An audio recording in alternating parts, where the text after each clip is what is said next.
receive their orders in about 2 business days. We can also customize any one of our rings for you, or even create a brand new and unique ring of your own design. Let's look at some of the things we can customize. We can customize the header text, the logo, the footer text, and we can use stones of your choice. You can also choose your material, player name, year, color, and size.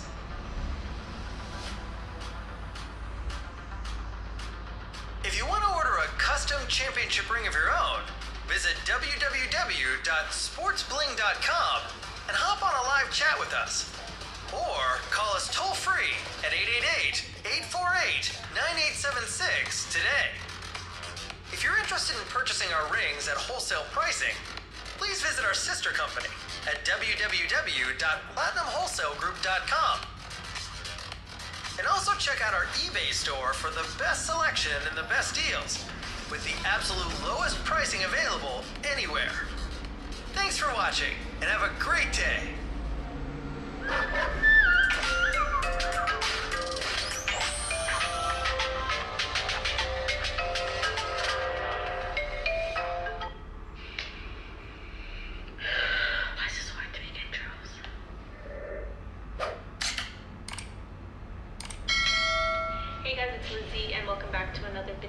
Today's video is going to be another collection video. If you guys didn't watch my last collection video about my Uggs, then go watch that. But today's video is going to be a collection about my Pandora jewelry. So if you guys want to see my jewelry collection, then just keep watching. So just like my Ugg collection, yes, I did also work at Pandora. So all the jewelry that I did purchase was purchased because I was an employee at Pandora. So in this video, I'm going to be showing you guys my collection as well as my charm bracelets and my charms and the reasons behind my charms, just because each of my charms means something special to me. And I don't really buy charms just to fill them up. They have to mean something to me in order for them to go on my charm bracelet. So I'm moving the camera a little bit closer to me just so you can see the jewelry a lot more closer. So I'm going to start with one of my bangles, which is my open bangle essence bracelet. This bracelet is a much slimmer bracelet compared to the regular Moments bracelet, which is the basic bracelet everyone has. So that bracelet would be this one right over here. As you can see, it is a lot slimmer. This bracelet is actually also discontinued, so it's really hard to find. You can really only find it in like the Pandora website in their last chance column, but it's not always in stock there, so you might not be able to find it. Or you can buy it off of someone who's selling their Pandora jewelry, which I actually have done for a lot of the items that I have. I go on Kijiji, and that's where I find a lot of people who are selling their Pandora jewelry for obviously a cheaper price because it is used. But since I know how to clean the jewelry really good, I just clean it. So this bracelet has 2 balls on the end. One of these balls you can actually take off and add the essence charms into the bracelet. But I like how the bracelet is just like that. So I don't really add anything onto it, and it's a really cute bracelet to stack with my Pandora Moments bracelet. So that's my bracelet with all my charms on it, just because it's so simple and so thin. It doesn't take away from my Moments bracelet, so that would be that. So again, just nice and cute and small, not too much. So the next item I'm gonna show you guys is my Pandora Moments bracelet. I actually have 2 Moments bracelet. I have a snake chain bracelet as well as a bangle bracelet. So I'm going to show you guys that first. So I'm just going to take the charms off of both bracelets just so I can show you the bracelets alone, just so you guys can see the difference. Few moments later. Okay, so you have your snake chain bracelet and your bangle when it comes to the Moments collections. So this right here are your 2 different bracelets. This one here is a snake chain bracelet. This right here is your bangle. So the difference of these is this one right over here is a lot more flexible, than this one. But I'm more of a fan of this one than the snake chain. But again, the snake chain is one of the most popular pieces at Pandora. So the snake chain bracelet, you would just open up the little clasp with your fingernail. It just pops right open. And it opens up like that. Hence why it's called a snake chain bracelet. The bangle, same thing. You open up the clasp. Oh, yeah, let me close it first and then I'll open it. So you just, again, your fingernail opens up. But it's not gonna open up like a snake chain because it's bangle. It's a harder finish. But I like this one because it's a cleaner finish than this one. So the snake chain is one of the most popular bracelets, but it is one of the bracelets you need to be a little bit more careful with. This one you need a safety chain or some clips. Just right over here, this is where they go on. You can put the clips on any part of the bracelet, but they're more meant to go on right over here. Reason why is because when your bracelet opens, so when you're taking it off and you're trying to open it, sometimes it's just gonna pop right open. And you don't want to lose all your charms, and just in case if the clasp randomly opens up and you're out, you don't want your charms to fall off just because your charms are pretty expensive, and people do spend at least over $1,000 to fill up their entire bracelet. So I'm going to put on the charms back on just so you guys can see what I have on my bracelets. I'm going to try to give background on each charm and explain why I got it and basically the story behind it. So this right here is the snake chain bracelet. This bracelet only has 3 charms on it just because I'm trying to make a Disney bracelet. So these charms are my Disney charms. I actually bought this bracelet off of someone from Kijiji yesterday or 2 days ago. So that's why there's like only 3 charms on it, just because I haven't filled it up yet, but it's going to get filled. These charms were actually on my bangle, but we're gonna wait until we fill them all up, and then we'll go from there. But let's start with the charms on my bracelet. So this one right here is my first bracelet that I have ever gotten, which was from my boyfriend. It's a Disney heart. It has Mickey and Minnie on both sides. This is Mickey, and then you have Minnie right behind it. Oh, there we go. Let me get a little bit closer. And there's Minnie. That's one of my Disney charms. This one right here is Woody from Toy Story. If you haven't watched Toy Story, then you clearly didn't have a childhood, but this is Woody. So on the top of it, oh my god, my nails look disgusting, guys, don't look at that. On the top of my charm, on the charm it says, "You've got a friend in me." It's hard to see, but it does say it. You've got a friend in me. And this charm I got from my sister for my birthday last year. So the last charm on my Disney bracelet is this Lilo and Stitch charm. There we go. So you have Stitch and you have Lilo, and it says Ohana. Ohana means family. Family means nobody gets left behind or forgotten. Me and my sister have a matching charm.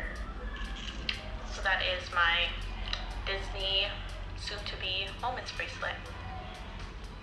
So I'm gonna grab my bangle now. So this bangle actually has a lot more charms on it. These charms are the charms that I got from friends and family, and every charm has a story behind them, and they are very dear to my heart.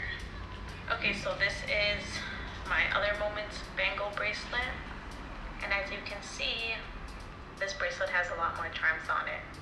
So I'm going to start from this side. I'm going to go all the way up, and I'm going to let you guys know what each charm means and a little quick story behind them. Okay, so this one is my Gemini charm.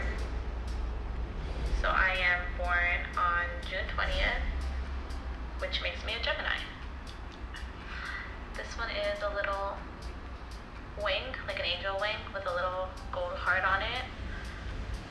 This one is the Love and Guidance charm. The reason I got this is not really something that I'm going to say why I got it. It's really a personal reason, but I do really like this charm. It's really cute, and the meaning behind it is pretty important to me. So I'm not gonna really say why I got it, but yeah, there's that one. The next one is this bear. This is another charm that I got from my boyfriend. He actually calls me bear in his language, which is dubba, yeah, he calls me dubba, which means bear. But I think the reason he calls me dubba is because I'm chubby. And this bear, as you can see, has a little tummy like me. This one is my next one, which is the evil eye. I have this charm, and I got this charm from my mom as well. So we do have this as a matching charm. This is a little dog. So I got this because if you ever watch my other videos, you know that I have a German Shepherd, mixed Rottweiler. So this is her. Next is this one. So Pandora does have a lot of letter charms. This is one of the old vintage ones. This is an E. So if you know me, you know my name's Elizabeth. And that's what the E is for. I was gonna get an L for Lizzie, but they didn't have any L's, so I'm just like, let me just get an E. This one is a Dreamcatcher charm. This was one of the first ones I also purchased. I really like it because on the top it says, follow your dreams. Guys, my bracelet's really, really dirty. It's really tarnished. I have to clean it. So let me know if you actually want to see me make a video of cleaning Pandora jewelry. This one is a little car. I got this one for my boyfriend as well because he is a car fanatic. So this was a gift from him. This is also a retired item, so you really can't find it anywhere. This is an M for Martin, which is my boyfriend as well. So I have the letter M for him. This is a birthstone charm. It's actually the birthstone for December. My favorite color is blue, as you guys can see on my eyes. The birthstone obviously is not for me because I'm not born in December. I just don't really like the June birthstone, but the December birthstone is my favorite, so I obviously have to get that. Next is this little pig. So my Chinese animal is a pig, so I had to get that. These two charms I got off of Kijiji as well. I actually got these two charms with this bracelet, and I only paid $70 for it, which is a deal, which is a bargain. But yeah, so I got these two off of a person. I was actually looking for this charm. So this is the Guardian Angel charm. I was actually looking for this charm everywhere. So happy I found it. It's just cute. And then you have this, the pearl.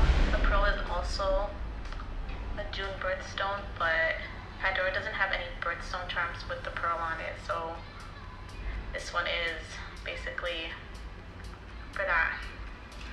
And then you have this one, which has a lot of hearts on it. This one really doesn't mean anything, but I like it, and it came with a bracelet for free, so why not? I might end up giving it to like my mom or something. That's my second Moments bracelet. So I'm gonna move on to my rings now. I do have 7 rings from Pandora. I'll start with, let's go from least expensive to most expensive from what I remember. So this right here is one of the rings that I do own. This ring has 2 cubic zirconias on the sides and a pearl. I use this as almost like a birthstone ring, just because it has the little pearl. So again, the birthstone for June.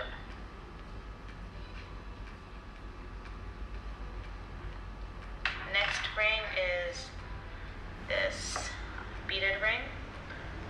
So it's called the Eternal Cloud Ring. It's just little beads going all around. Guys, don't mind my fingers, don't mind my nails. But yeah, that's that. Next is this linked love ring. So that one would be similar to the Eternal Clouds. I'm just gonna let that focus a bit. So that one has hearts going all around. As you can see. This ring was a gift from my sister. She gifted this ring for all of her bridesmaids for her wedding. So the next two rings I'm going to show you is not a set ring, but I actually do stack them together. You have the Princess Wish ring and the Wishbone ring. So those are these guys right here. There you go. So this is the Princess Wish, and this one is the Wishbone. So these are from the same collection, but they're not sold together. The reason I say they're from the same collection is because you can actually stack them together. So you have that. I'm not going to put it all the way down, I'm just going to show you. I'll show you guys how I wear all my rings after, just so you can see. So it's like that. This ring I got when it first came out, just because it's a really cute ring. And it's inexpensive. This ring I also got off of Kijiji. Someone bought it and it wasn't their size and they were selling it for $20. And this ring is $50. So yeah, I do stack those together. So the next ring I'm going to show you guys is this Timeless Elegance ring. I wear this ring almost all the time. So yeah, that's the Timeless Elegance. It has that big square stone in the middle, and then it has smaller cubic zirconia stones going all around. The last ring is this ring right over here. So it's a crown ring. It has little stones going all around. I actually stack this ring with my Link Love ring, which would be the heart ring. And I put this right on top of it, just so it gives it a little bit more of thickness. And this ring I actually won from Pandora. I think I got put in a hat or something and they picked my name and I won it. Alright, so I'm going to put them all on, all my rings, just so you can see how I wear it. I'm also going to put on the bracelets just so you can see how I basically wear them all. A few moments later. So this is how I wear my rings and my bracelets. So, like I said, I stack my crown ring and my heart ring, and I stack the Princess Wish with the Wishbone ring, the sparkling Wishbone ring. And then I wear these three guys on the side. And there are my bracelets. You have the Moments bracelets. I wear one on either side. The one that's full I wear with my Essence bracelet. So I stack those together. And then I just wear the Disney bracelet like this. It looks a lot simple right now, but when I add more, it's going to be obviously filled up. But yeah. So that is my Pandora collection. I don't own any more Pandora, but I can tell you guys that I have spent a lot of money on Pandora, especially for gifts. All of my sisters, which would be 3, have a Pandora bracelet that I started for them. My mom has a Pandora bracelet, my grandma has a Pandora bracelet, so I actually got everybody into Pandora. It's a really easy gift when it comes to occasions like Christmas or their birthdays or Mother's Day, just because you can just get a charm and you just add it onto their bracelet and call it a day. So I do hope you guys liked my collection video. So I did try my best at explaining all the charms on the bracelets. Just, I don't know why my camera's not focusing that good today, so it's giving me a hard time. But again, I do hope you guys enjoyed this video. Please give this video a thumbs up, like, comment, subscribe, and don't forget to hit the notification bell to be notified when I do drop another video. Also guys, if you have any questions about Pandora jewelry, let me know, and I can't wait to see you guys in another video. Bye guys.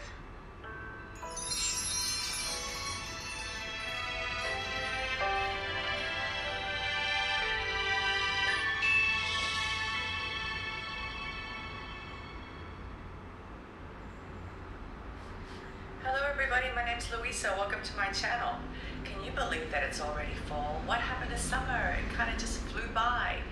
I'm actually not a winter person. I love summer the best, but I must admit that I really enjoy these cooler temperatures and lower humidity.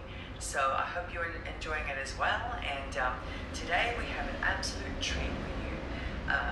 Bead Box has provided us with a really cool subscription this month. It's an autumn theme box, and the name of it is Foliage.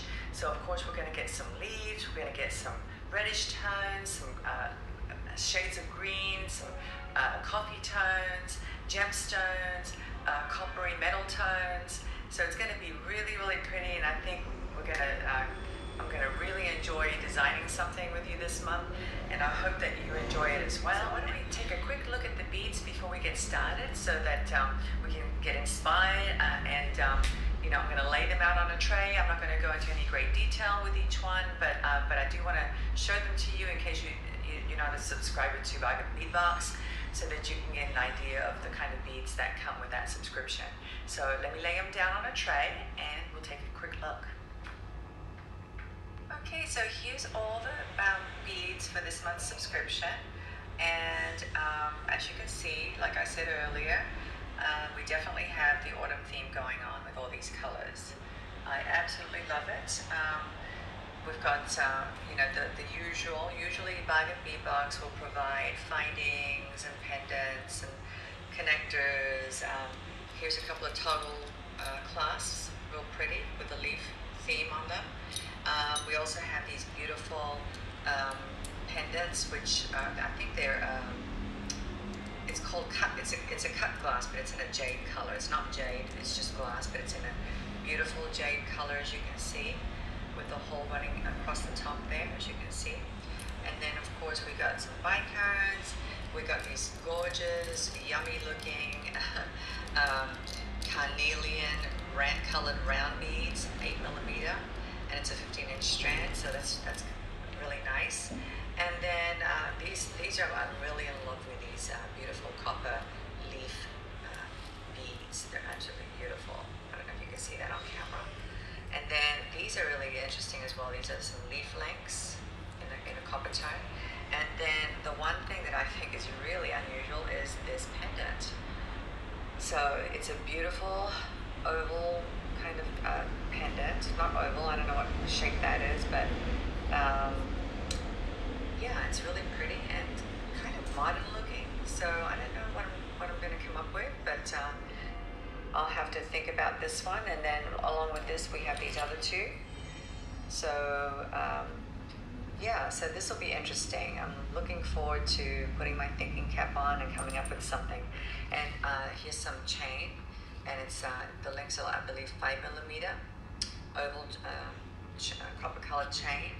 And then these are really interesting. These are in the shape of a tree, and I believe they're chandelier focals. So you could definitely hang something from these. I wouldn't do it this way, obviously, because it's a tree. So it's going to have to hang this way, and maybe it can be a set of earrings. I don't know. There's two of them, so we'll see what we can come up with that. And then of course these are really pretty. They half frosted and electroplated faceted beads. These, I believe, are jasper. In the list of items, it shows that either you're going to get chrysanthemum jasper or coffee agate, and I think I got the jasper. I believe that's the jasper. And then these are absolutely beautiful. There's 5 of them, and they're oval drop beads in reddish colors, and you can see the beautiful patterns in each one. Really gorgeous. So you've got some kind of a reddish tones, orangey tones, and some white mixed in. So that'll be interesting. And they actually go really well with this shape. So we'll have to see what ideas can come out of this one. And then of course we've got bead caps, we've got some rondelles. That's a smaller peachy color, and then we've got a larger one over here in grayish tone. And then I believe this is a strand of 6mm jasper, silver leaf jasper round beads. So yeah, so this is the whole collection, as you can see, and real pretty. I think it's going to look lovely, you know, with all the different colors and plenty of beads to play around with. So I'm sure, you know, I'll probably make at least 3 necklaces and some bracelets and earrings.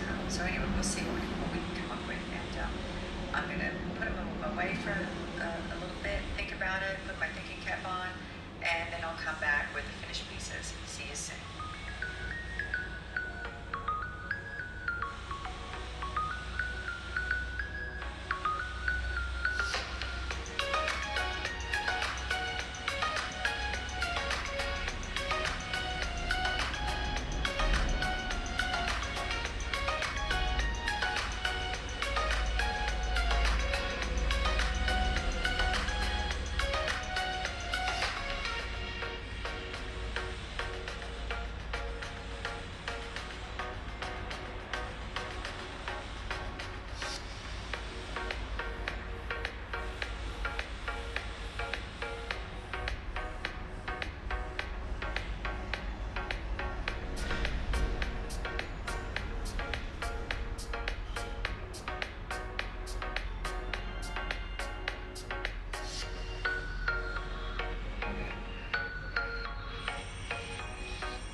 Bracelets and 2 sets of earrings. Can you believe that?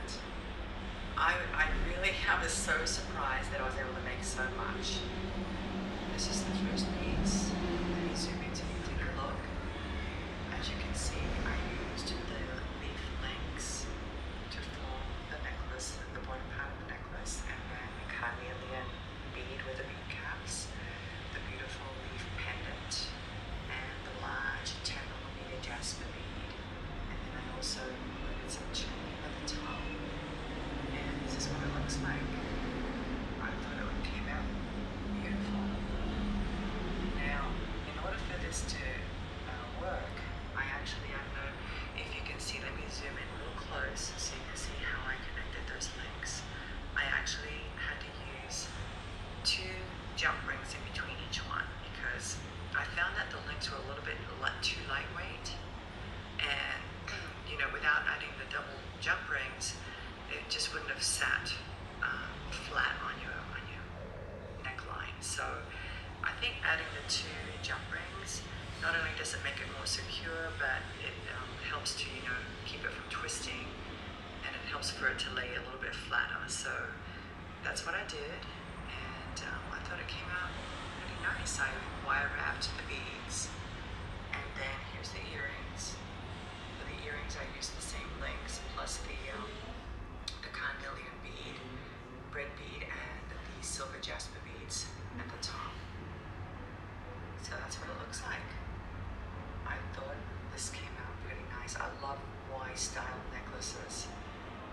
Y necklaces, those are the ones where they have a long pendant piece hanging in the center.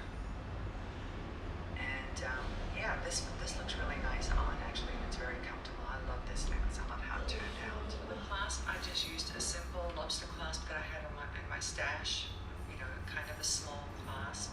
I did not use the large clasps that came with the subscription this month, but I thought a smaller one would be more appropriate for this necklace. I hope you liked how this one turned out. I certainly did, and I'm going to definitely wear this one.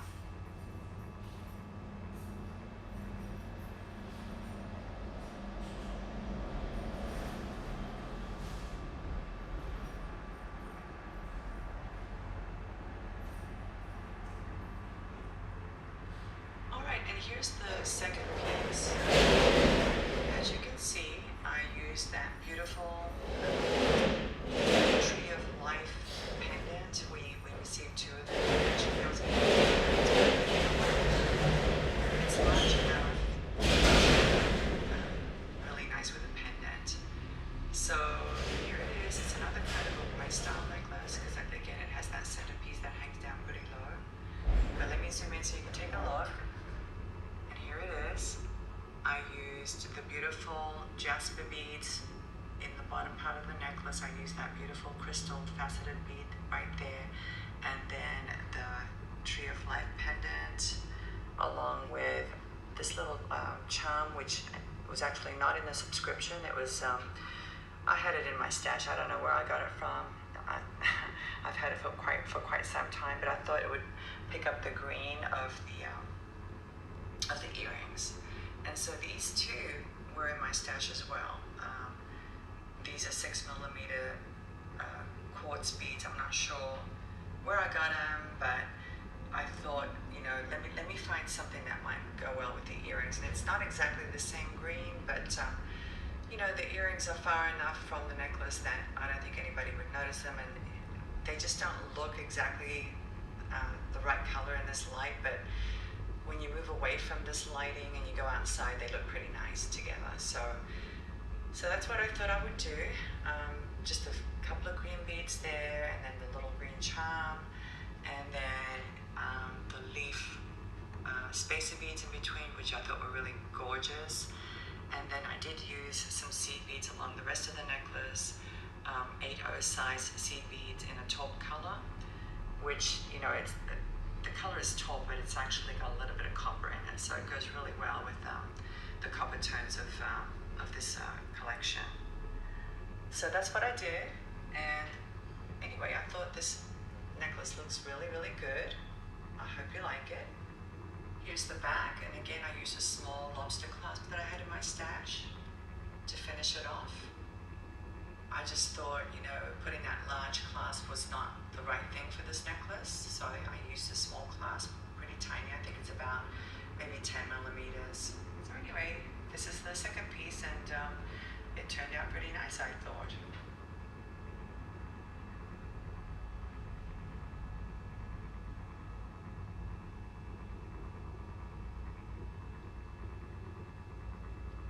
So here's the third necklace.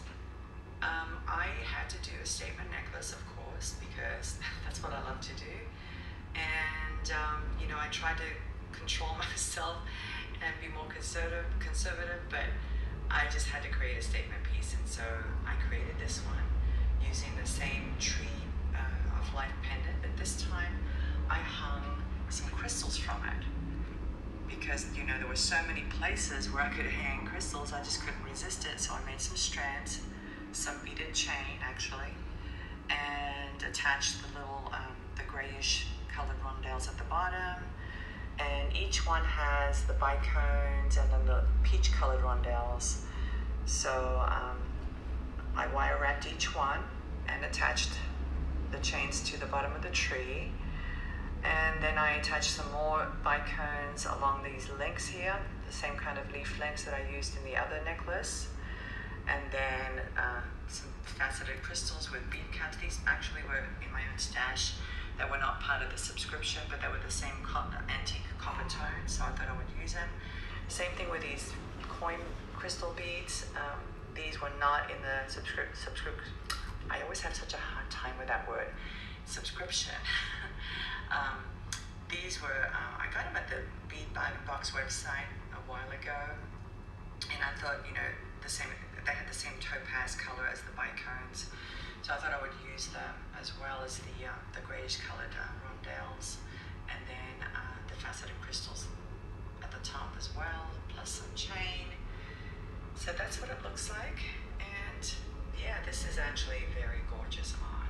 It really, really is, and I might model it at the end of this video so you can see what it looks like on someone, because you know, this necklace stand that I have is a little bit small, and it doesn't really show how it should hang properly. It's a little bit different because it's a little bit narrower than an average person.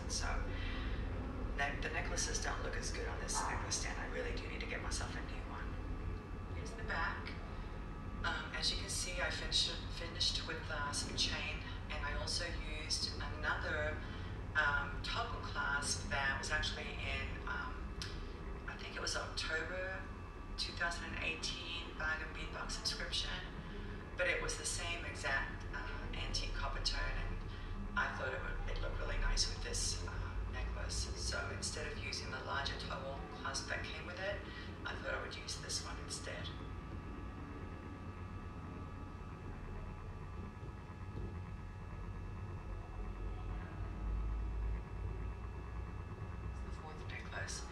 It's a two-tier necklace, and as you can see, I used the agate drop. I think we received 5. I used one of them for this one, and I was wire wrapping the top of it, and then I had some wire left over, so I scrolled it around the front and hung a little spacer bead as a charm. So that's what I did with that, and used some of the carnelian beads and some rondelles. Some grey rondelles as well, and then I also hung this other little piece here with a jasper bead in the middle and the 2 silver jasper beads on the side, and some chain, and so that's what it looks like. Really, really nice. Let me zoom in on the earrings so you can take a look as well. I decided to use the faceted crystals for this one to give it some sparkle. It's always nice to have a little sparkle when you're wearing earrings. And so that's what it looks like.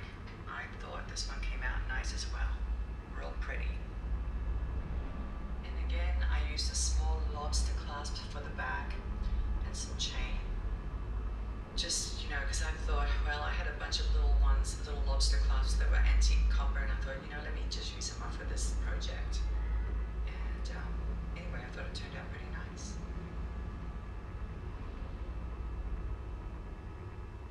The 5th piece, and in this piece I used that gorgeous oval shaped pendant that looked quite modern to me.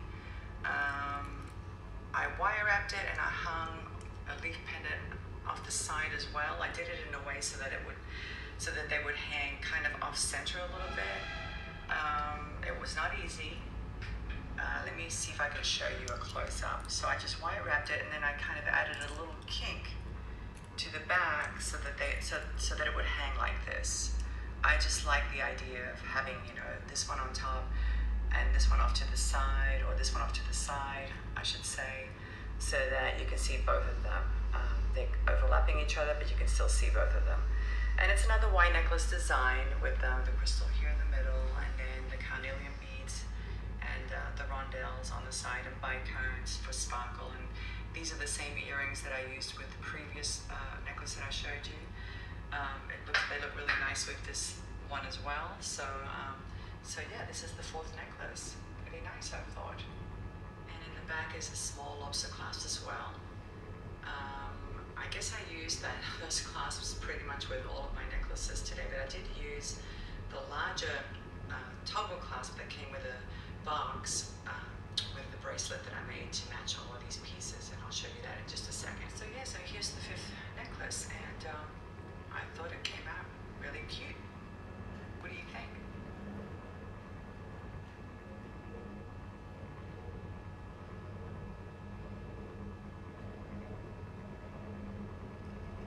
And here's the 6th piece.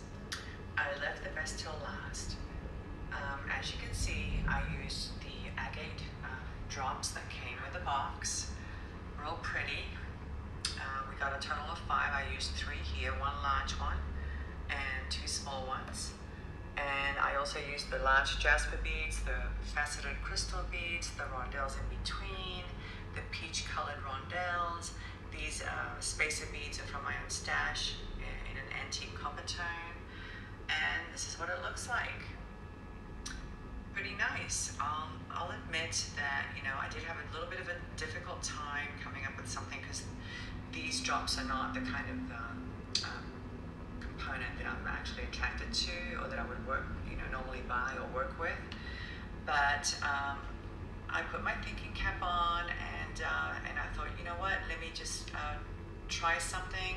Initially I was going to use all 5, and then I thought, no, let me do something different. And so this is what I came up with.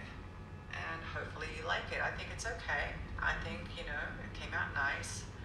A very nice length. As you can see, I've got the same earrings up here that go with the other necklaces that I showed you. So yeah, I'm really pleased with this one. I like how it turned out. You can see from the clasp, it was the same small lobster clasp that I've been trying to use up from my stash, because I had quite a few, and I thought I'll just use them all up. And so that's what I did. And I added the taupe colored seed beads as well, size 8O. And it's the 6th and final piece.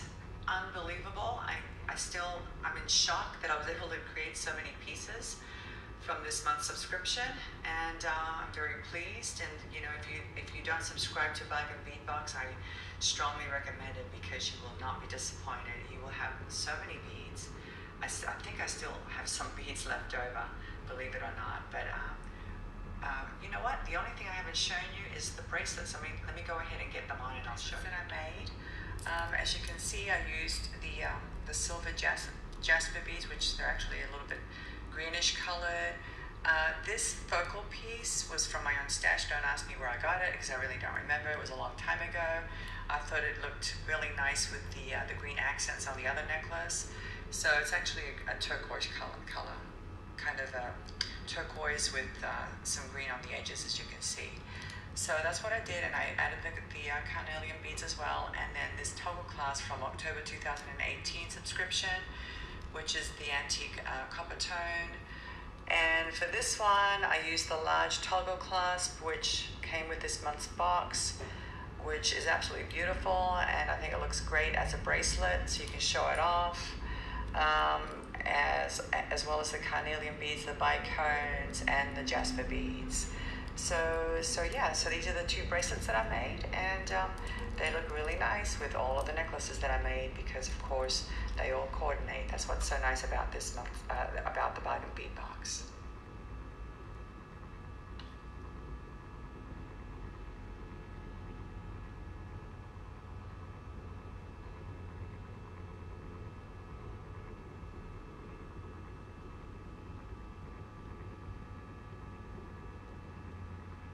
So what do you think?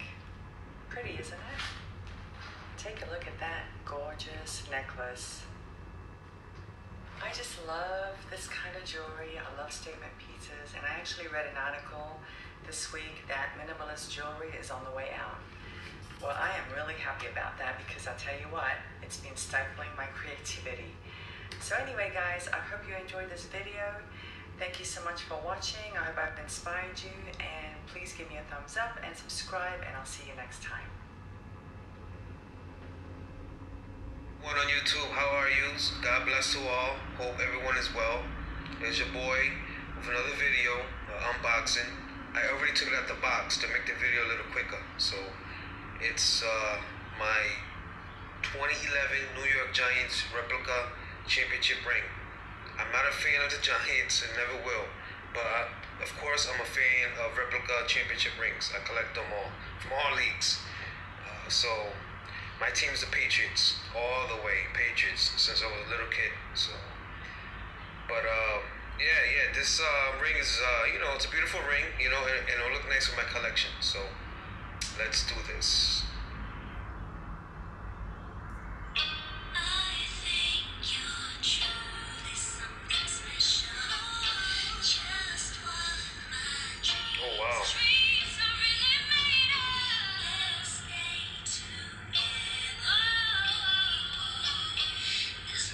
Try to focus here. Wow, it's nice.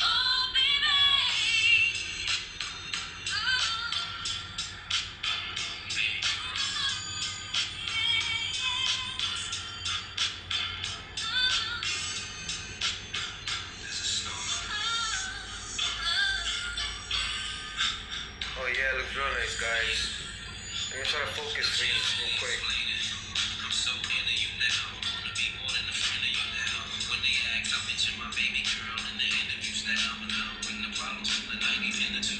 Oh yeah, it's real nice.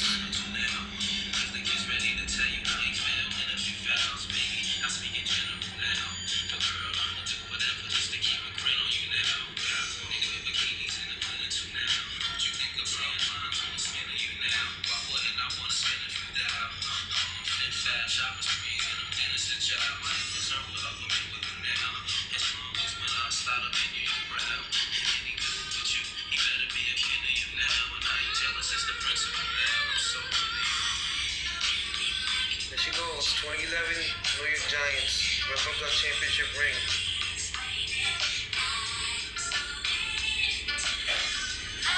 Yeah, I'm trying to get my phone to focus. There we go.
God bless to all.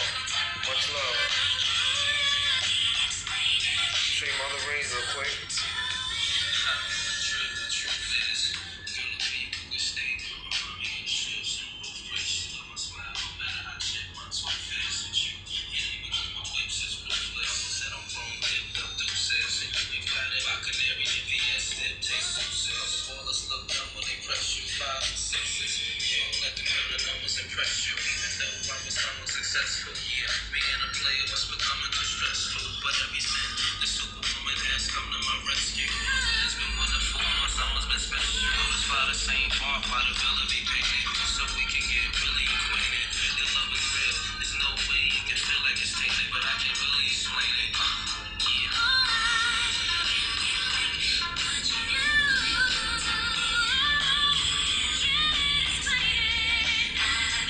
Alright guys, much love to all. God bless.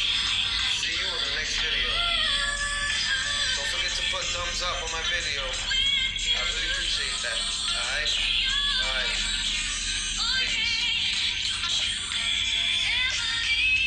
Peace. Subscribe down below. Bye. Hello everyone on YouTube. How are you? Much love and God bless. And it's your boy again with another video. Is a unboxing of my 2016 New England Patriots Replica Championship Ring. And I've been waiting for it for like a minute.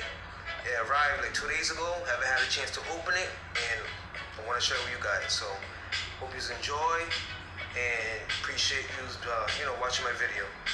Alright, so let's get this popping up. Word.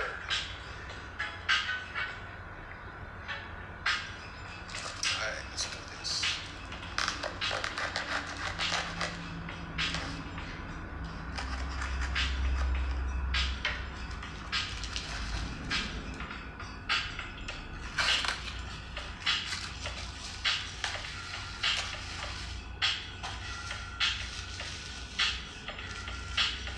Trying to make this video a little quick, so it won't be too long, you know?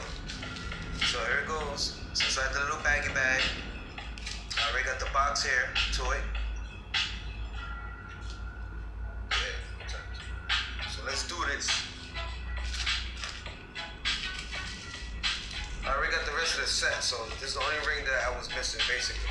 So, and wow. Ooh. Check that out, guys.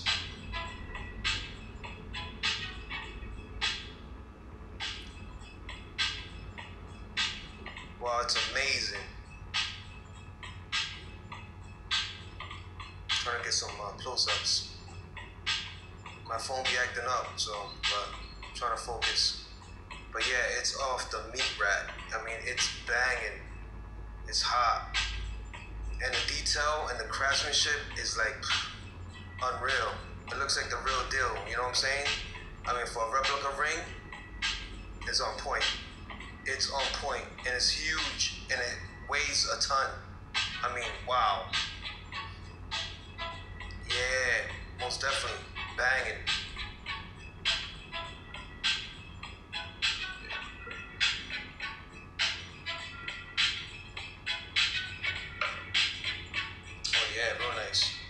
some close up.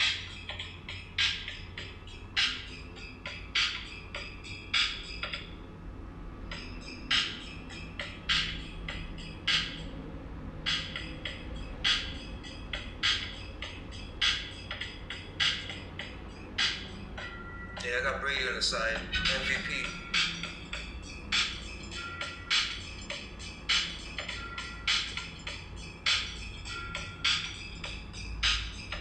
Yeah, Patriots. New England Patriots, my team. Most definitely.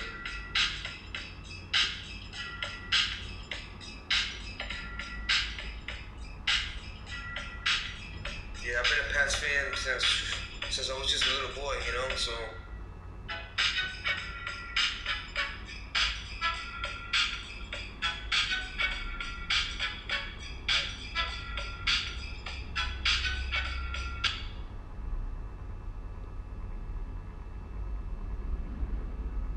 Yeah, but wow, this ring it's nice.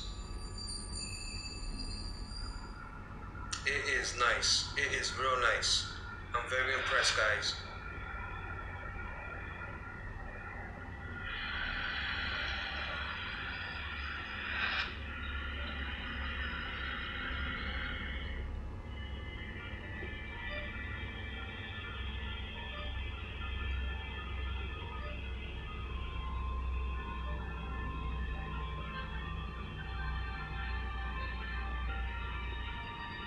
Cities are inspirational.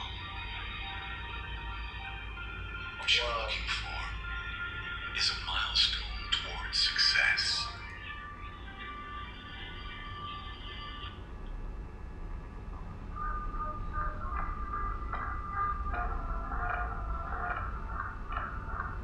Alright guys, don't want to make this video too long. Just wanted you to see it and check it out. 2016 New England Patriots Replica Ring. It's gorgeous, it's huge. The detail is not real nice. I'm just trying to get my phone to focus so you can take a better look at it.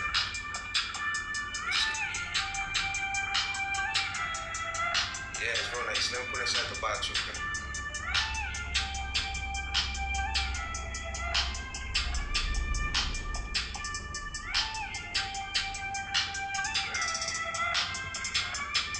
There you go, guys.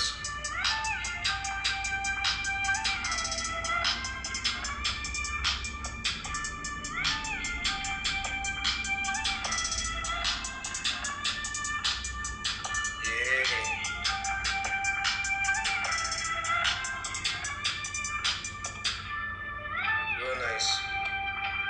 Alright, so I'm gonna let you go. Much love, God bless, and I'll see you on another unboxing. Alright, peace out. Later.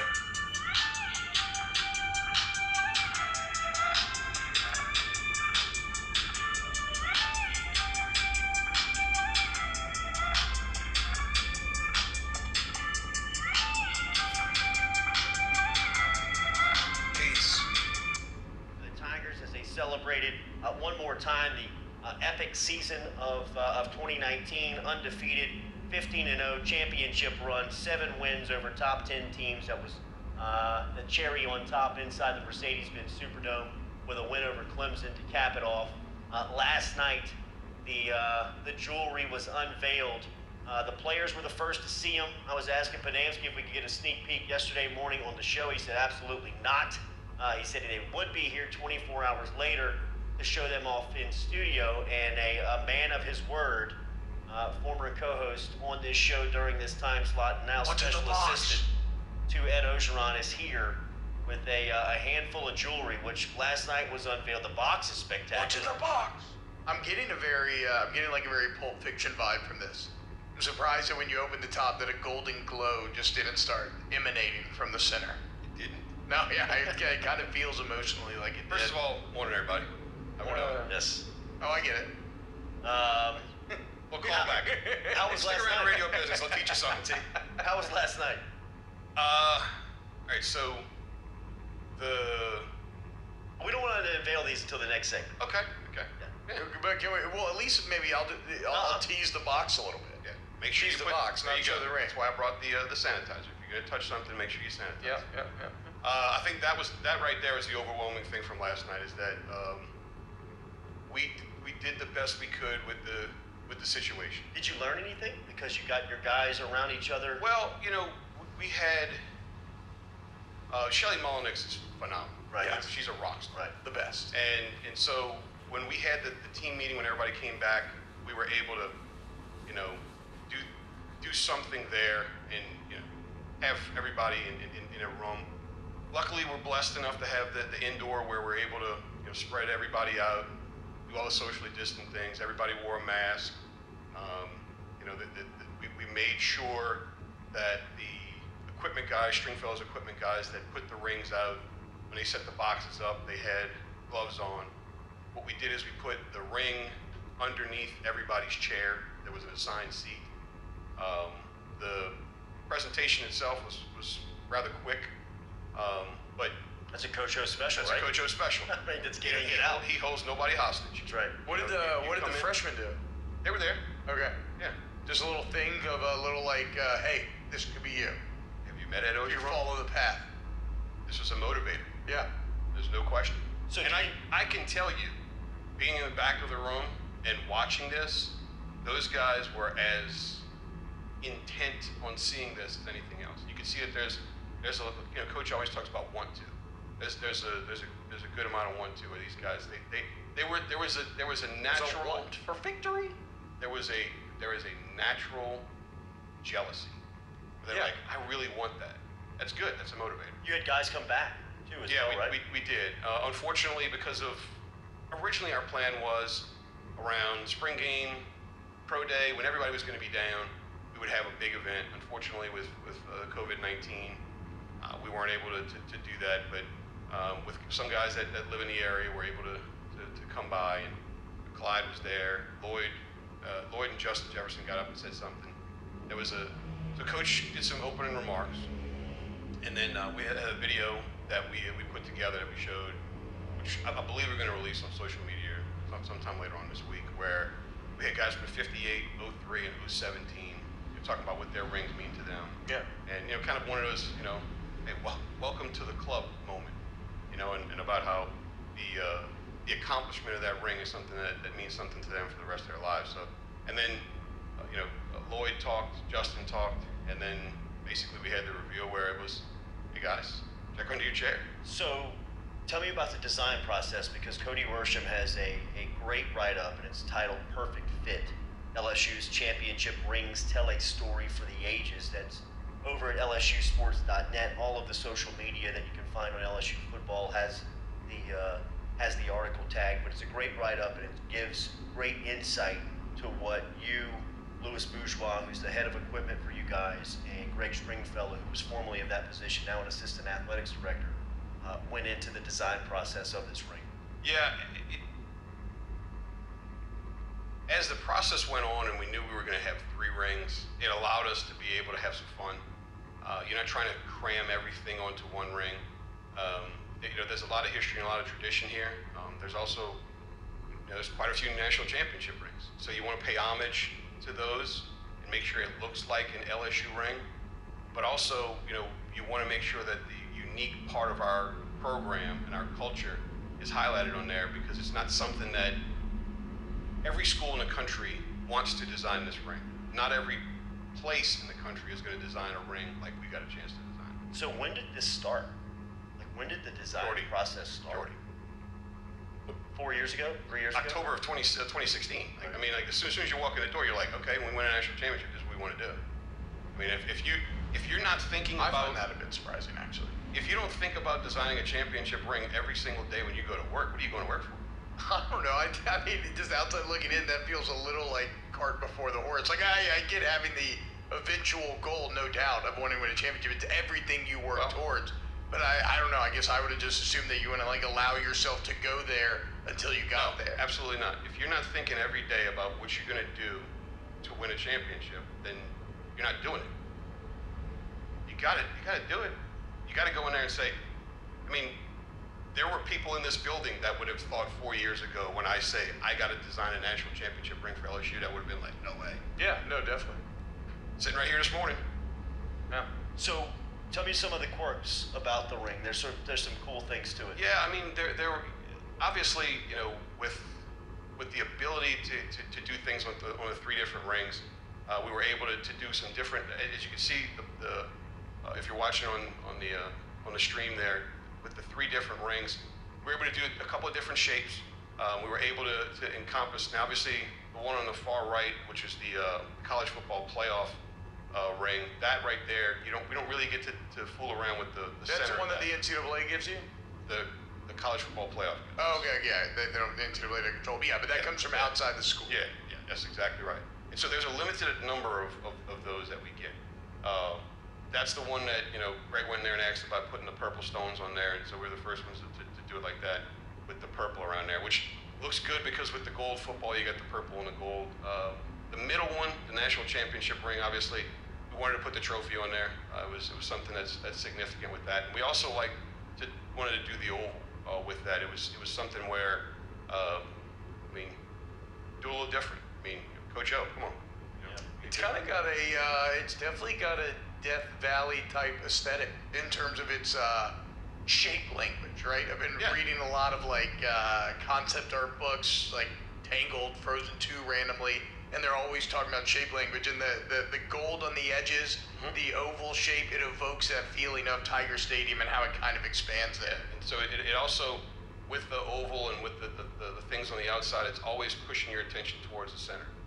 And so we wanted to make sure that the LSU that stands up across the trophy was something that really stood out. And then the SEC championship one, why not put the helmet logo on there? I mean, that's an iconic, you know, that's an iconic brand that we have. So for us, that was something that we talked about. We wanted to put that one in there. That one's got the 16 stones around the outside for the 16 SEC championships.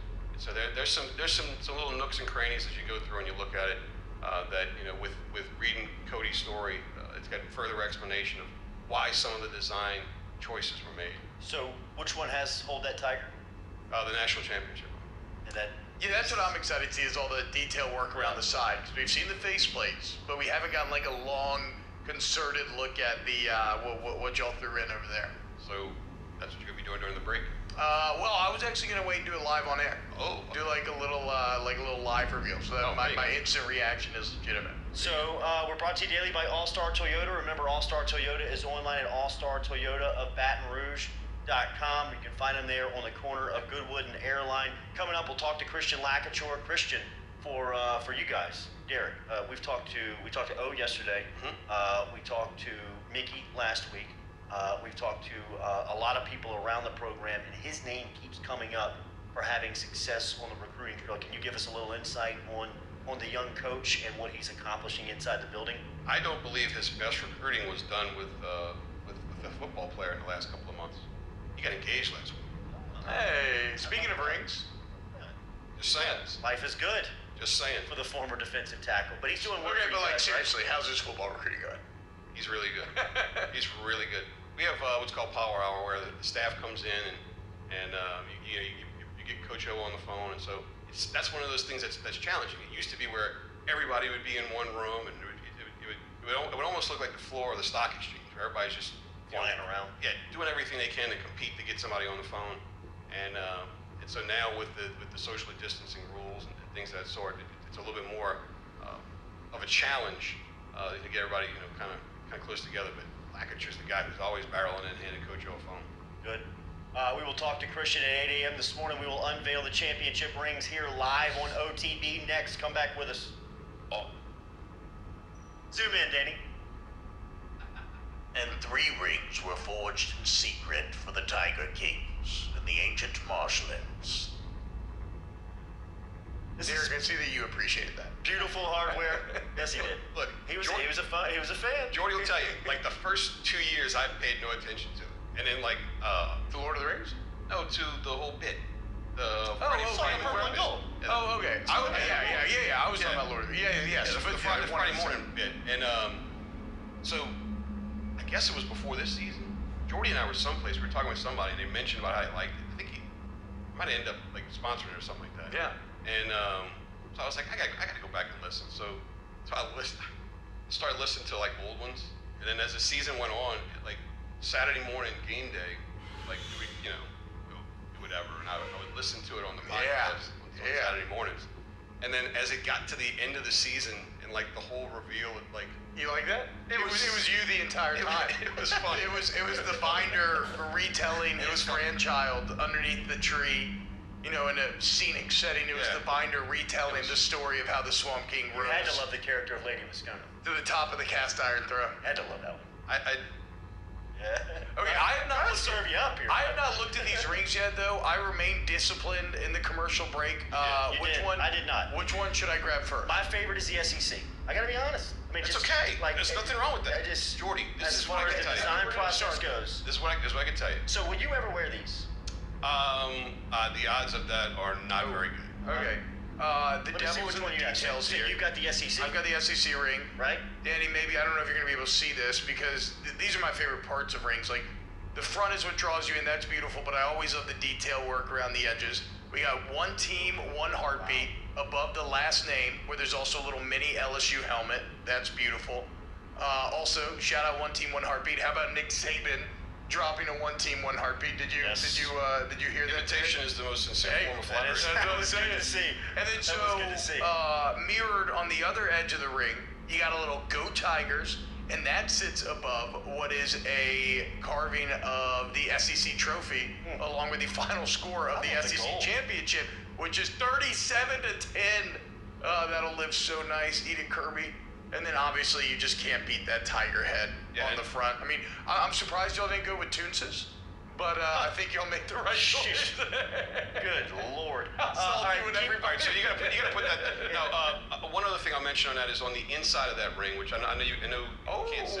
Look at but on the inside of the ring is that's the scores of all of our conference games and the SEC championship. Okay, so I am holding right here the national championship ring from the college football playoff. That's the college football playoff championship. So on the inside of this ring, T, I've got the SEC score, the Oklahoma score, so the first playoff, and then the national championship score. And so give me a little background here, Panamsky. I see the purple LSU on the side, which is great. The SEC championship logo. Yeah, on the side of that, you're going to have the conference championship recognition. See one of those. There'll be the recipient's last name, the perfect season record, which is we went 15-0. That's pretty cool. We want to make sure we put that on there. And then the national championship logo, national championship game logo. So I was confused yesterday. So you only get this from must be a listener. You only get this from the college football playoff. Big fan. You only get this in the playoff if you win the championship, right? This is not just you won a semifinal ring. Oh, okay. I misunderstood that yesterday. Yeah, this one's just kind of classic. Nothing too particularly special. You can tell that this is more designed by them. Yeah, I was gonna say there's some confinement that you have in the design with that. They have kind of a standards that they have there. Yeah, exactly. No, it looks better than our old one that came from the BCS, which my buddy Josh Jurasic yesterday was saying basically just looks like a class ring. Now this next one. This does not. No, that does not. And that even has some echoes of the 07 ring, which had the two BCS trophies on it. And instead, this now has the first, what I lovingly refer to as the golden joint. It has the first golden joint trophy on it that Baton Rouge has earned. You will not refer to it No, as that. you will not. You will not. Clearly, let me be clear. This is my opinion. This is not the school's. But it's been my opinion since day one they revealed that trophy. I love the accent of the gold and the silver side by side. Sure.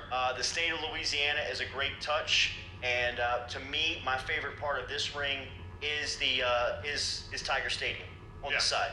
Yeah. So Danny, if you want to zoom in here, I don't know where you're coming from. We right there. We wanted to make sure that it's not just about the team. It's about the support that the team gets from the fans in the stands. So that on the side of that, when you see Tiger Stadium on the side of that, that's kind of the representation of the fan base that came out and supported us throughout the season, and we wanted to make sure of that. Another hold that tiger across the side, and then on this side above Tiger Stadium, you see the one team, one heartbeat.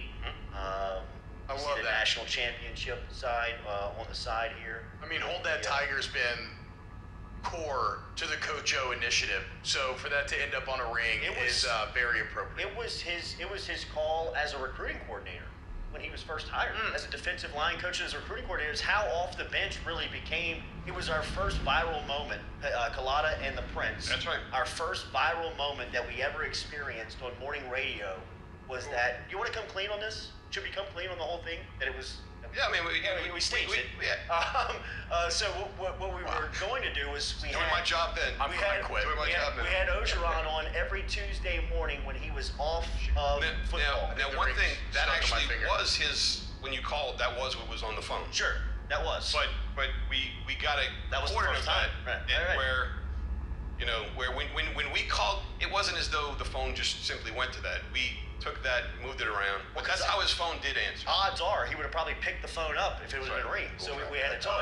So the first Tuesday that Ogeron gets the LSU job, obviously Panamsky and I are just ecstatic about the fact that he's now on the staff and that he's going to be a part of representing LSU. And his first Tuesday that he's at work, we talked to him that morning. Yes. And he was driving to the airport to get on a plane to go see Arden Key. That's right. Always be prudent. Yeah, and so so we had joked with him about, hey, we want to get you on the radio. He's like, I can't. I'm gonna go. So Jordy and I were like, it'd be cool if we played the bit where we tried to call him at 7:30. He didn't answer the phone, and it goes to his voicemail, and that's what he does. Hey, this is Ed Ogeron. I'm out recruiting the best college football players in the country. You want to go to LSU? Hold that tiger. And then it became the moniker. And then when he was the head coach, and I guess that's you and him working together when you get the commitment, you put out the hold that tiger. Great job on the. Hold on, though. There's one detail that we haven't mentioned yet. On the inside of the national championship ring, speaking of slogans, it's right there, etched in beautifully. The LSU standard of performance. What Coach O's always talking about. Listen, I can't remember because his coaching tree's so prolific. That was Bill Walsh that he got that from. Yeah, LSU standard performance. Hold that tiger. One team, one heartbeat. It's all there. Crazy. You two have put my ring on before I have. Yeah, no, and it wasn't coming off a middle finger for a second. I was gonna have to keep it. Where do we pick ours up? How many did y'all make? How many were out? That would be a great question. I don't know the exact answer to that. I will say this though, is specific to the LSU standard of performance. There was some initial talk about putting it on the outside of the ring, but we decided that we wanted that on the inside of the ring, just because the standard of performance is an internal thing that we, as the program, we set what the standards are, and we wanted to make sure that we kept that inside the ring as something to kind of remind everybody when they look at it internally that we're the ones that set the standard of performance. The head coach was here yesterday. He was talking about the ring ceremony, and it's always been about celebrating 19, but turning the page to 20. You're inside that building every day. Do you feel that? Yeah, I mean, there was some really good kind of nostalgia. You know, to see Justin and Clyde, Lloyd, Stephon Sullivan, like guys that Adrian McGee, guys that came back, and we were able to see them for a little bit. It was really nice to do that.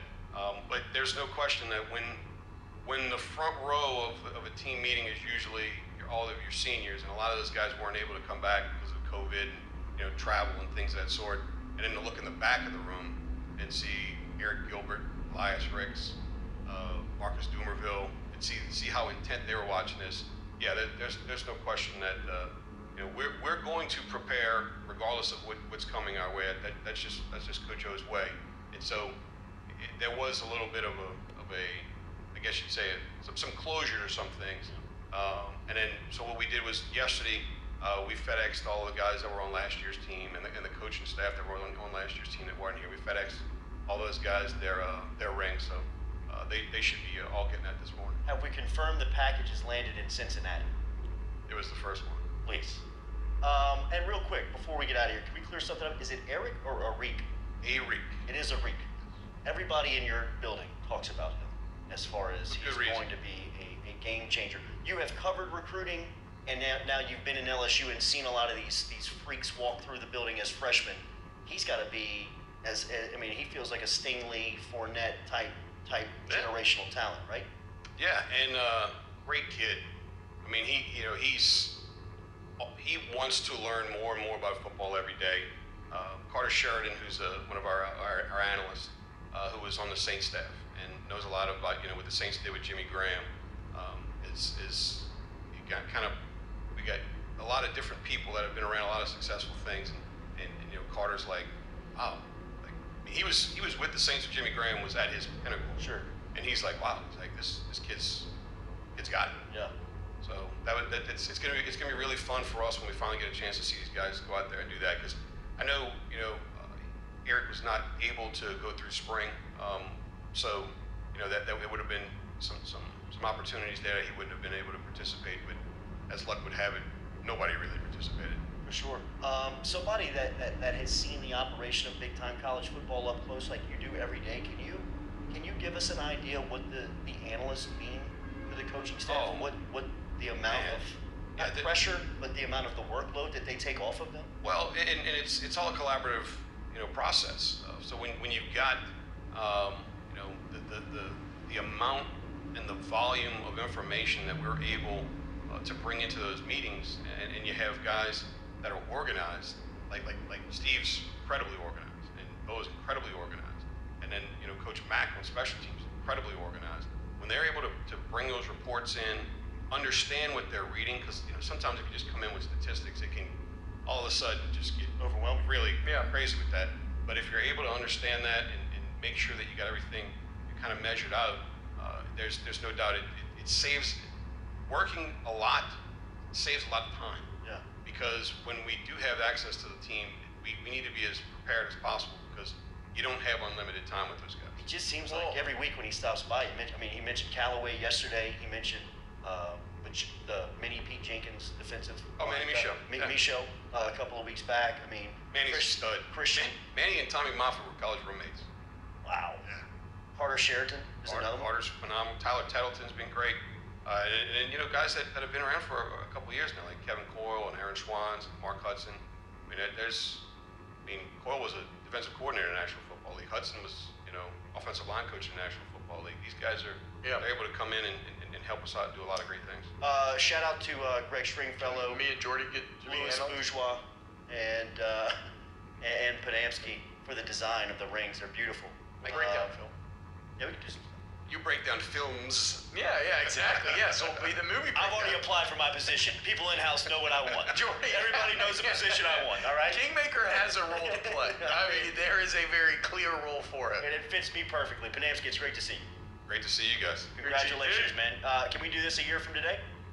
The 2021 championship rings? Have you already started designing the next one? Yes, we have. Yeah, there you go. Hell yeah, dude. We spent the last 3 months while these things were sitting in a box talking about what the next one should look like. I think this is something that a lot of people out there would agree with. You know what's better than one golden joint?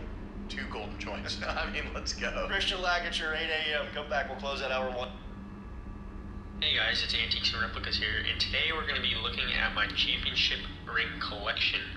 As you can see here, I've got quite a large box, and I've got 30 rings here in the box I'm going to show you, and I've got a few extras I'm going to show you. But the first thing I want to talk about is the actual box that I have the rings in. I didn't buy the box, I actually had to build it. I didn't have to put it together, like put the glass and wood together, but I had to cut the foam.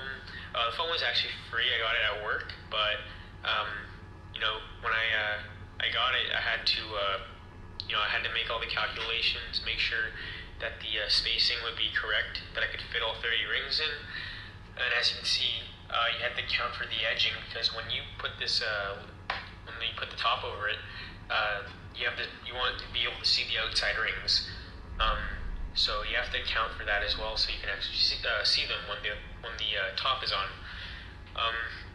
Anyway, so I guess we'll just do a quick preview of each ring. We'll just go by each ring, and after this I'll take each ring out individually and tell you something about each ring. So to start off, this is the New York Yankees 2000 ring. There we go. The next ring is 1977 New York Yankees. One of the nicer rings that I have. 1956 New York Yankees as well. Whippy Dunlops. Toronto Maple Leafs, 1967. Chicago Bears, 1985. I actually have 3 of these rings. When I take all these rings out individually, I will go into further detail about why I have 3 of them. But again, one of the nicer rings in my collection. St. Louis Cardinals 2006. St. Louis Cardinals 2004. St. Louis Cardinals 1964. Adirondack Red Wings 1986. Calgary Flames 1989. Florida State Seminoles 1992. Again, St. Louis Cardinals 1967. These 2 rings are up there amongst my favorites. The one on the left here is the St. Louis Cardinals 1982 World Champion ring, and the one on the right is the National League Champions for St. Louis 1985. Both stunning rings. I got these 2 at a pretty good price as well, so I'm really happy with these ones. Olympic Basketball USA 2012, the London Olympic ring. I think this one is LeBron James. This is a nice ring. It's pretty big, but you know, I'm not gonna be wearing this one because it's so heavy, right? But this is a nice ring. Team Canada 2004 World Cup of Hockey. One of my 3 Chicago Bears championship rings from 1985. This one's a different manufacturer, but I'll get into why I have 3 later on. Toronto Blue Jays 1992 and 1993 as well. Detroit Tigers 1984. Philadelphia Flyers 1975. Montreal Canadiens 1973. Philadelphia 76ers 1967. Boston Red Sox 2004. LA Dodgers 1988. Minnesota Twins 1987. Edmonton Oilers 1990. New York Rangers 1994. I actually have 2 of these rings, and like the Chicago Bears rings, I'll be getting into why I have multiples of these same rings, but I'll get into that in a minute. And finally in the box, I have 1950 New York Yankees World Champions. So those are each of the 30 rings in the display case I have. I got these 4 other ones loose right here. I'm going to go into these ones. First off is, I'm going to talk about why I have 3 Chicago Bears rings. So the story goes as that, actually let me just pull these out. This one here. So the story is that when I ordered one of these rings, and what happened was, this is the one I received. And it's a good ring and all, but there was an issue with the sizing, I believe, and there was also another issue with the ring. I'll show you here if I can get the focus. So basically what happened was, this is the ring that I received, and again there was an issue with the sizing, I believe, and another issue is on the side of the ring it says Spoober Bowl rather than Super Bowl, so I'm not too sure what a Spoober Bowl is. You know, for you know, many of the imperfections that the ring had, they agreed to send me another one. And, you know, when they sent it, they said, do you have any special requests for the ring before we send it out? And I said, you know, I don't really like the black paint on the side, so is it possible that, you know, you could maybe remove that paint so I could have it, you know, with the sides that just are, you know, the gold color. I don't want the black paint. They're like, you know what, okay, that's fine. We'll send you that, as well with the Spoober Bowl corrected to be Super Bowl. So I waited a while, and then I received the ring, and I got this ring. And, you know, it is a nice ring. I love how they got rid of that black paint. But a huge issue with the ring was the metal was deteriorating after I wore it, because I like this ring so much. And as you can see, like, the metal, the color is just, you know, it's wearing off. And after wearing the ring for a while, you'll tend to notice that you'll get a blue color on your fingers. And this isn't from, you know, loss of circulation. This is from the toxins in the metal. So I stopped wearing the ring because it didn't look as good as it used to and was harming my skin. So I decided to get one, and also this one didn't really fit as good as I would like it to, so I thought I would, look for a different manufacturer and a better size for me. So then I ordered this one right here, and it does fit better. I'm not gonna put it on, but it does fit better. But the ring itself isn't that good quality. It doesn't have the same quality as this one does in terms of the actual aesthetics of the ring. Maybe the metal itself is a better metal, but it feels the same. So it looks to be the same metal. So I'm not sure how if the metal isn't harmful in any way, but I think the quality is not near as good on this one, so I tend not to wear it. And so that's why I have 3 of these Chicago Bears rings.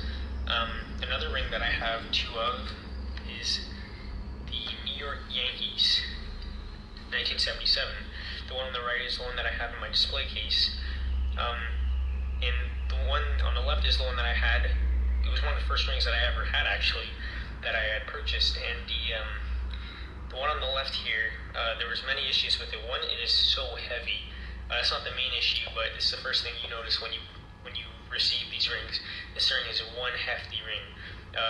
But as you can see, I don't really like the black paint, and it is present on this ring.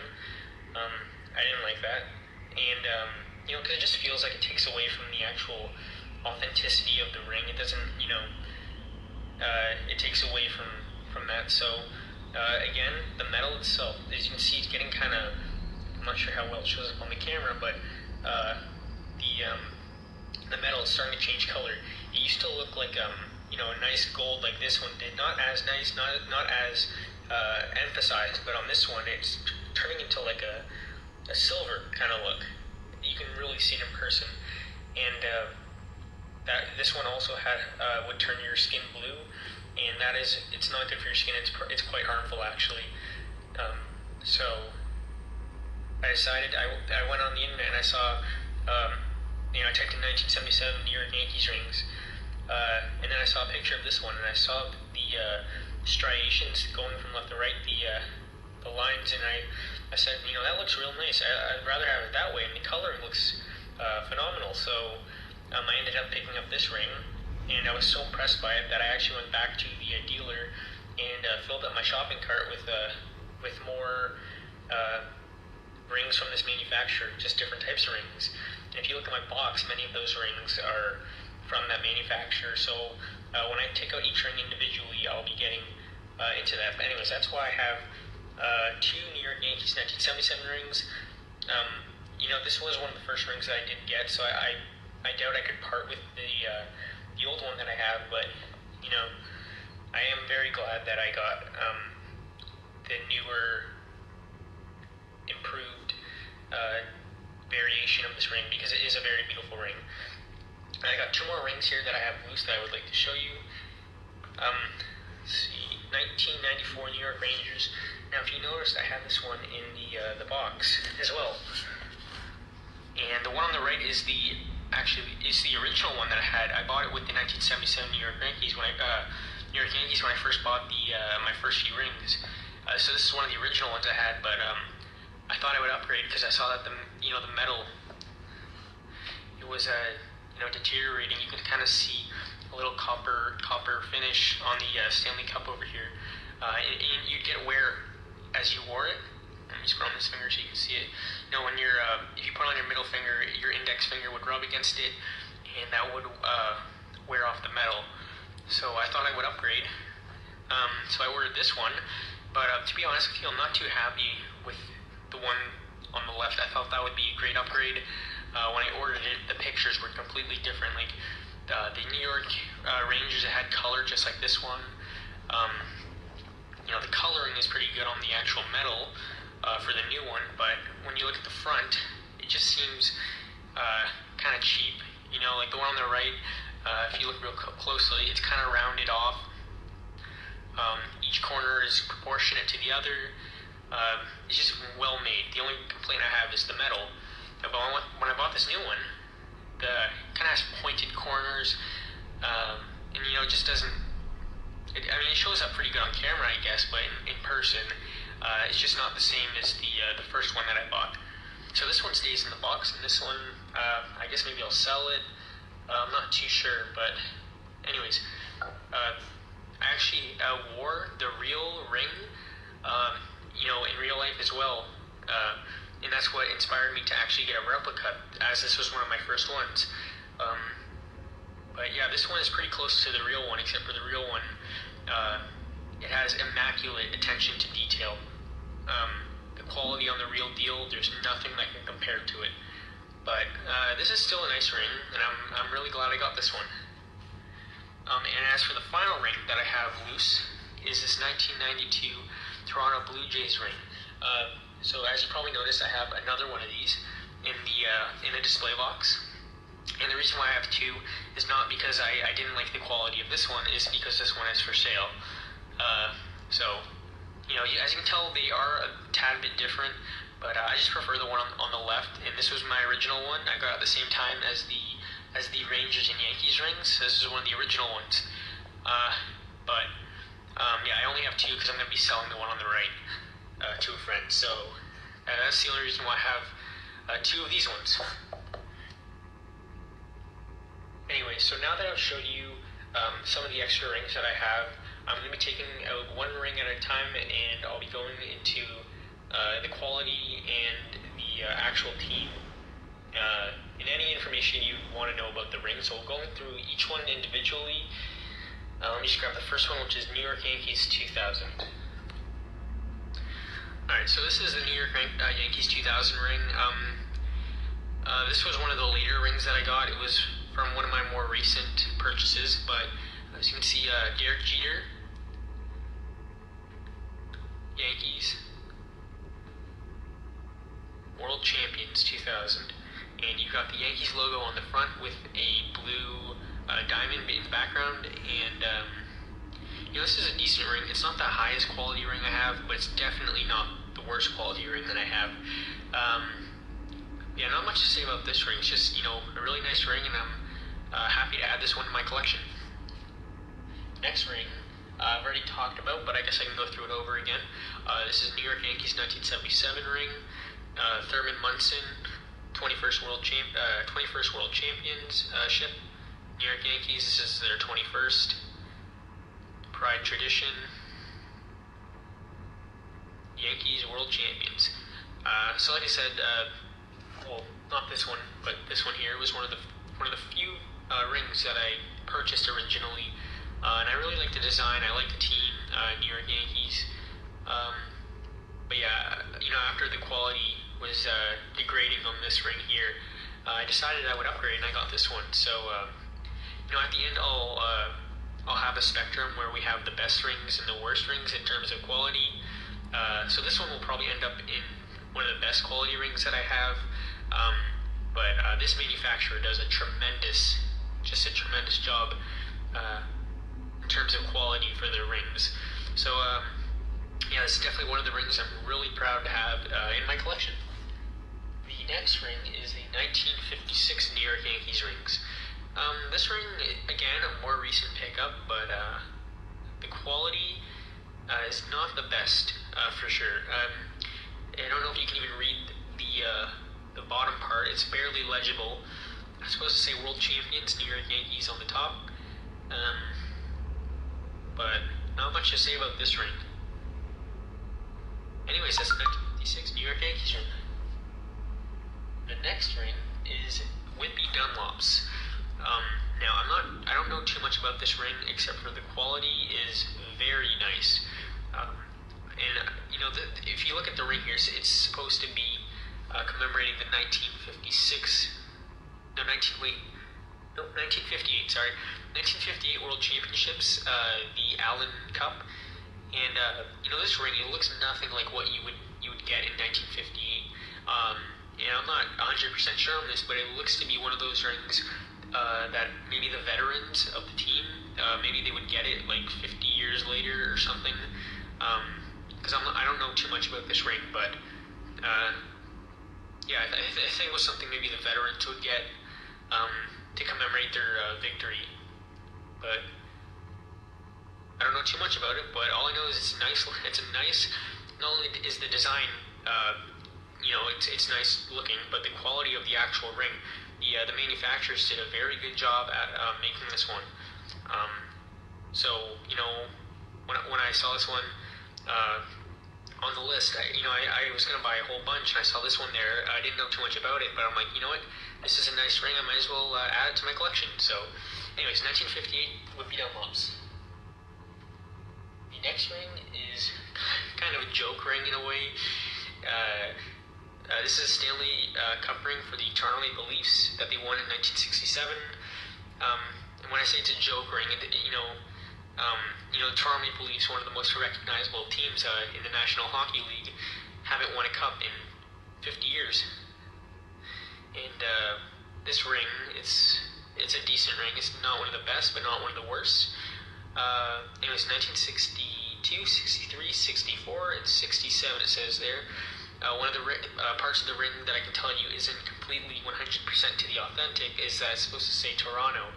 Instead, they've got a bar or something here, so that's weird, but a decent replica. The next ring I've already talked about, but I guess I'll go through this one, is the 1985 Chicago Bears ring. Here we have Peyton on the side here, and Attitude, 18-1. So, I mean, this is the manufacturing quality of the ring is pretty nice. As you can see, if you look at it this way, it looks like a championship ring, but the black paint, it is kind of irritating, and Spore Bowl, it kind of takes away as well. But all in all, it's a very nice display piece, especially if you look at it from the distance, But no, this is definitely one of the better looking rings that I have. So I'm really glad I have this one in my collection. But yeah. Anyways, 1985 Chicago Bears. Next ring I have here is, again, like 1977 New York Yankees ring, part of that the really nice manufacturer who makes these rings, with the striations that go from left to right. It makes the ring look very nice, and this is from the same manufacturer. 2006 St. Louis Cardinals.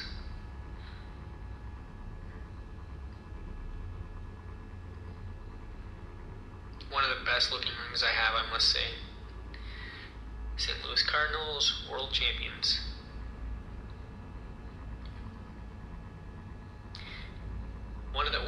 This is definitely one of the best rings that I have, but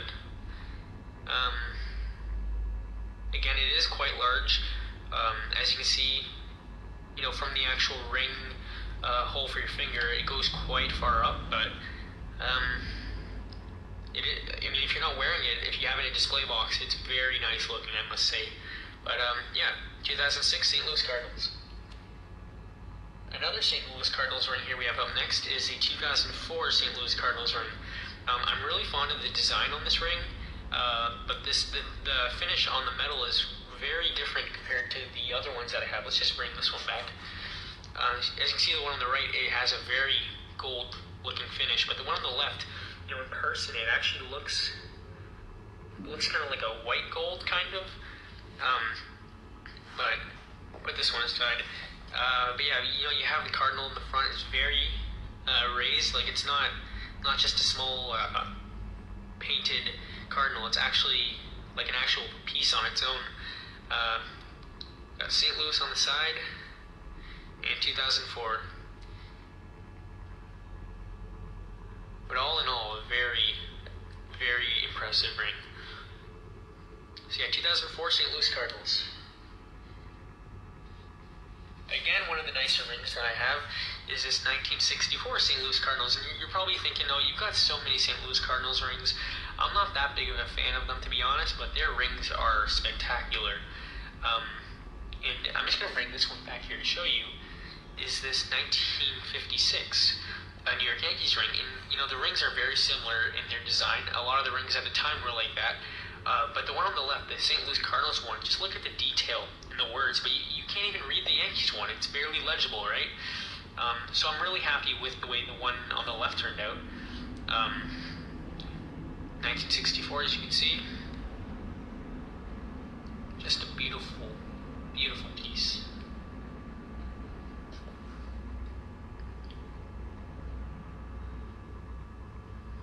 Anyways, this is the 1964 St. Louis Cardinals ring. The next one is the Adirondack Red Wings. And to be honest, I'm not really sure who they are, but when I saw the ring, the design, I figured I'd pick it up because, you know, it is, you know, when you receive it in person, it is a nice ring, and I'm really glad that I picked this one up, but I'm not really too sure who this team is. All I know is that they're based out of New York. I thought they were a Detroit Red Wings farm team at first, but you know, because they have the Red Wings logo. But no, they're a team based out of New York, so.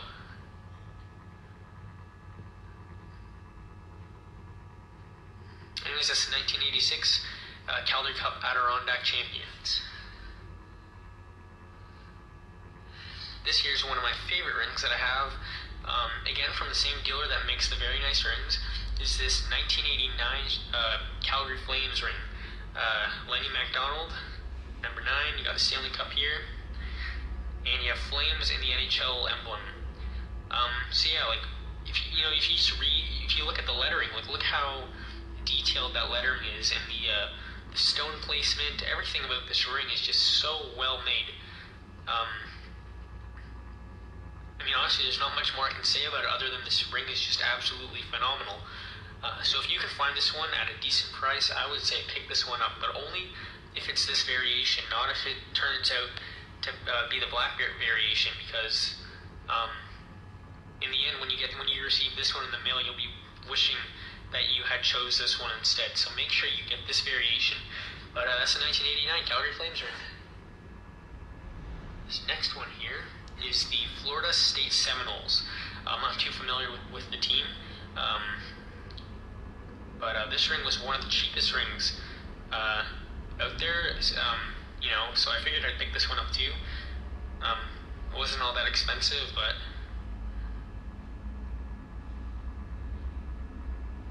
Atlantic Coast Conference, 1953. I guess that's one that was founded. I'm not too sure, but the ring is based on the 1992 conference. Yeah, the Atlantic Coast Conference. So yeah, 1992 Florida State Seminoles. The next ring, again, another St. Louis Cardinals ring, is 1967. As you can see, you got the stadium there, the year they won it, the championship, and St. Louis Cardinals.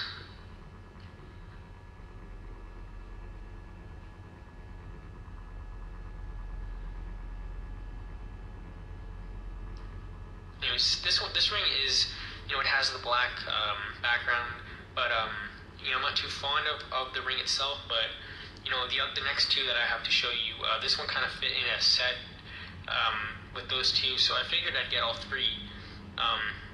But all in all, this is a decent ring, I must say. But yeah, 1967 St. Louis Cardinals.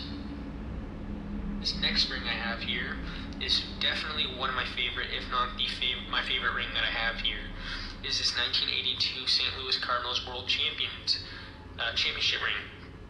The reason why I like this one so much is not only is the design probably one of the most appealing that there is, but the build quality is amazing. You know, you still have, you know, the etching going from left to right, which is what I prefer on my rings, and you have this diamond metal piece with the diamond on top, and then you have the red stone in the middle. So I just love this ring so much. St. Louis Cardinals, 1982. You got the stadium there. Just a beautiful ring. Anyways, 1982 St. Louis Cardinals. I think this is the last St. Louis Cardinals ring I have. This one is the National League Champions ring. So not quite the World Champions, but still impressive nonetheless. 1985 Cardinals 14th World Series. As you can see, this one has the black background, but it's not as bad as this one, where it's kind of just like a, you know, it's like they had a black ink and they just filled it with a syringe and it just dried off. With this one, you still have the etchings going from left to right, but it just has a black toning to it. So that doesn't bother me all that much. The design of the ring compensates for that, so it doesn't bother me too much. But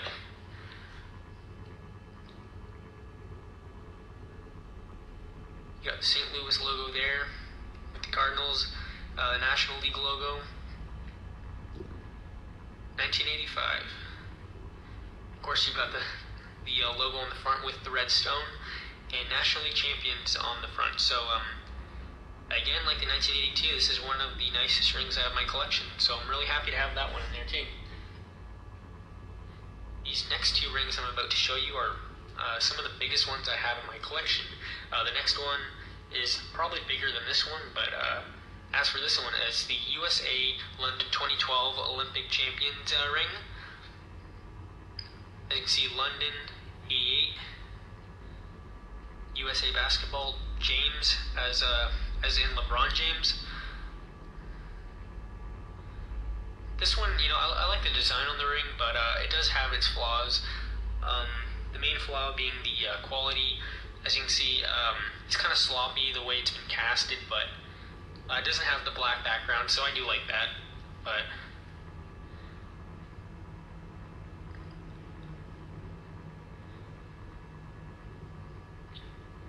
anyways, that's the 2012 USA men's basketball ring. Probably the largest ring I have in my collection here is the 2004 Team Canada World Cup of Hockey ring. This is, again, like the New York Yankees and Blue Jays rings. This is one of the first ones that I ever added to my collection. Simon Gagne, Canada 21, World Cup champions. Carry on the tradition. The quality on this one isn't the best. As you can see, there is some kind of reaction to the metals there when it was being casted, so I'm not too sure what's going on. But one of the biggest rings I have, I'm gonna have to weigh this thing and tell you how much it weighs, because it is one big ring. It's very heavy, so I would not advise you to wear this on a daily basis. Anyways, 2004 Team Canada World Cup of Hockey ring. This next one I have in the box, Chicago Bears. I'm not going to go too much into detail with this one. I already said enough about it, but not the most detailed variation of this ring that I have. But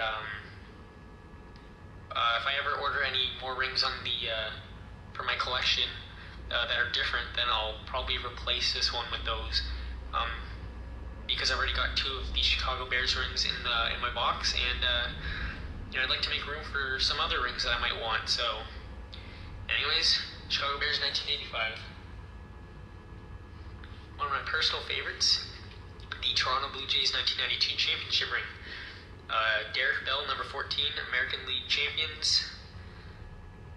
Toronto Blue Jays World Series, Canada's first.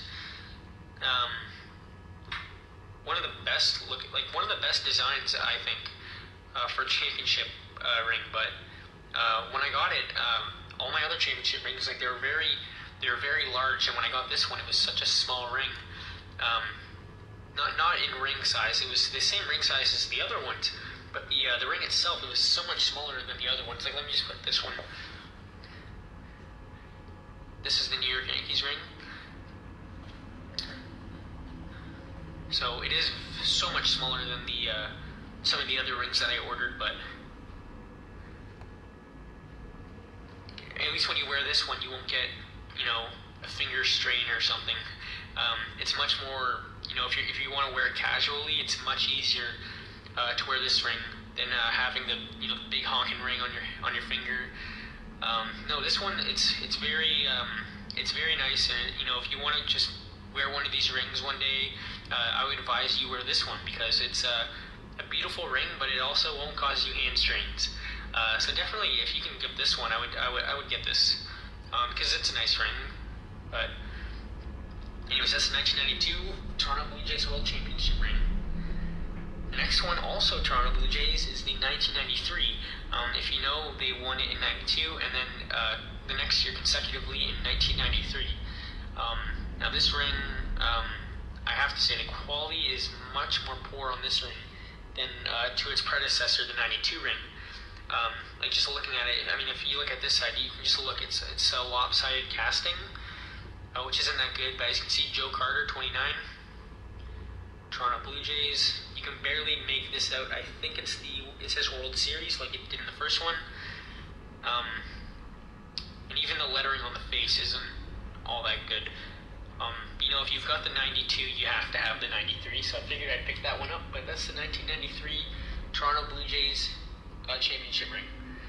This next one, Detroit Tigers, 1984. This ring, again, the quality is not the best, but it's definitely up there in the good quality rings.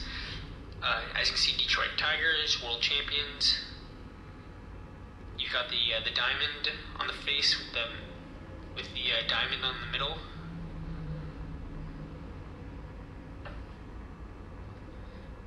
Trammell. Not much to say about this ring other than it is a nice ring. There's not much to say.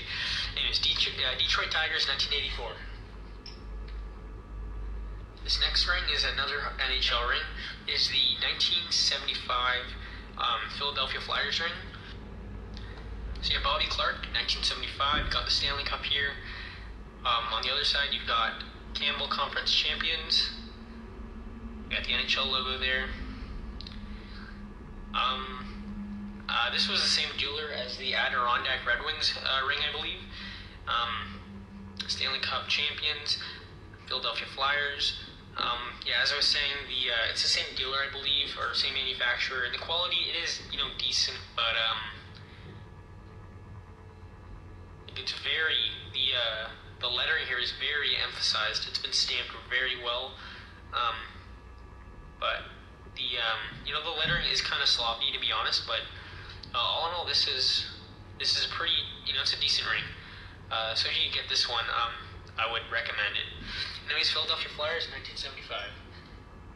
This next ring is Montreal Canadiens, 1973.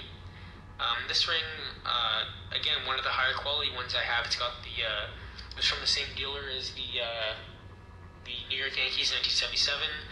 It's got the lines going across just the way I like it, but all in all, the quality, almost in every aspect, is what it should be if you, you know, if you want to put this in your collection. So you got 1973, you got the Stanley Cup, Coupe Stanley Cup, I guess that's French, Le Club de Hockey Canadien. Got Ken Dryden, and you got the Montreal Canadiens logo here on the side, NHL Champions. So that's the 1973 Montreal Canadiens ring. This next one of the smallest rings I have, it goes down there with the Toronto Blue Jays 1992, is this Wilt Chamberlain Philadelphia 76ers ring. This ring, it would have been won in 1967. As you can see on the side here, it says 168, lost 13. It says NBA. Chamberlain 76, number 13. World Champions Philadelphia. You got the blue stone here with the diamond here. A very nice ring. It's very light due to it being hollow on the top here. You have this little design here.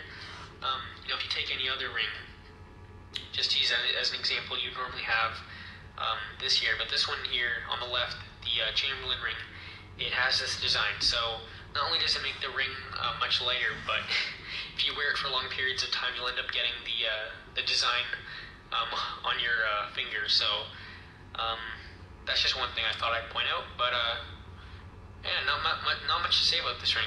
Philadelphia 76ers World Champion ring. We're up to our last 6 rings here. We have, this next one is the Boston Red Sox 2004 Greatest Comeback in History ring. As you can see here, it says Greatest Comeback in History 2004 on this ring because it was one of the greatest comebacks in history. I'm sure there's many videos on YouTube where you can see how they came back in the series, and it was a really good moment in Red Sox history, so go check that out for sure. As you can see, World Champions. You got the Boston logo there. Reyes Nunez. this one is a nice ring as well. The only problem the only issue I have with it is if you look at the bead, the holes on the bead are also dyed red, which is incorrect. So that's just the only complaint I have. But you know, if you are serious into amassing a collection of these rings, you're going to be noticing these things, all the little imperfections really easily, just as I have. So yeah, that's one thing. One complaint I have about this ring, but all in all, it is a decent ring, I must say, but that is an imperfection there. Anyways, 2004 Boston Red Sox. This next ring here is the LA Dodgers 1988 ring. Again, from one of the best manufacturers there are, Gibson LA 23, Dodgers, World Champion Dodgers, 1988. Now you got the blue paint going on there, and you have the diamond go around. 1988. It has two baseballs there. That's nice. You have the diamonds going around. Yeah, this is a nice ring. It's very popular. A lot of people own this ring. I've seen, but not much to say. It's just a nice ring. Anyways, 1988 LA Dodgers. This next one here, again from the same dealer, Minnesota Twins, 1987. Twins World Champions, you got the logo there with the blue paint around it. 1987 World Series. Minnesota versus St. Louis, 4-3.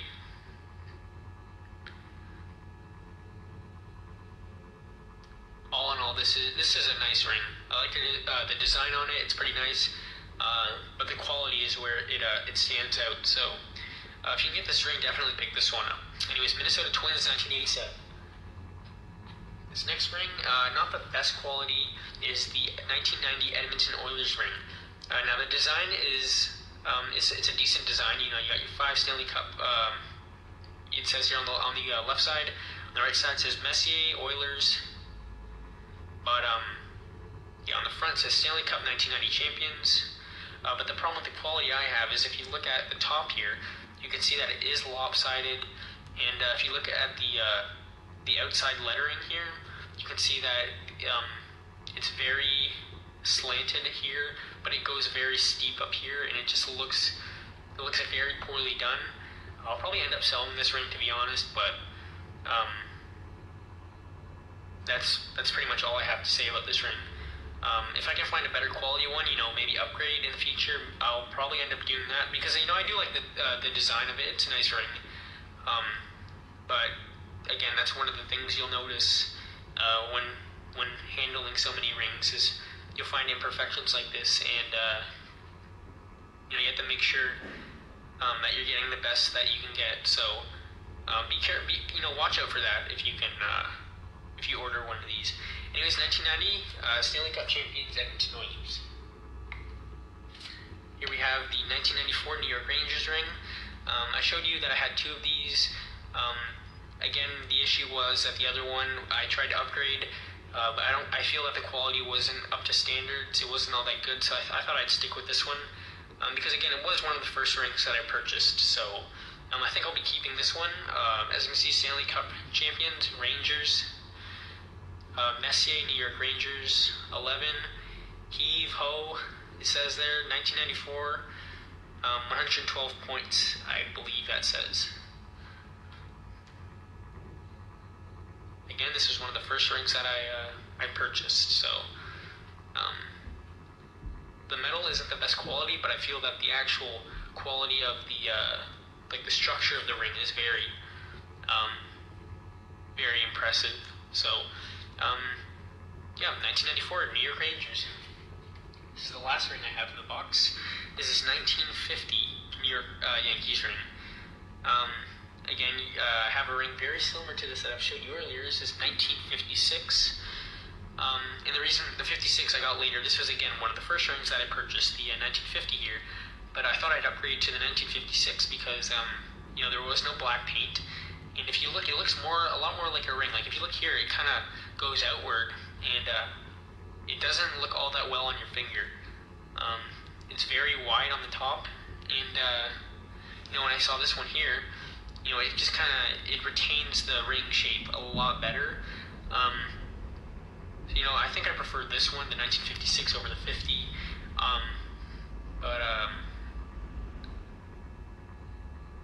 It's still a nice ring to hold and look at.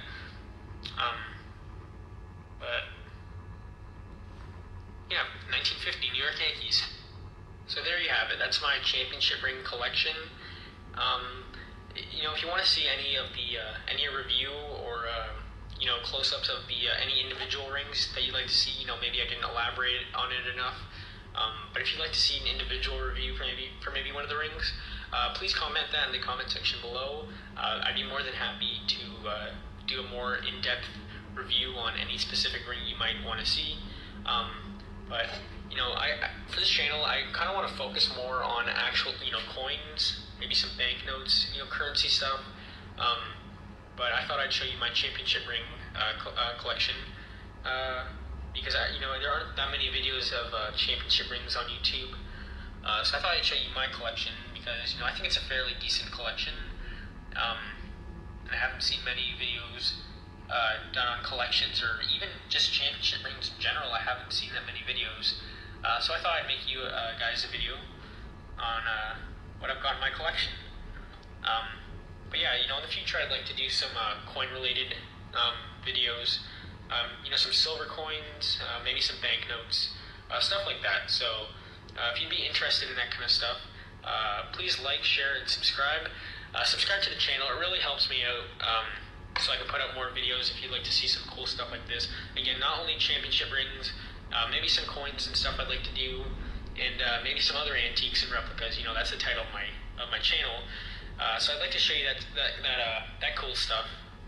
Whenever I get any new stuff, any old stuff, I'll probably make a video of it because I'm always getting new stuff in. So that'll probably make for a good video if I'm ever getting some more rings in, some more coins in, maybe some antiques, stuff like that. So if you'd like to see that, I'll be posting videos of that shortly.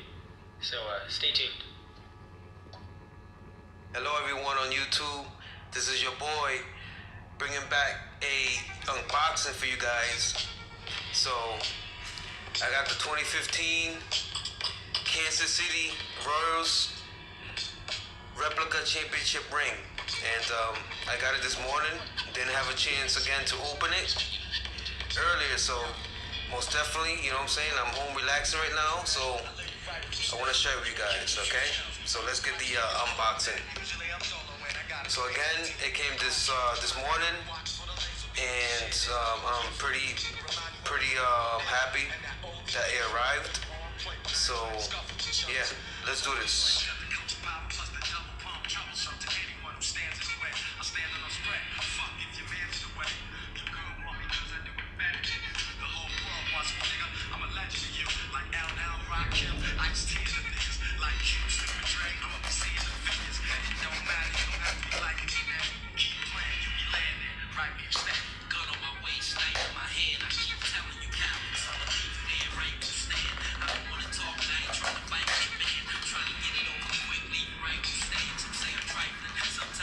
Yeah, it took probably like 14 days for it to come in, so not bad.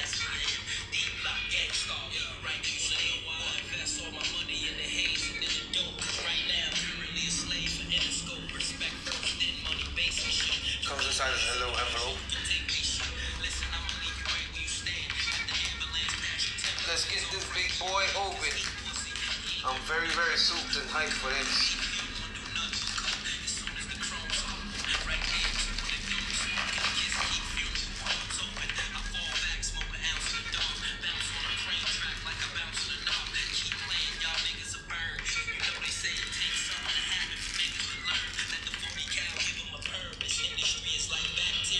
There she goes. Wow.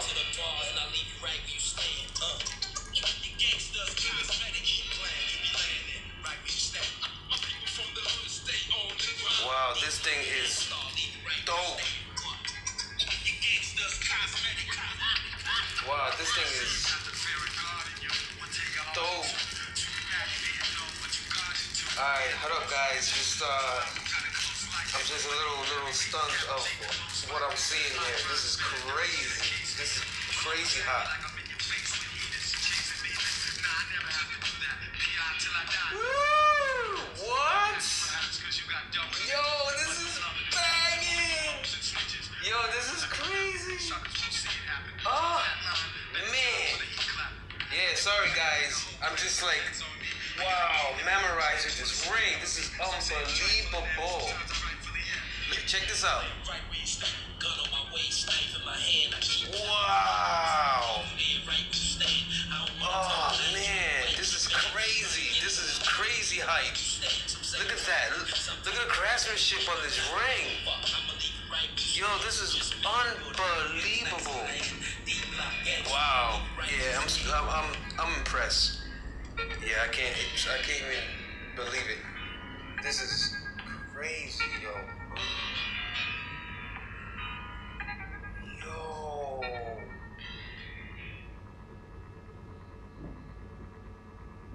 Check that out, guys. I got a size 13. I'm usually a size 12. I am a 12, but sometimes these rings, some rings run kind of like small, so yeah. I got a 13. But yeah, this is real nice. Real nice. I'm very impressed with this ring. It is beautiful. The mysterious force is loose somewhere in outer space. The mysteries of creation are there. Up in the sky. The moon and the planets are there. And new hopes for knowledge and peace. Yeah, not bad. Look at that. Check that out. That is crazy.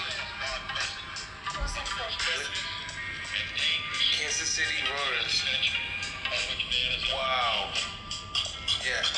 Let's see if the camera can focus a little bit more better, guys.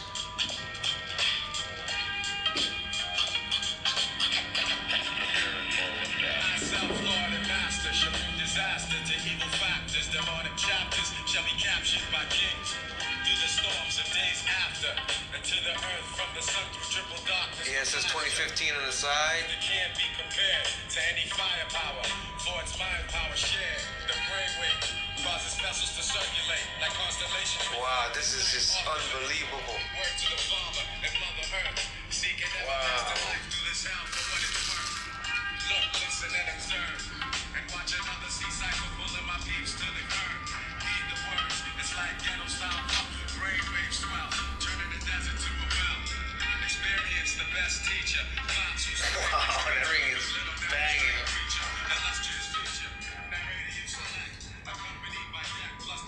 Well, there it goes, guys. I'm trying to focus. 2015 Kansas City Royals. It's beautiful. It's gorgeous. Try to focus in a little bit. Wow. Yeah, it's unbelievable.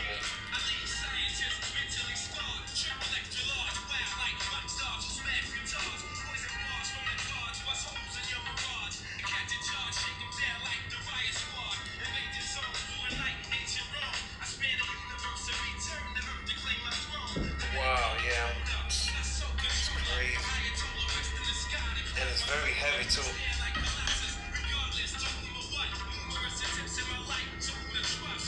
Look at that.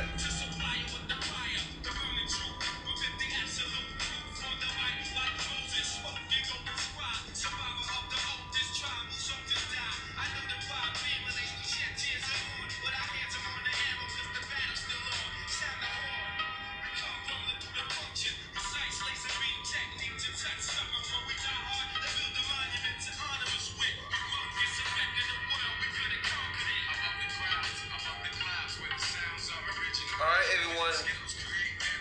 Thanks a lot. I appreciate it. Thanks for, spending a little bit of time with me with this unboxing. Much love to all. God bless to everyone. Give me some thumbs up. I really appreciate it.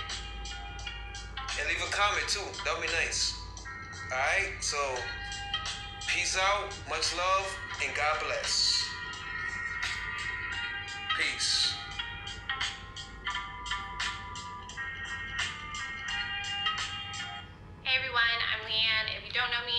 me, you're back. Thank you so much. I'm glad to have you guys back. Today we are talking about jewelry favorites. My current most worn jewelry, and I am in a big jewelry phase right now. I'm very into layering, bracelets, earrings, necklaces, rings, pretty much anything. I'm all about it. I've been very focused and very interested in jewelry for, I don't know, the last couple of years, and I've collected a bunch of stuff that I really, really love. And I've always really loved jewelry, but maybe not this amount of jewelry. Even when I was a little girl, like when we would go on vacations, I would always pick out a ring, and I was really into sterling silver and turquoise. And I would always have at least one ring that I would wear all the time. And I've always really loved jewelry that you can wear all the time with everything. I like to find a favorite and never take it off. And definitely I've been switching out my jewelry a whole lot more than back in those days, but I really like stuff that kind of goes with everything. Like today I am like a weird Little House on the Prairie dress kind of situation, which is like sort of dressy, but it's like still sort of a nightgown. But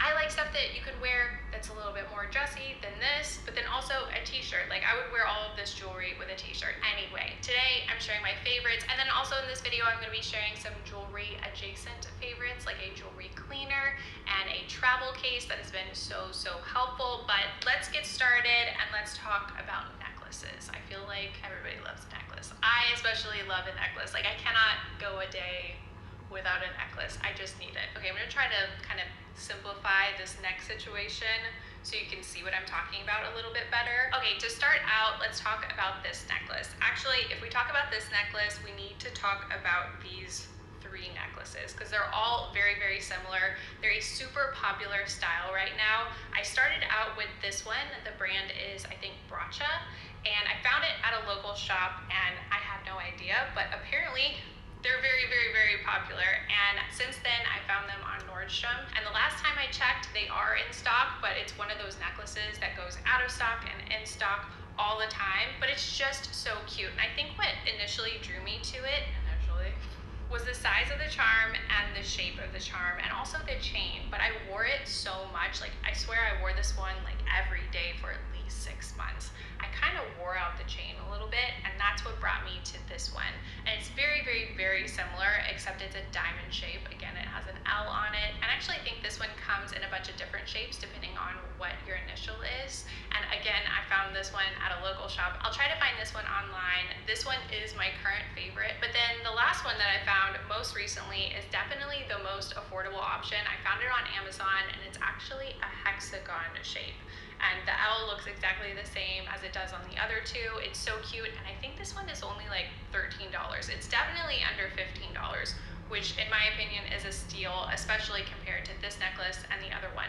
None of them are real gold or anything like that, and I did end up wearing out the chain of this one, the Brooch one. So I think going down the affordable road wouldn't be bad. Okay, the next two necklaces are both from Etsy. They're both pretty affordable. It's these top two gold necklaces. The top beaded one, and then this one down here is kind of like a fringe necklace. They're both gold. I think they're both plated. They're not solid gold, and they're both pretty affordable. I think they're both under $30, and I love all the stuff that this Etsy shop has. I just recently discovered them, but ever since I got these two necklaces, I cannot stop wearing them. They're so cute. This beaded style is so popular, especially for bracelets, but I love it as a necklace. I think it's so cute layered with longer necklaces. Okay, my next one is actually strapped into my travel case. I'll show you in a second. This one is a layered necklace from Free People, and I know I've talked about this one a couple of times so far, but it's absolutely worth talking about again because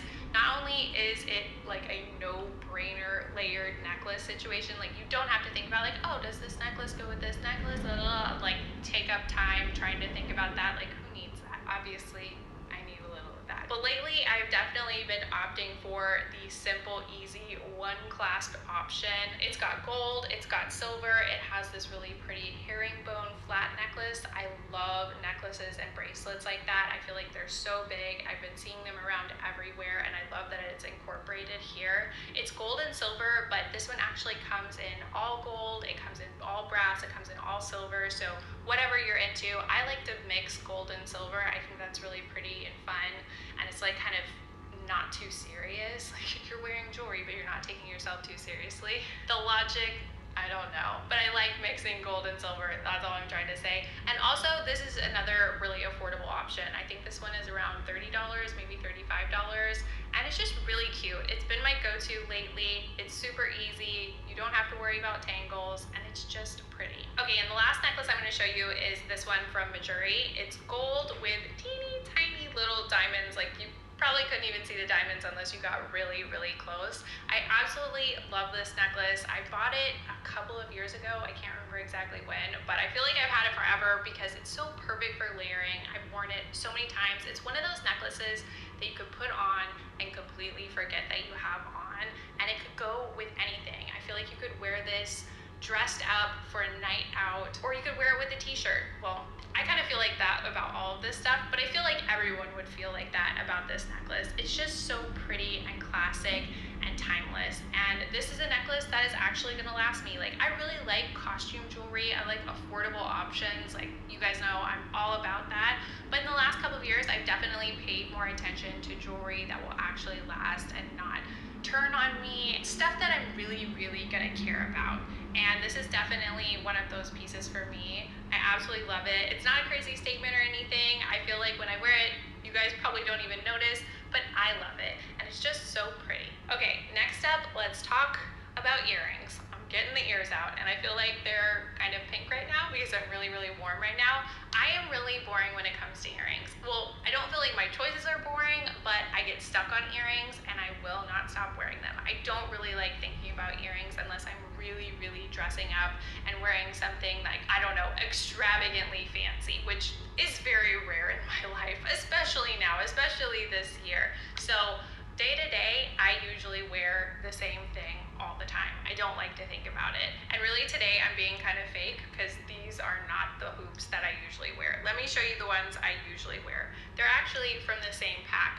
I got a pack of hoops from ASOS, I don't know how long ago, at least a year ago, and I wear them all the time. Okay, let me zoom you in a little bit so you can actually see what's going on. These little gold hoops came in a multi-pack that these were also in. I think it came with like 4 different hoops and they all looked exactly the same, but they were just in different sizes. And these are almost the smallest ones that came in the pack, but they have become my absolute favorites. And they're just small enough that they're perfect for every day, but I still feel like they're noticeable because they're really, really wide. I love a hoop, and I always pair it with these little huggies that I got. Grant actually got these for me a few months ago, and they're also from Majuri. They're gold with diamonds on the front, and I think I told you guys this story in my last Amazon favorites video because I found some really amazing huggies that looked exactly like these, like dead on exact, but they were like $12, and I loved them. I was wearing them every day for, I don't know, maybe like a week,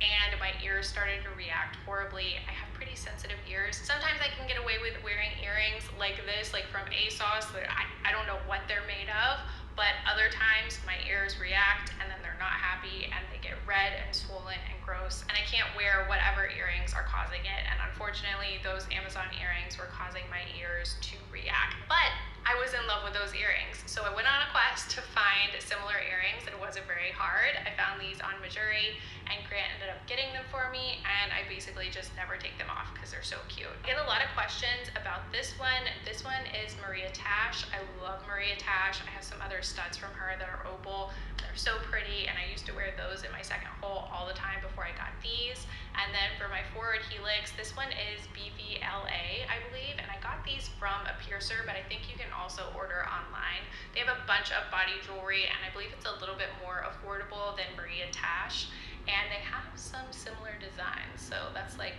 a little inside scoop. I fell in love with Maria Tash, but sometimes when it's a design like this, it's basically just like 3 little gold dots. I don't really feel like you need to pay Maria Tash prices for 3 little dots, so if you can find a similar design from like BVLA, definitely go for that. I think I actually bought both of these directly from a piercer, but you can find both of them online. Okay, I'm switching my earring back out, and I'm gonna zoom you out a little bit. Ooh, actually, I thought I was done with earrings, but I am not done with earrings. These are another favorite, also from Majuri. They're called the double hoop, I believe, and there's actually some that I think have some stones on it, but I just have the plain gold ones, and they're a really really, really cool design because it almost makes it look like you have a double piercing when you don't. So it loops around and then it loops around again. So it looks like two hoops, but it's really just one. So I really love this. I think it looks really cute and it makes me look like I've got 3 holes when I really only have 2.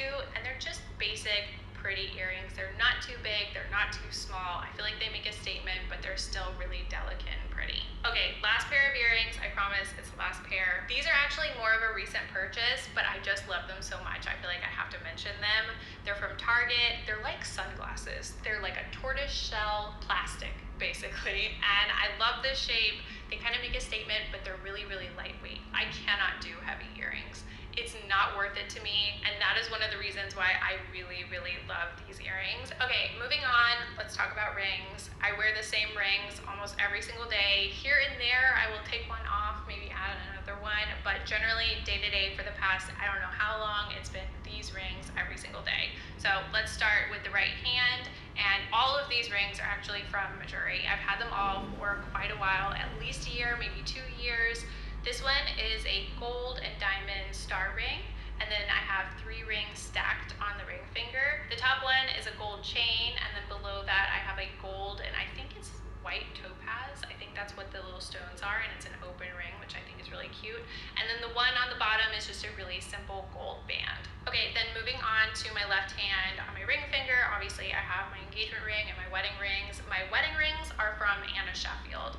Shortly after we got engaged, or I don't know how long after we got engaged, I discovered Anna Sheffield, and I absolutely love her rings. I love her jewelry so much. It's the first place that I think of if anybody asks me about wedding jewelry, engagement rings, any of that stuff, because it's just so pretty. I love her designs. I like cannot get over it. Like I can still look now and just be like, I want this one, and this one, and this one. We're like, no girl, you're done. I actually vlogged the day that we went and looked at the rings at Anna Sheffield in LA. That was a long time ago. I don't know if you saw that one, but I have 2 rings, top and bottom, around my engagement ring. And then on my middle finger, I have 2 rings stacked. The top one is like a $11 special from Amazon. It's just like a teeny tiny little silver ring with little, I guess, CZ stones. And then below that, I have a ring that Grant got me for our anniversary last year. He gave it to me when we were at Disney World.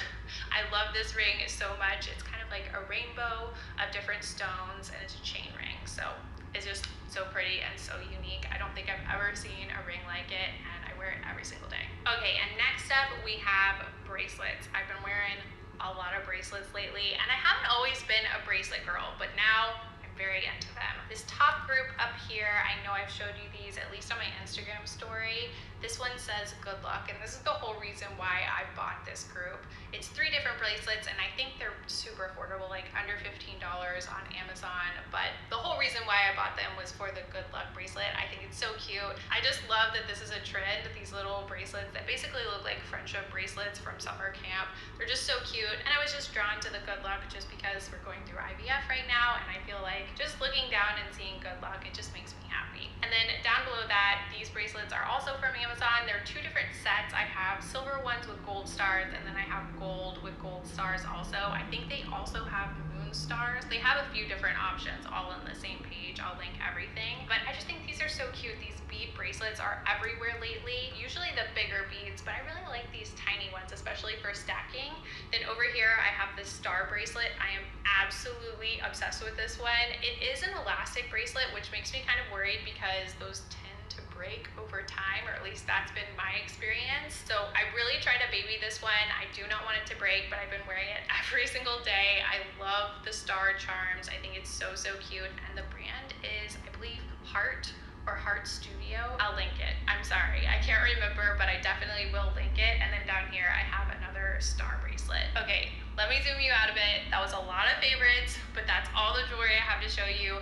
Now I have to show you this travel case. Now, this is my favorite travel case for my jewelry. This thing has changed the game for me. I love it so much. I got it in the soft pink color, and it's actually held up really well, better than I thought it would for as many trips as I've taken it on.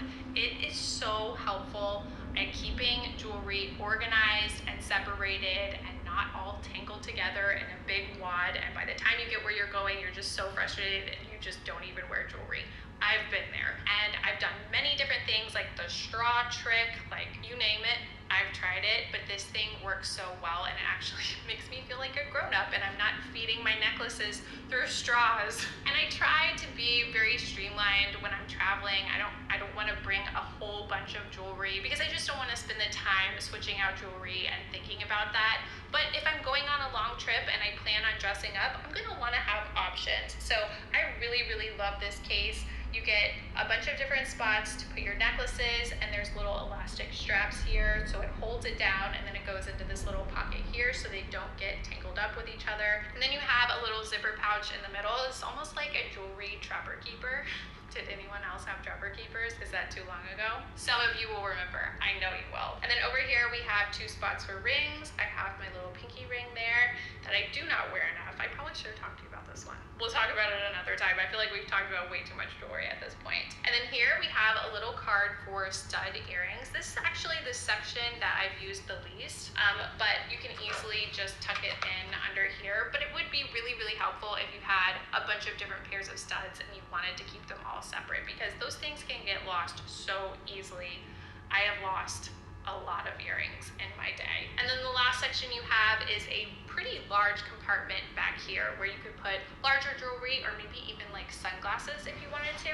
There's just a lot of sections and it's really easy to keep everything organized and it's flat, it's easy to pack. And I think this brand actually has a smaller hard case if you're interested in that. I actually ordered that one at the same time as this one because I wanted to see which one would work for me. I actually think I want to order that one again for shorter trips or just when I'm going to bring way less jewelry. I'll link that one in the description also if you're curious because obviously I don't have it here to show you, but I think I want that one also. Okay, now the last 2 things I have to show you are both for cleaning. This is my at-home kind of like deep cleaning option. I know there are a bunch of different like fancy machines and different stuff that you can get for cleaning that probably do a way better job, but I've been really happy with this. It's definitely very affordable and accessible, and it's just the, what is it even called? Connoisseur's Jewelry Cleaner. You can definitely get this on Amazon. I think I've also seen it at Bed Bath & Beyond. It's kind of everywhere. I feel like it's been around for everywhere. And basically, what you do, it's like the quickest process ever. It's so easy, but it makes such a huge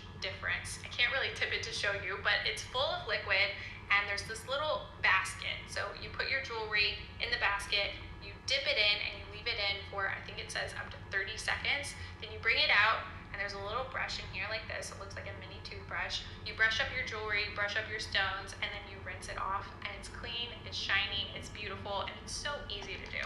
This is not something I would bring anywhere. I always just leave this under my bathroom counter. And then I have this little cleaning pin. It's actually from the same brand and it's called the Diamond Dazzle Stick. It's kind of like a little brush tip pin like this, and you rotate the base and it puts out some cleaner and you just brush it on your jewelry, rinse it off, and you're good. I feel like this is good for travel or just when you want to do it super, super fast. They're from the same brand. I feel like they both do a great job, but I feel like this one is like a deeper clean in some way. Obviously, not an expert, but that's what I've noticed. All right, so that's everything. That was a lot. I did not realize this video was gonna be this long. I didn't realize I had so many favorites, but I appreciate you guys being here. If you're not subscribed to the channel, please subscribe so you can come back and see all my new videos and vlogs that I put out every week. You can also find me on social media. It's Leanne Says Everywhere. Again, I'm gonna link everything that I can, everything that I can find in the description in case you're curious. Thank you guys so much for watching, and I'll see you guys next time. Bye, everyone. Putting nail oil on right now feels like cramming for a test that I didn't read the book for. I gotta put some nail oil on 1.1 second before I start recording. I tried my best. Hi guys, welcome back to my channel, and if you're just joining, thank you. I'm Delaney, and today's video is a very highly requested video on my jewelry collection. And in this video, I'm going to be sharing the places that I like to buy jewelry, most of my favorite pieces, and some tips on styling them. I'll also say that I have a ton of jewelry and not all of it is labeled, so I can't remember where everything is from. I will link everything that I can find, and I'll link similar for things that I'm not sure where they're from or if they're sold out. If you guys have not already subscribed to my channel, be sure to do so you can catch all of my upcoming videos. Let me know in the comments below if there's anything you need more information on, or if you have video requests. I love to see those as well. I'll add them to my list.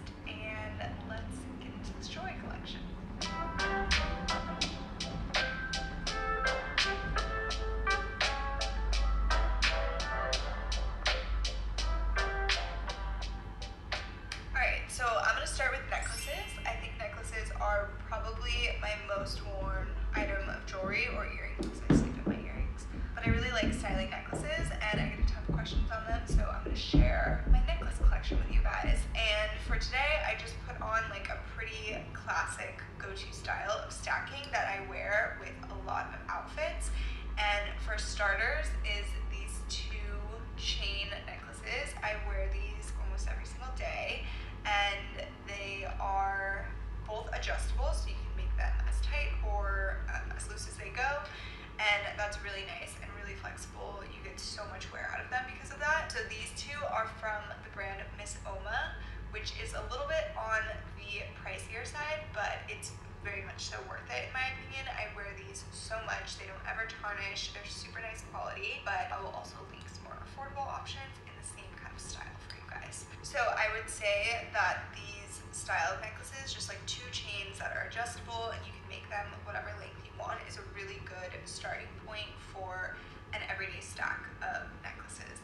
And then from there, I like to go down and bring it into more like pendant style. So I have these two. I actually do not remember where these are from, and they're not labeled, so I'm gonna have to link similar for you guys. But I like just like a fun little pendant. So one of these is the Yankees, the New York Yankees symbol, and the other one is a money sign.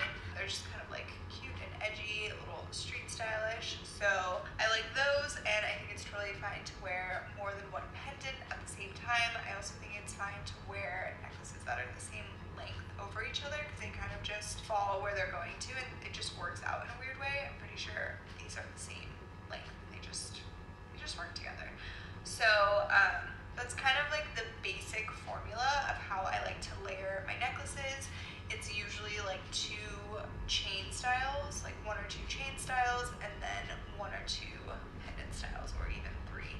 And sometimes I'll just layer like all chains or all pendants or whatever. It's obviously very flexible, but this is just sort of my go-to formula. So now I'm going to show you guys some other pieces that I have and the places that I got them and whatnot. So I've got these two felt hook systems. This is what I use to store my jewelry, my necklaces specifically, and it works really well. It's a nice visual. It's really easy to pull from and see what you're working with, and it's just like a clean, good organization system. So I've organized both of these to reflect chains and pendants. So I'm just gonna go over these quickly with you guys. This is like a shorter choker style chain that I feel is good for the starting layer. This one I believe is from Jules Junkie, which is a girlfriend of mine's brand, and it's really affordable. This is the same kind. So I'm not that well versed in jewelry actually, like if it's a Cuban link or a curb link and things like that, or a curb chain. So, you know, pardon me for not knowing, but these are just some nice little choker style chains to start your stack with. And then here is like a flat chain. I don't even know if that's the right term for that. Maybe this is a snake chain. I don't know. You came to the wrong place if you were here for terminology, clearly. But this is like a nice choker style as well to start at the top. And then here is another sort of style that's similar to the ones that I have on now, with the almost like clasp style chain, which is really nice because it's super adjustable. And I believe this one is also from Jules Junkie. This one, I want to say this is a curb chain, but I'm not sure. Again, just sort of like a shorter style. I cannot tell where this one is from. This one is just like a super skinny, I think this is a Cuban link. Super skinny Cuban link, and it's just a little bit more dainty, which I do like to have around. And then right next to it is something a lot chunkier, which is also fun for layering. I don't know where either of these are from. And then moving over to the pendant side of things. So I don't like too girly of pendants, but this butterfly one is probably like one of the girliest ones I have. I actually got this from Miss Lola, and I think it's sold out now, but I'll link similar. I also love this style, which is like a vintage style designer button turned into a pendant necklace. So I have two of these. This one is from a small brand called Lux to Kill, I believe. And then I'll show you guys the other one, which is on the other side. Here is a little lock necklace, which is really nice for layering. I think this is a super cute, very wearable pendant. And then I'm really big into the nameplate style of necklaces as well. I love the Old English or Gothic style text. This one is from Rock and Roll.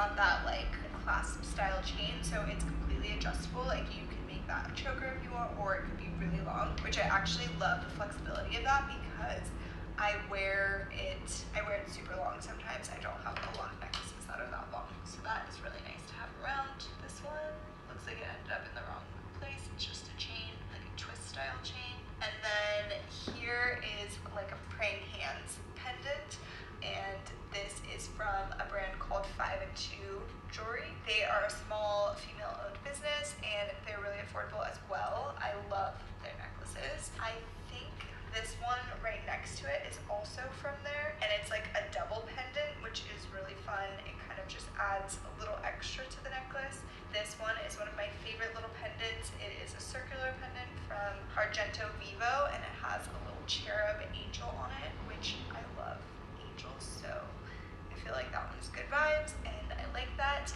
This little cross is super nice. This is from another small female-owned business called Alexandrite Jewelry, and it's really good quality, so a little bit on the pricier side, but completely worth it. Okay, I'm going to show you guys these two that I have in these bags that I don't keep on there because they're not labeled either, and I like remembering where these ones are from because it's a girlfriend's brand, and the brand is called Orion. So she makes really high quality, nice jewelry, and it's again a little bit more of an investment, but completely worth it in my opinion. So she has the most beautiful chains in all different shapes and sizes. She does gold and silver. So I think this one that I have is called the Emma, and it's just a really nice layering chain. It's like nice and heavy, but it's still like a thin chain. So I wear this all the time. And then I have a chunkier one from her, which I love a chunky chain as well.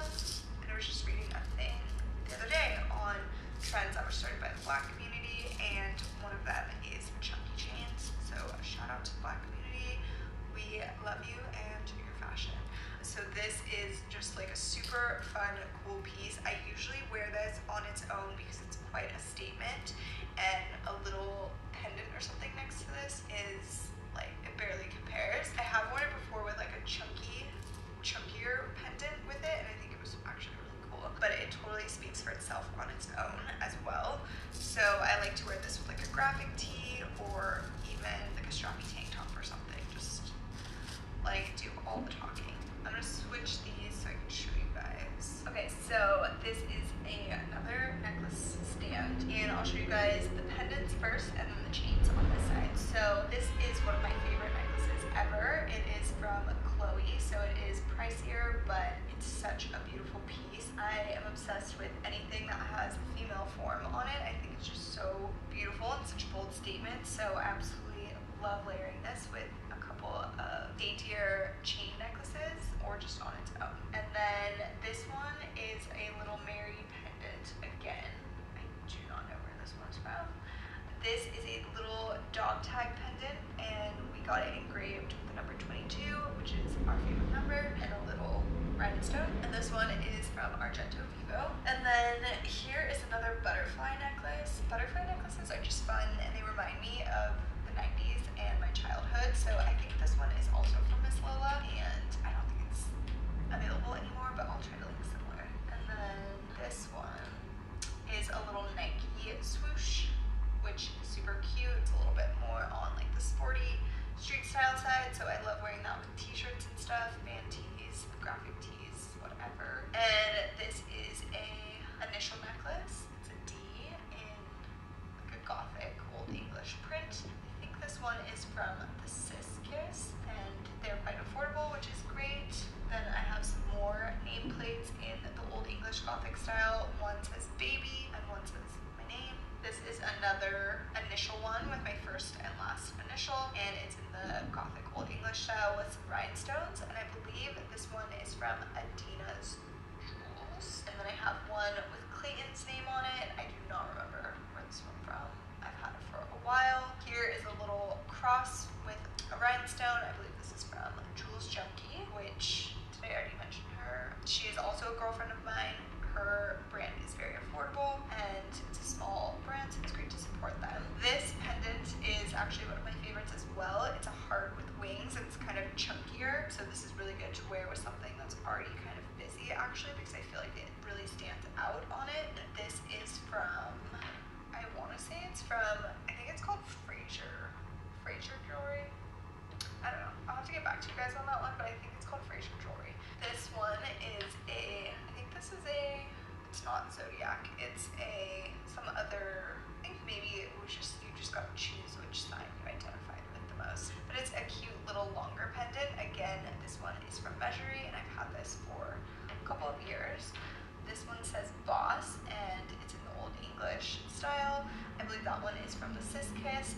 And then this is another one of those vintage designer buttons, a Chanel button, and it's been reworked to be a necklace, which is so cute, and I love that necklace. I get so many compliments on it. It is from a small female-owned business called Blue Blood Jewelry, I believe, and it's just really nice. It's such a cool way to have a designer piece without like paying a ton of money, because it's actually just a button, which is still a little expensive. Definitely in terms of a button, a designer button is expensive, but it's not as much as like a true Chanel necklace would be, so it's kind of a cool hack. And then this hawk necklace, or actually I think it's an eagle, but hawks are my spirit animal. Like I love hawks, so I call it a hawk. This is from 5 and 2 Jewelry, I believe. And then we just have some more chains. So this is that same clasp style. This one is from Viviana Deportman. I think that's how Torian. Sorry, I'm completely butchering that. I will tag it so you guys can see for yourself. This is another one of those like clasp style. This is from Jules Junkie. This one is more of like a beaded chain almost. I'm not sure where that's from. And then here is a chunky one. I'm not sure where that is from either. This is another one of those clasp styles. It's really adjustable. And this is from Jules Junkie as well. And then this is like a shiny, sort of like thick chain, which is really fun. I believe this one is from Miss Lola. This is like a nice layering piece with some rhinestones, and it's kind of like glittery and more on the girly side. It's really pretty, and it's from Paul Valentine, I believe, so Faye Jewelry. This gold one is maybe the Sis Kiss. I can't tell where this one is from. I think it's from the Sis Kiss. Tag doesn't have a name. So that is pretty much it for the necklace collection. On my jewelry collection, I just love gold stacks of necklaces, clearly, so just throw a couple of pendants and a couple of chains in there. It'll be good to go. Okay, the next thing I'm going to show you guys is rings, because I also love wearing rings. I've always had a thing for them, and I store my rings in this little container. I got this from Target, from the Opal House collection, I believe it was. It's just a cute little peacock. So yeah, I have earrings and rings in here. I guess, I'm gonna start by I was already wearing a couple rings, so I'm just gonna style them. Style how I would wear a typical day of rings and show you guys, and then show you the collection. Okay, here is a pretty classic example of what I would wear on a typical day with rings. I like to have maybe like 4 to 5 on at a time. I just think they're so fun. They make everything that you do with your hands more fun and pretty. So this one on my ring finger, I believe is called the Boyfriend Stacker, and it's just like a thick gold band, which I really like because I like when my rings are actually kind of bold rather than dainty. I think it's because I have small fingers. It just helps to make them stand out a little bit more or something. I don't know. I really love it. And I like to wear it on this finger. That's where it fits, which is actually a pretty hard finger for me to find rings that fit on. And then these two are super cute. This is like the dome style, which has been super popular as of recently. This one is the croissant dome, so it has this really pretty croissant texture that's kind of like a twist, and it's a little bit more on the fancy side, I would say. And then this one is just the rounded dome, which is a little more everyday. I mean, I wear these both every day. They're very wearable, casual rings, I would say. But this one is just like the smooth, nice texture, and then this one is a more intricate, twisted texture, which I think is really beautiful. And they all look so good next to each other, and I've had my Measury rings for years and years. They're really good quality. Just as a brand in general, Measury is a really good price point with good quality, so I highly recommend them. And then this one, I love to throw on a Pinkie Ring. So I think it's just like fun, and I don't know, not everybody has Pinkie Rings, so I think it's just a little bit out there and eccentric, which I love. This one is from that brand, Viviana Jordan. But it's from the same brand, that Viviana brand, so I will leave their info below. And these are all just like pretty simple, classic gold rings that are just really easy to wear with almost any outfit. So that's kind of like the style I go for with rings. So I'm going to show you guys a couple more, and I've broken these up by brand. So let's see. So I showed you guys these ones from Measury already, and then I also have this zodiac sign one from Measury, which is really pretty. It has just the stars in your zodiac and some rhinestones, so I think that's super cute, and it's the little signet form, I believe is the terminology for that. Okay, and then another brand that I love for rings is Bauble Bar. They are very affordable, and I love that they come in stacks there. It's really nice for mixing and matching. So this one is more of like a statement piece. It doesn't come in a stack, but it is a little fully rhinestoned, but it's kind of like a square. It reminds me almost of like a football ring or something, like I won a championship. So this is kind of like fun and flashy. And then this one is a pinky ring actually, and it is a little fun and flashy too. It's kind of like flirty, and I like to wear it for Valentine's Day and stuff. It's just a little hard, so that's fun. I also have a B pinky ring. It has a B on it, and it's from Measury, and I love it. I don't know where it is at the moment, but it's a really good pinky ring. And then this is a statement ring from Bauble Bar that I wear all the time, and I'm going to show you guys how I style it. I don't think they have this ring anymore, but I will look for it. It's a really cool shape. I like to put this on and then a ring stacking on top of it, so that's why like their stackers are really fun. This one is just circular with some rhinestones. This one has like a tiny little rhinestone, something fun like that. So I just really like Bauble Bar's rings. It's like a daintier gold ring, good for stacking with other ones. Okay, and then these are just from like random brands. This one I don't even know where this is from. I think it might be from Miss Lola, and it's also good for just stacking on top of other rings. Like I think it looks really cute with this boyfriend stacker. Sometimes when I wear this, people think I'm engaged or married because it's on my ring finger. It's kind of like wedding bandish, but I'm not, guys. Don't worry. I'm married in my heart. This one I wear all the time, and I get so many compliments and questions on it, and it is from Sarah Chloe Jewelry, I believe is the name, and it's just a square ring with my initial on it, and I like that it's a little bit masculine, but still like plain. Then this is a date ring. I'm really into the dates and the names and everything. This one is from Trey Color Jewelry, I think is the name. I'll tag it, but it's kind of a cool street style vibe, also pretty masculine, I would say, so I have a thing for that. And then lastly, I'm going to show you a couple of rings that I wear all the time from Sis Kiss. So these are like a chain ring, and they're really fun to stack on top of each other, or they look really good next to each other. And then this one is a pinky ring from the Sis Kiss, and it is a heart again, and then it's customized to have an initial in it. So I got a C, which could be for my last name or for Clingan, depending on the day.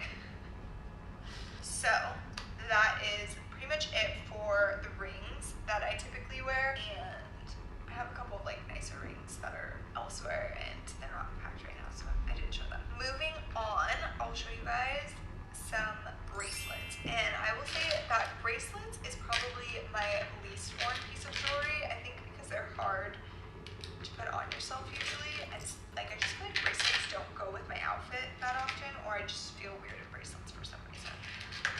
So I don't have that many.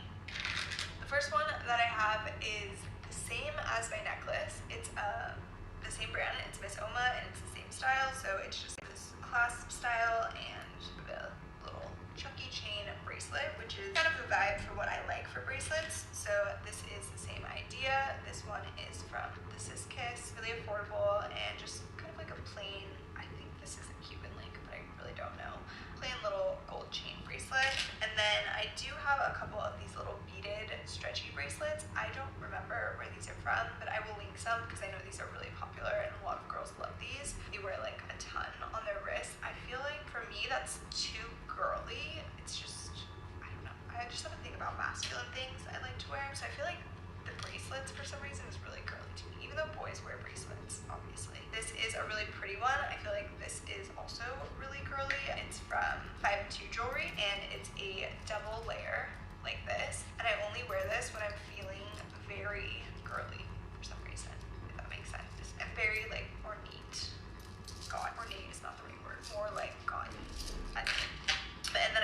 to show you guys an anklet because I actually love anklets and I always have. I've always loved anklets and toe rings. I don't have any toe rings right now. I used to get those little like permanent ones that would stay on for a couple of years. I have to do that again. But an anklet is so cute. I love the way they look and they're really cute with socks and sneakers right now. I have this one from Miss Lola. It's very affordable and I just like to wear it over like white socks and sneakers.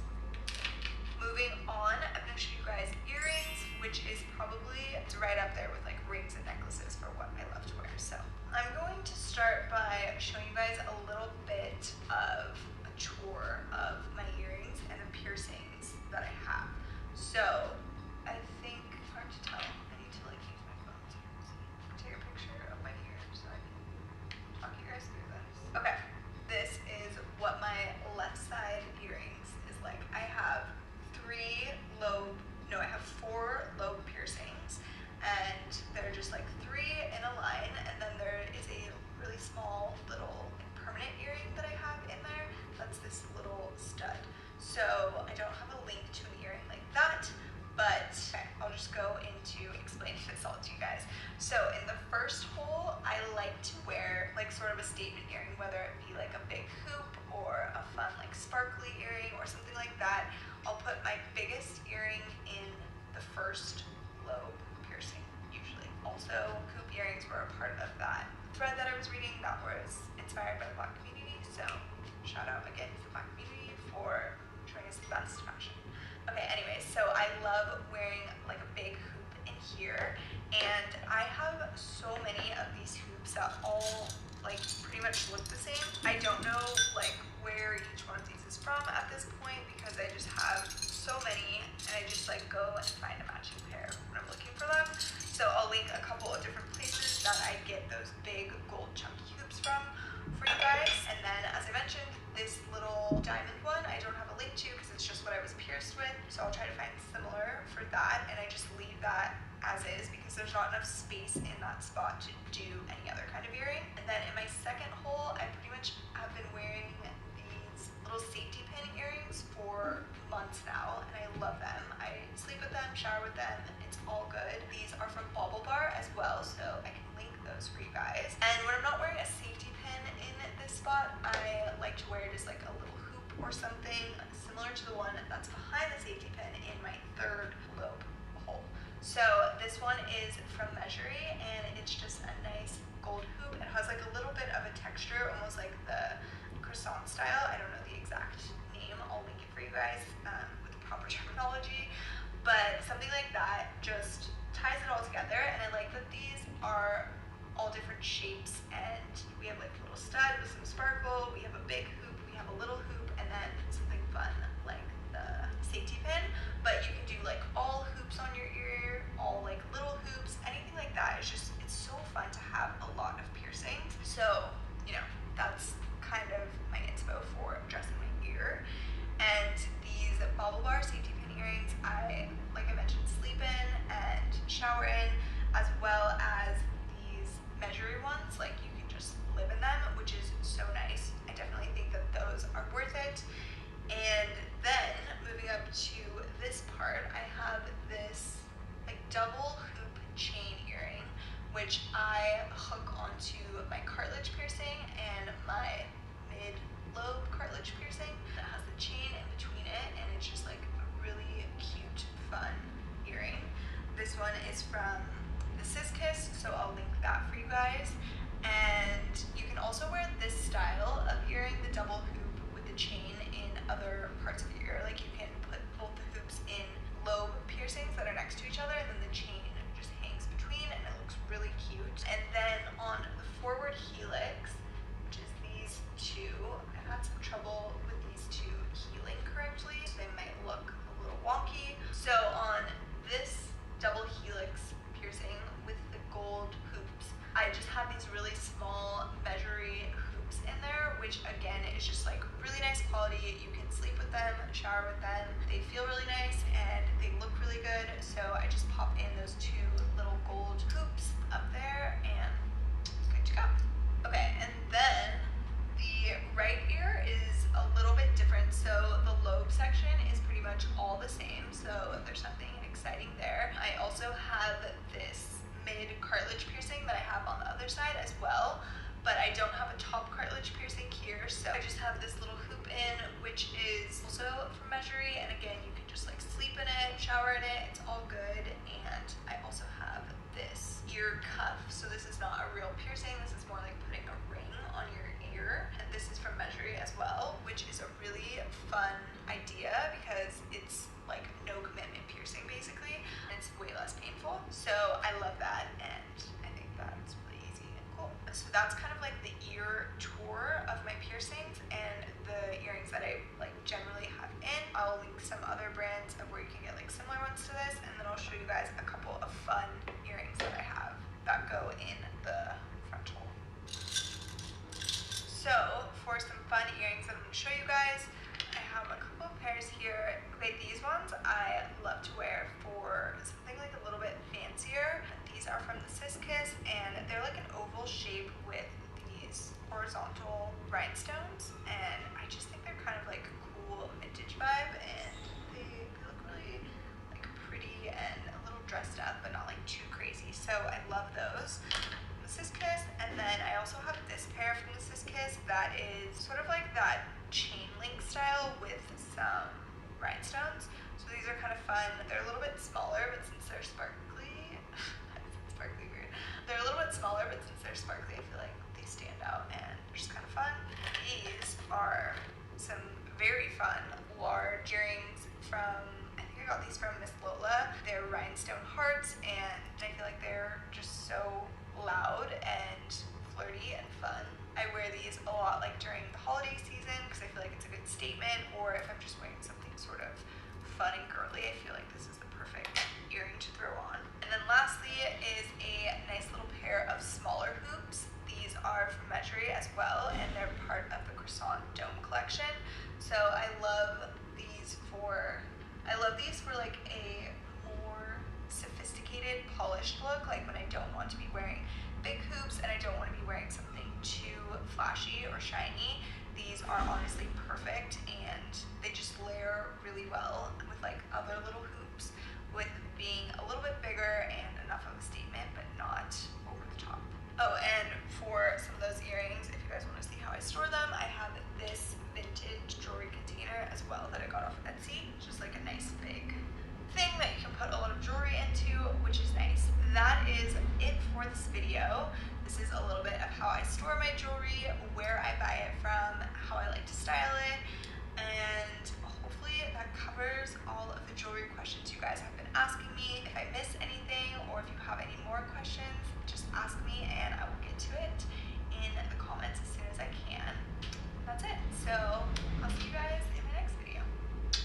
Hey everyone, today I'm doing such an exciting video for you guys. I feel like I thought about doing this video for so long, just my jewelry collection and sort of my everyday pieces, my favorite brands, where like the majority of my jewelry is from. So I thought we could go through all my everyday jewelry since that is such a frequently asked question for me, and yeah, go through all the jewelry I have. I literally like discovered jewelry that I forgot about or thought that I lost for this video, because I just like went through it all and was like, oh my gosh, I thought that I lost that ring. So without further ado, let's get on into it. First, I guess I could just show you, since we're right here, is my earrings, since we're nice and close. These, I believe, are called the Infinity earrings from Orate, New York. It's A-U-R-A-T-E, New York, in case you're wondering. I feel like the majority of my jewelry is from Orate, and I always get questions like, where are your earrings from? Where are those rings from? Probably Orate, but I'll go through the other ones as well. So yeah, I believe these are the Infinity hoops. This is the smaller one, this is the bigger one, and I really like the look of both of these. And I will have all the style names of the pieces from Orate that I'm showing you linked down below, so you can twin with me if you want the exact same ones. You can see, because I know like these look very similar, they're just different sizes, everything like that. And then let's start on my right hand. Okay, so all of these rings right here, also from Orate, and I just have this really skinny sort of twisty one, this thicker gold band. I'm gonna be so bad at explaining this, you guys. And this gold band right here, and then this gold one is actually an initial band, and I got it so that it says an M for Max. I feel like this is my #1 most asked question, like where is that little initial ring from, orate? Obviously you don't need to get an M, you can get whatever initial you have or initial you want. And you may notice that all of those are gold, but you may notice some other silver pieces or white gold pieces on my fingers, wrists, and that's because I would say that I tend to like gold jewelry more than silver jewelry now, and I think it was opposite back in the day. Like I think back in high school I really liked silver jewelry and I was all about silver, but yeah, I feel like I like gold a lot more now. And what I really like is mixing the two. So you'll see I mix gold and white gold and silver a lot because yeah, I just like mixing it up. But all of my gold pieces from Orate, you guys, are such high quality because they are real gold, and because they are real gold, I can sleep in them, I can work out in them, shower in them, cook in them, all of the things, and they are just gonna last a lifetime because, like I said, they're such high quality. I know that all of their pieces actually have a lifetime warranty, which is so amazing because it's just quality that lasts and they stick behind that. So I'm gonna have Orate linked down below for you guys. Again, it's AURATE.com in case you're interested in getting any of the pieces I have. And I know I actually have a code for you as well. It's GretchenG for 15% off your first purchase on Orate, because I always get asked what my code is. I know it's changed a couple times. This time it's GretchenG. So if you've always thought about twinning and getting a cute little ring as me or earrings or whatever it is, now could be the time. GretchenG for 15% off your first purchase. I know all of their pieces are ethically made in New York City. I just could not recommend their pieces enough. They are so amazing, and like obviously, like I keep saying, insanely high quality because they're real gold but without the designer price tag. So they are just my favorite. This is actually my ring finger. I have this gold band that is just sort of like a chain design. I really like that one. And then this one in the middle I know is actually an infinity, like in their infinity line or collection as well, similar to the kind of like ribbed, I don't know how you'd call it, detailings on these earrings, but it's obviously just really thin and dainty. And then this bottom ring is not from Orate. I believe it's from Jared Jewelers, and it's just like a thin diamond band.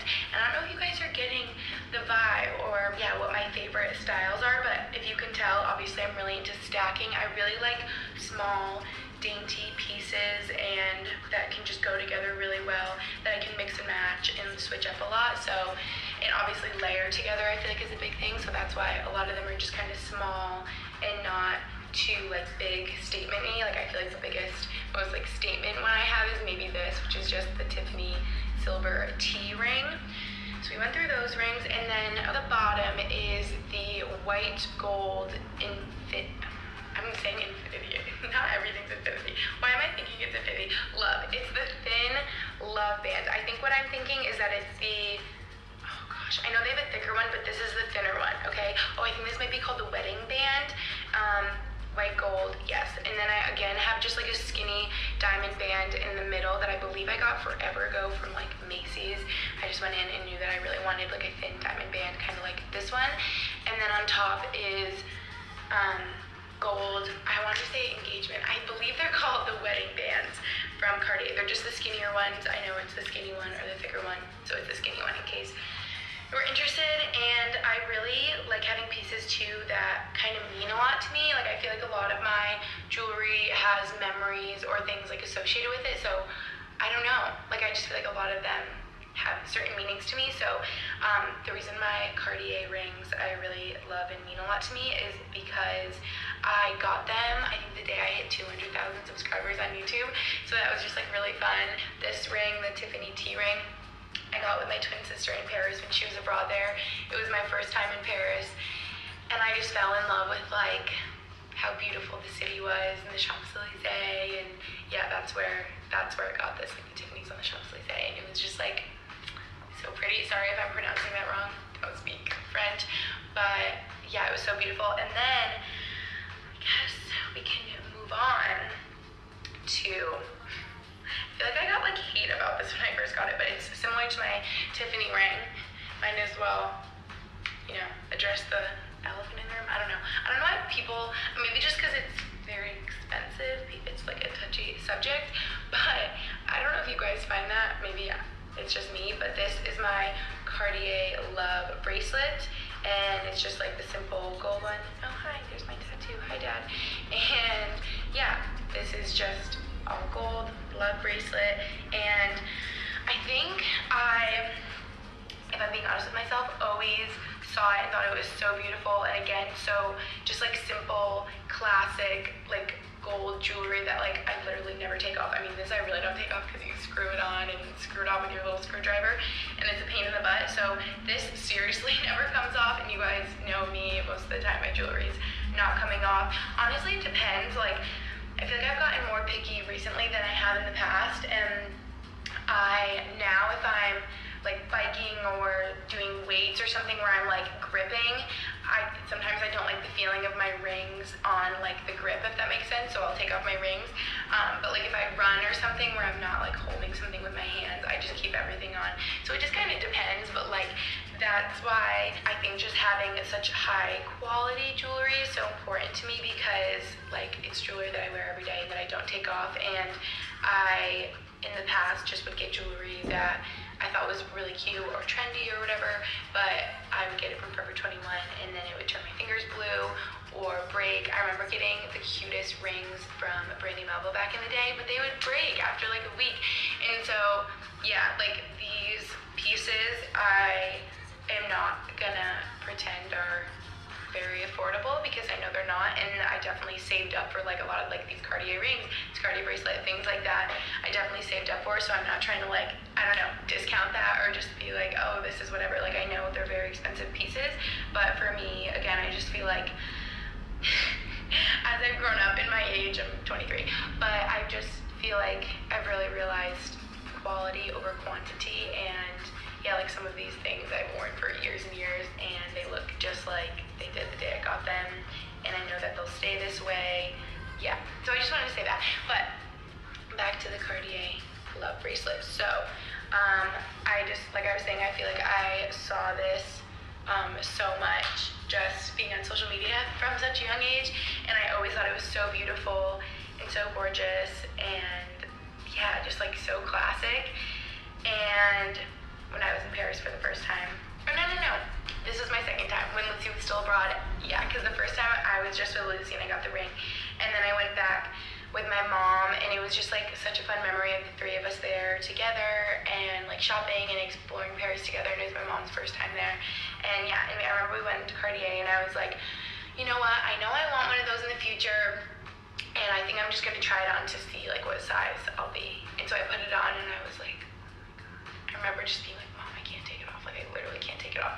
I was like, it's so beautiful. I just like love it. And I just loved how simple it was. And honestly, I feel like I've heard people, I don't know. I don't even know what I'm trying to say here, but since it's like the love bracelet, I feel like a lot of people get it from, you know, like a mom, a dad, a parent, to show love, or a spouse, or a boyfriend, or girlfriend, or whatever it is.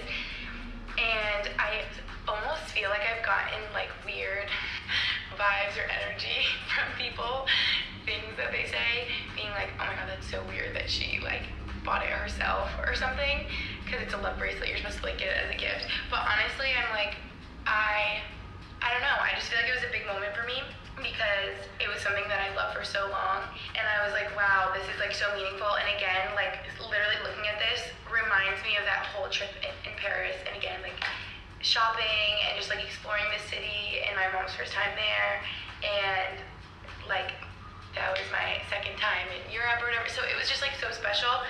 And I don't know, it was like a big accomplishment for me.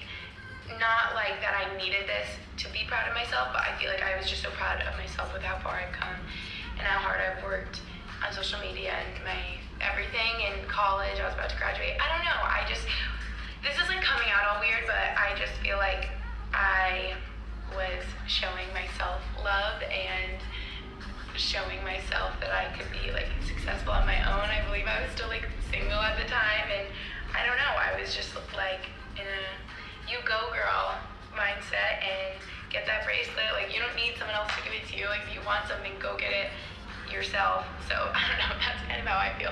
I just talked about this bracelet for so long, but I feel like people can be so weird about it because it's so expensive, and I definitely am not trying to be like, oh yeah, just my bracelet. Like, no, I know it's freaking expensive. I was like maxing out my credit cards. No, I just knew that it would stick with me forever, and I feel like this is something that turns into sort of like an heirloom. I don't know if that's the right phrase, but I know that I will give this to my daughter one day, and you know, since it's such a nice piece. So yes, that's that. And then I guess I can show you this bracelet. This is a Cape Cod bracelet. I don't know if that's like the title of it, but it's silver with I believe this is like all silver, and then this in the middle is just like gold, obviously, if you can see. So I feel like this piece really just brings everything together since it's silver and gold, and I love mixing the silver and gold together. And the Cape Cod bracelet, I actually know this year, this is so sad because my friends love this. One of my friends, Caitlin, she was like, oh my gosh, I can't wait to go to Eden when I'm on the Cape. And we were talking about it, and I was like, oh my gosh, Caitlin, like, Eden was closed this year because of the pandemic. So yeah, I don't even know if you can like get them right now, but I know a lot of places sell like similar ones. But I know Eden is like this place in Dennis, Massachusetts, on Cape Cod that like I guess started the Cape Cod bracelet, and there's like a lot of history with it, and it was like a really big moment. It was Christmas, our first Christmas together, Max and I, and he got this for me, and I went with him and his mom, and it's like so special. I don't even know how to describe it. You guys need to look up Eden because there's like so much history to it, and they have it set up so you have to get tickets before, and it's sort of like a gallery in there, and they only let in one party at a time, and in the summer the line will be like down the road, and I don't know. We got lucky, we went in the winter, so there wasn't a big long line, but yeah, there's just like so much history to it. So this is so special, and it will always remind me of Cape Cod and my boyfriend and where he's from and his family and everything. So if you see me, I could like talk about all these pieces forever. I feel like a lot of them have like a lot of meaning to me. And then I didn't even say this bracelet. This has a lot of meaning to me as well. So this is gonna be really hard because I doubt you guys can see it, but it's just a thin like chain. I don't know how you would say this bracelet, and I don't know if you could tell, but see, I can see it with my eyes, but I don't know if the camera can see it. It alternates, so every bead is gold, and then the other one is white gold. So it goes like gold, white gold, gold, white gold. I believe. I don't think it's silver. I think it's gold and white gold. But anyway, the reason this is so special to me, and it actually matches this necklace perfectly. Maybe you can see it better on my neck. Oh yeah, I feel like you can. So they are matching, and again, just very thin, simple gold, white gold, alternating little necklace bracelet situation. So the reason these are so special to me is because this was from my trip to Italy with Maggie, and we had so much fun, and we went to Venice, we went to Florence, we went to Rome, but these we actually got in our first city in Venice that we were in, and we like, actually, this is probably the most asked question of all time, but I almost feel like I've answered it so many times that you guys know now, or I'll see in my YouTube comments, it'll be like, wait, where's your like thin, simple necklace from, or like the little bracelet with the Cartier bracelet? And I'll see people reply, oh, she got it in St. Mark's Square in Venice, because that was always my answer. Like, we literally got it in St. Mark's Square in Venice, and it's this tiny little boutique. I don't even know the name of it. It was so small, and Maggie and I were just walking around like on a tour, and we were like, we need to go in there.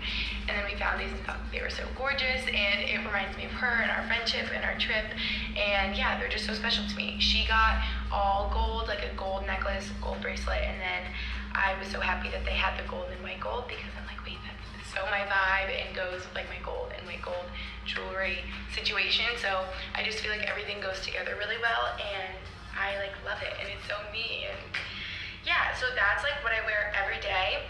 And then I can show you guys the rest, which I would say the majority is on me that I wear every day. Like I guess I wear a lot, but here we go. Okay, so surprise, surprise, these are all from Orate because they're my favorite.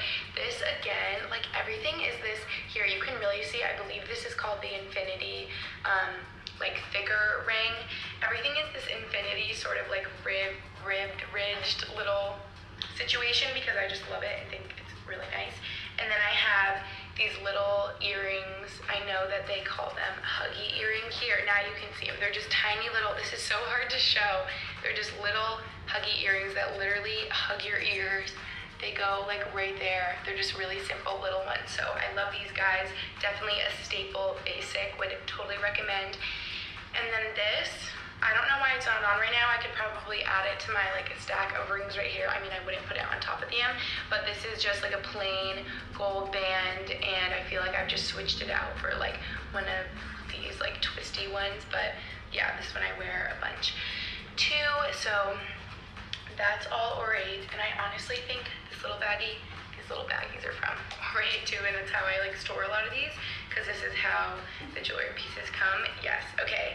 So I have 2 more sets of hoops for you guys, both from orate. I know you're shocked. And I have the thicker ones right here. These are so gorgeous. These are like braided, thick, like hoop earrings, and I feel like I always get questions about these when I wear them. They're so gorgeous.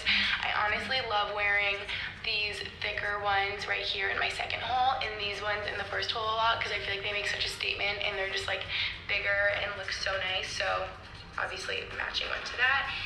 And then this is so cute. Okay, so this is similar. Okay, this is so hard to focus because these are so little, but then I just have literally just like the big braided hoops. These are just like the little version. They're so tiny, I don't even know if you can see. And then I have the matching one, so that's those. But they're so little, and so I love doing the little braided hoops with the thick ones. Again, like the little ones in my second hole, the big ones in the first hole, and it kind of is like these together, just like the different sizes. And then, let's see what's in here. This is fun, we get to like discover together, because I don't even remember. Oh man, okay. Oh, this is, I'm not gonna cry. Wow, now that I said that, I feel like I am. This one means a lot, okay? So this, and I feel like whenever I wear this, I get questions about it too. I don't know why I don't wear it more. Can you guys remind me to wear it more? Because it means a lot. This was a gift from my dad on, I was gonna say my last birthday with him, but I think it was my second to last birthday with him. And it's this gorgeous, like, watch bracelet. I don't know, you know people that have a way of knowing you better than you know yourself? That was my dad. And I never would have picked this out, or like, I don't even know. Maybe if I saw it, I wouldn't even like recognize that I liked it, or be like, oh, like I want that. But he gave it to me as a present, and he picked it out all on his own and got it for me. And it just like, that just meant so much to me. And I literally love it so much. And again, it's like the gold and the silver, and now this is gonna be upside down for you guys, but it's like the gold and the silver goes with all my pieces so well, and I just think it's so cute. I mean, I don't know if I'd put it next to this bracelet, whatever. I need to wear it more because I love it so much. And does it have the correct time? I think it does. Wait a minute. Yeah, it does have the correct time. Wow, I'm so impressed because I haven't worn it in a while. I don't know, I feel like because maybe it's more fancy. I wear it on like fancy occasions sometimes.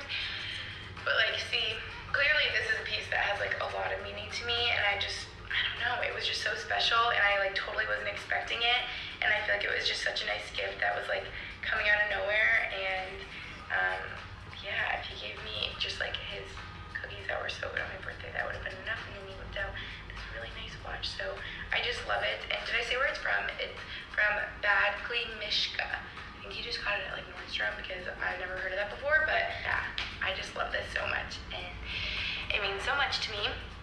And then I have just so many like little gold hoops, you guys. I think I got that from my mom, because she wears every single day. She wears hoops that look just like these, like literally just like really simple little gold hoops. So these remind me of the little huggies from Orate, just a little bit like thinner.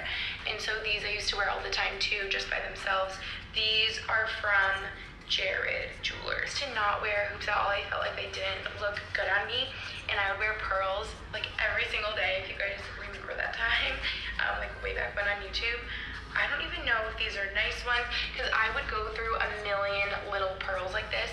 I would get them from Forever 21, I'd order them on Amazon, I'd get them from everywhere, so I honestly don't know if these are like one of my nicer pairs that I would get on Amazon, or if they're from like Jared, or if they're like cheaper pair, but I found one little pair of pearls in my little jewelry bag. And then, I don't know if this is like gross that I still have these or like good, like I never wear them, but these are the earrings that, if you guys remember, we definitely vlogged it like 2 or 3 summers ago, I forget, I think it was 2 summers ago. I got my second hole with Emma. Was it her second hole or third hole? I don't even know, but I was visiting Maggie and Emma on the Cape, and it was so fun. And yeah, I got my second hole, and these are, what I'm trying to say is these are the little, just like diamond studs that are really pointy on the ends, because these are, like, we literally went to Claire's, and that's how they pierce your ear. So these are the earrings that I got my ear pierced with. So that's those. I don't know if that's, like, weird that I still have those. And then what's in here? What am I? Oh! I was like, I thought I got all the little bags. Okay. So this I got more recently. I think Lucy just got it for me, or maybe it was for my birthday, but I got it late when she came home this summer from Ireland. And so, oh my gosh, I'm gonna like mess up the name of this. It's an Irish, I literally don't know how to say it, but you guys know what this is. Comment down below what this is. Lucy knows the name. I know it, but I just like don't know how to say it. The colada, something like that. But it just means, I'm such a bad sister that I don't even know. It's like love or something in Ireland. What I do know is that it's supposed to have your birthstone right there, and if you guys know, Lucy and I are little Pisces babies, and we were born March 11th, so this actually should be Aquamarine, because that's our birthstone, and Lucy has the Aquamarine one, and she said they ran out, and so this is just purple, because she said that it reminded her of me, which I actually love, and I will wear it just with the necklace that I wear like every day. And so I'm realizing, because I just like them kind of layered together, like I just feel like the lengths go together really well, like I just think they look cute. And since this is purple and I'm wearing like a purpley periwinkle outfit, I don't know, I'm gonna wear it today. I'm gonna send her a pic, because I really like these together. The only thing is sometimes they get really tangled and I'll like twist it around each other. But yeah, that was so sweet from her and means a lot, and reminds me of her year that she lived in Ireland. And then, sorry, I'll try to speed this up, you guys. I could talk about each piece for a while. Okay, this I haven't seen in ages. I miss her. This reminds me of college, and I forget how to put it on. This like means a lot to me too, because I just thought it was so beautiful. I remember I got it the summer I was living in New York City. It just like brings me back to times of my life, and so yeah, I would wear this all the time. I thought it was so gorgeous, and I still think it is. It's just like simple white Hermes bracelet. I think it's called the click bracelet or something, and I know they have a thicker one, but this is just a thinner one. I just got the white, and yeah, gold, everything like that. I just like don't wear it anymore. I don't really know why, because it's cute and I would. Maybe because just all the other pieces, I feel like it would be kind of like too much and too clanky, but I definitely should wear it more. This is like reminding me to wear my jewelry more, like if I'm going out to dinner, or I don't know. And I'm also realizing probably some of these pieces I should get rid of, like give to friends or family or sell or something. This is gonna be really, I don't even know if I'm ready for this. Guys, my David Yurman. This just reminds me of like an old me back in the day. You guys have to remember these pieces, right? Like in the beginning of college, maybe like end of high school. This is just a David Yurman. I know it's the clear color necklace. I don't know what it's called, pendant something, but yeah, it's just like a clear. It's so dirty. It has like little diamonds, which I doubt are real diamonds, like around the main thing. I remember going to the David Yurman in Boston to get these cleaned because they get so dirty. I literally don't want to show you the ring. This is it starts with a P, I forget what it's called, but it just means like green, like the green type of stone, because I know it's a light green, and I remember wearing it, and people would comment, oh my god, is she engaged? I'm like, literally it's green, and I'm wearing it on my right hand, so no, but this gets so dirty. Can you see how like cloudy and muddy and horrible that looks? I don't know why, like it just sits in my jewelry bag, but yeah, it's really dirty. But I like miss my David Yurman pieces, and I never wear them anymore. And I swear I've seen comments or like DMs from you guys being like, can I please buy your David Yurman like necklace or ring? So I really should let them go, but they're just like my security blanket. I just have been hanging on to them.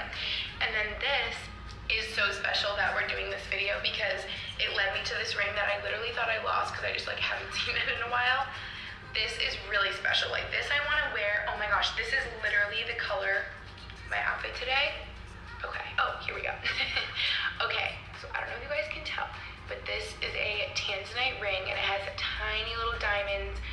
around it and on the band. And the reason this is so special to me is because, I don't know if you guys know, but I climbed Mount Kilimanjaro. I thought it was like missing a diamond for a second. I think it's kind of like just dirty around the side a little bit. I climbed Mount Kilimanjaro going into my junior year of college, and like it was after my sophomore year of college is what I'm trying to say. And it was the hardest experience of my whole life, physically and mentally. It was like so challenging, but so fun and like eye-opening, and I feel like I learned so much, and it was just like literally one of the most special experiences of my whole life. Anyway, so the day we got off the mountain, we went to, like, it must have been this gift shop, and I'm not even kidding, you feel like, I digress, but everyone has altitude sickness because there's like no oxygen in the air up at the top, and then you like run down the mountain in the next 2 days, and I remember us being all like giggly and slap happy, and they were like, yeah, that's literally how you feel, because you go from having like half as much oxygen than you normally have to like getting it all back, and it makes you all like giggly and like weird feeling and happy. And anyway, what I'm trying to say is I feel like I was in a happy, like, woo, yeah state when I bought this ring, because it was pretty dang expensive, but I was just like, oh my gosh, I like need this ring to remember my time in Tanzania, which I definitely did not, but it's so beautiful, and I'm honestly happy that I have it for like memories. I feel like I just never wear it. I honestly thought I lost it, so I'm happy that I found it, and I think I thought that I lost it because it's just kind of like little, and I feel like, I don't know, I get nervous that I'm gonna lose it. And I haven't even said this yet, but I have really big fingers, if you guys can notice. I just have like large fingers and large hands. So this ring only fits on like my ring fingers, I would say, because my ring fingers are like a 7.5, 8. Listen up, Matt. But yeah, these ones, are these both called your ring? Like, I know this is your ring finger that you put your ring on one day when you get married, if you do. But like, is this called your ring finger too? I think, just on the other hand. Anyway, my ring fingers are like a 7.5 or an 8. My middle finger, I think these rings are all like 8.5. And then this one, I literally know is a 9. I'm like, whoa, like, I don't know if that's, no, I don't want to offend you if you have like bigger fingers or whatever, but maybe just for like my family and like friends that I'm around, I feel like all my friends are like, oh yeah, I'm a 6, and I'm like, okay, I'm literally not gonna be able to get that over my fingernail because my fingers are so like just large. I don't know. Okay, now I think I'm gonna offend people with like finger size. It's not that deep. I'm not trying to. Like, we can laugh about it that I just have really big hands. Like, I think they're bigger than Max's. This bracelet, I'm so happy that I have. It says, nevertheless, she persisted. Can I say that word? Nevertheless, she persisted. And it's just this silver bracelet. And I don't know if they'll be watching this, but I got this bracelet from one of you guys. Well, it was actually 2 of you guys. They were the sweetest twin sisters ever. And I just felt like connected on so much, related on so much, and we're like crying together. And it was like such a special experience. Like, meeting some of you. I mean, all my experiences meeting all of you was so special because I love meeting you guys. But yeah, and then they gave me this bracelet, which meant so much to me, and like the sweetest note, and I'm like, oh my god, I'm like literally a mess. But yeah, this just means a lot to me from like our conversation and stuff, which I won't get into because that's private. But I love that bracelet, and it means a lot to me. And then, oh wow, we really are nearing the end. We're almost there. I should have showed this sooner. This is so cute. This is just a Christian Dior little, I don't know what you call it, bracelet, but it's like one of those yarn bracelets.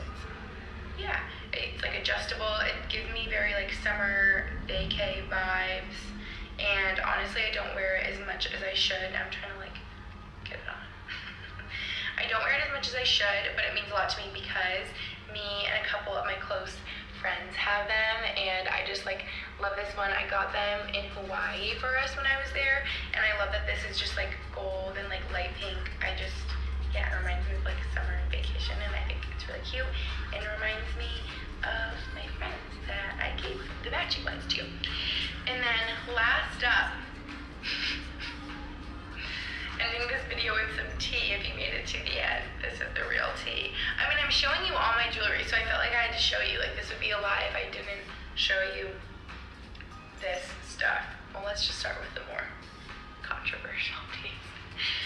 So, if you could see, it came out a little Tiffany bag. This isn't like the charm bracelet, is it? Because the charm bracelet is more like thicker and bigger. I don't know what this one is. It just has a little heart with like the Tiffany, I don't even know, writing on one side and like the turquoise little heart on the other side. Yeah, and I wore this a lot back in high school, freshman year of college, because it came from the ex-boyfriend. So I don't really know what to do with it. I think it's just been sitting in this bag for 5 years. Any of you want this, comment down below.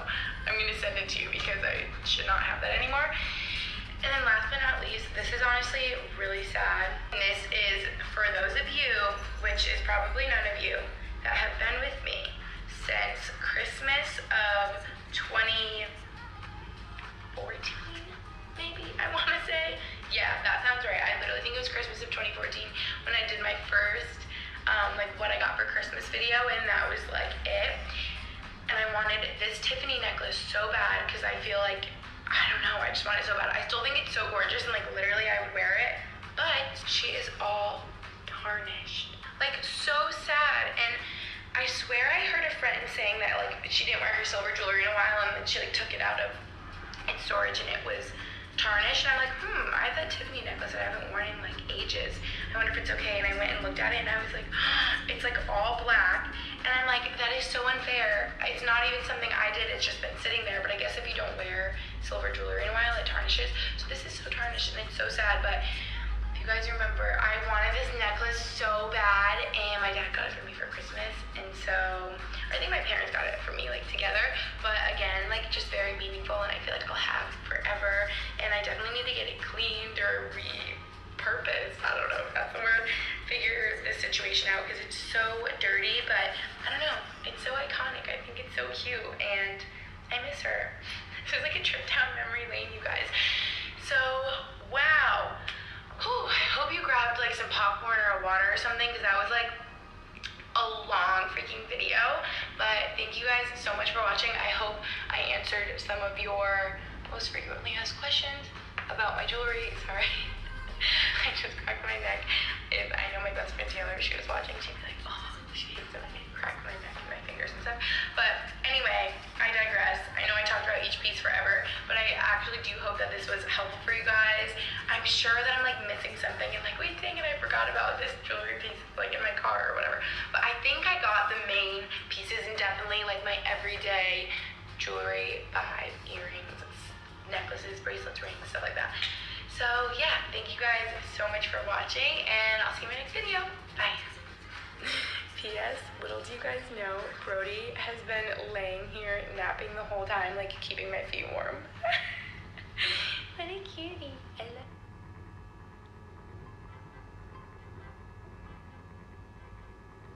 Hello everyone, welcome back to my channel, or welcome to it if this is your first time seeing one of my videos. Today I will be sharing with you guys my entire Pandora collection for the year 2019, as well as what's in my jewelry box. Last year I shared with you guys my Pandora collection, and again I uploaded it in October, and I mentioned before as to why, because I started collecting in the month of October. And I always get asked this question a lot: how long have I been collecting? When did I start collecting Pandora?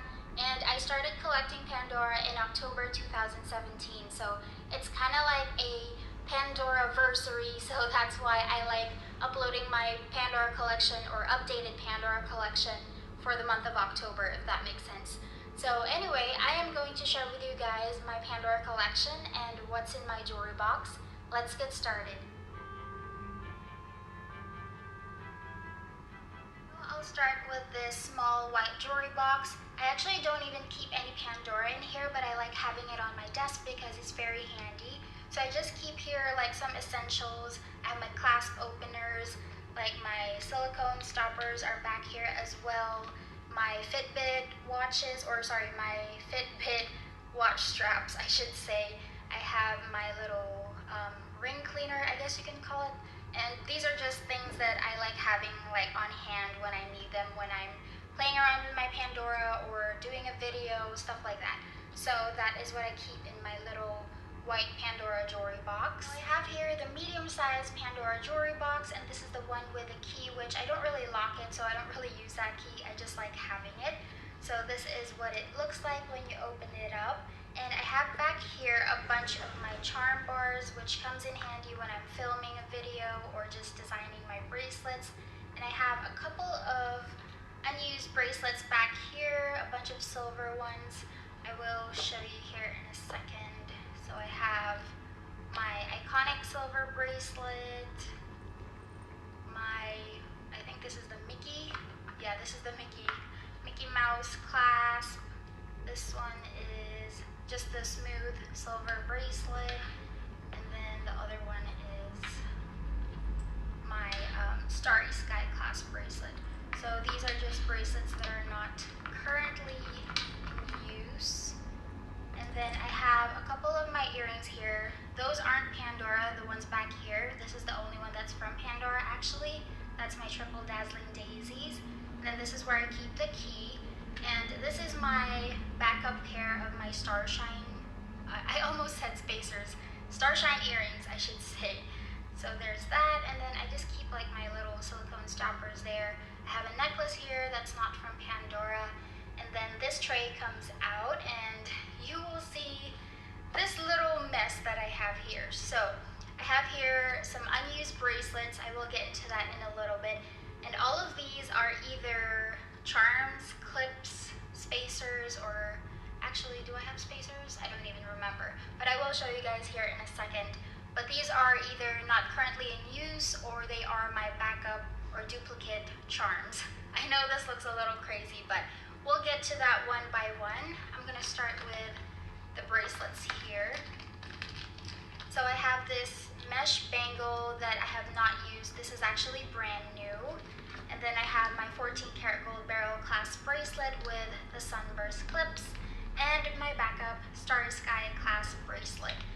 So those are the bracelets that I have here. And then these back here, these are the Lucerne clips, if I could get them. So those are my gold Lucerne clips. I'm waiting to add those to a bracelet. And then I have my heart and crown safety chain here that I took out from my Kingdom Hearts bracelet. And then the rest are the ones in the bag. So I'm not gonna take them out of the bag, I'm just gonna show you guys. So these are the shiny bow clips. And then I have, what is this? The snowman. I actually have never even used this one. And then I have the love reading dangle. I have the present charm. I have the fairy tale bloom. I have the faith, hope, and love. Very tiny. And then I have here a backup of my snapshot or sentimental snapshot charm. I have a pair of the teal Cosmic Stars clips. Okay, that's it for this row. I have this birthday cake, which is actually for a family member.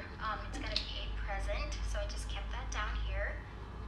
And then I have my polished lines in Pandora Rose, or the Galaxy one in Pandora Rose. Here the Fleur de Lis, I think is what it's called. And then this one is the It's a Girl bear. And then I have here a pair of the Milky Way Stars clips. And then I have my Dark Enchantment pendant. And that's it for that row. And then I have here the Dainty Bow clips. And let's see, what is this one? Oh, this is the note dangle. It's a music note. And then this one is an extra serene lotus flower. I almost forgot the name. And then this next one is my backup of the two-toned cross, petite dangle is what I would call it. And then I have here my backup of the love note, which is one of my favorite dangles. And then I have here my backup again of the ice skate. And another backup of, this is the winter mittens. So those are the charms and clips that I keep in this jewelry box. That's what I keep in these two short jewelry boxes. Now let's move on to my main storage. This is the top of my jewelry box and you can see through it, and this one flips open. And then you can see right away that I have here my rings, my bracelets, and a couple of necklaces. I won't be going through each and every one of the rings because I do have a video dedicated to these rings, and it's part of my Pandora Stash series. So if you guys want to check those out, I will link them in the description box so you can get a closer look or a detailed look on all of my Pandora rings. But on this side, I have like usually my silver rings, my enamels, and then on this side I have my 14 karat golds, my two-tones, and my Pandora rose there at the back. So I do have like two ring sections on either side of the jewelry box. And then back here I have my Radiant Hearts bangles. So I have here the light blue one, and then I have two of the pink or the light pink Radiant Hearts bangles. And then over here I have my Essence bracelets. I have my silver ones back here, the beaded, and just the plain snake chain. And then on this side I have my Pandora Rose Essence bracelets. And then I have my two Pandora necklaces. Oops, sorry. So I have here the Dainty droplets, luminous droplets, sorry. And then I have the Pandora Rose with the Regal Key pendant. So those are the jewelry pieces that I keep on the top section of my jewelry box. Hopefully I'll be able to show you guys this angle properly, but moving on to the first drawer of my jewelry box, this is the pieces that I keep in there. I have here my winter bangle, or my winter theme on an open bangle. One of the first, actually this is the first Pandora bracelet theme that I completed. And then I have my plain open bangle, which I currently do not have charms on. And then I have here my leather bracelet. This is kind of like my Valentine's Day bracelet, actually. I love it. It's very simple, but I love the design on it. Then I have here my little collection of strand bracelets. So I have the the silver and clear CZ, then the pink one, then the Pandora Rose, and then I have here the silver with the golden tone CZs, and my first and only Pandora Shine jewelry. So those are the bracelets that I keep up top. The second drawer is a little chaotic, and if you guys have seen my video last year, my Pandora collection video, you'll know what these mean. But basically they are either updated bracelets or they are mystery bracelets. This one is actually my wedding bracelet, and then this one is my family inspired bracelet, the updated look of it, and then this one is a mystery bracelet that I haven't shared with you guys. So I do apologize for the ones that are currently hidden in this video.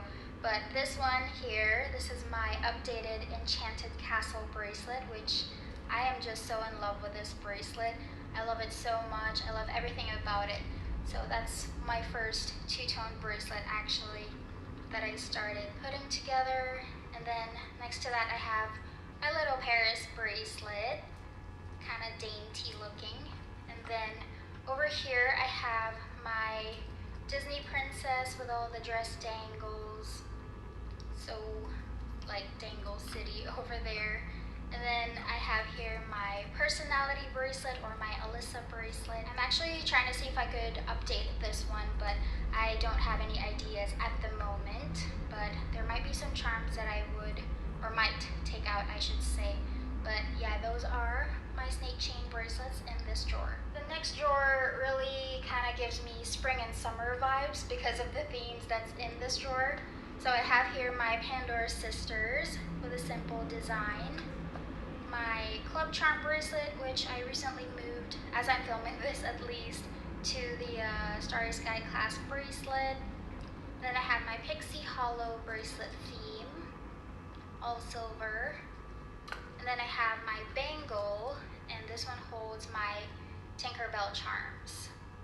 And then over here I have my Kingdom Hearts with all of the hearts or heart-themed charms.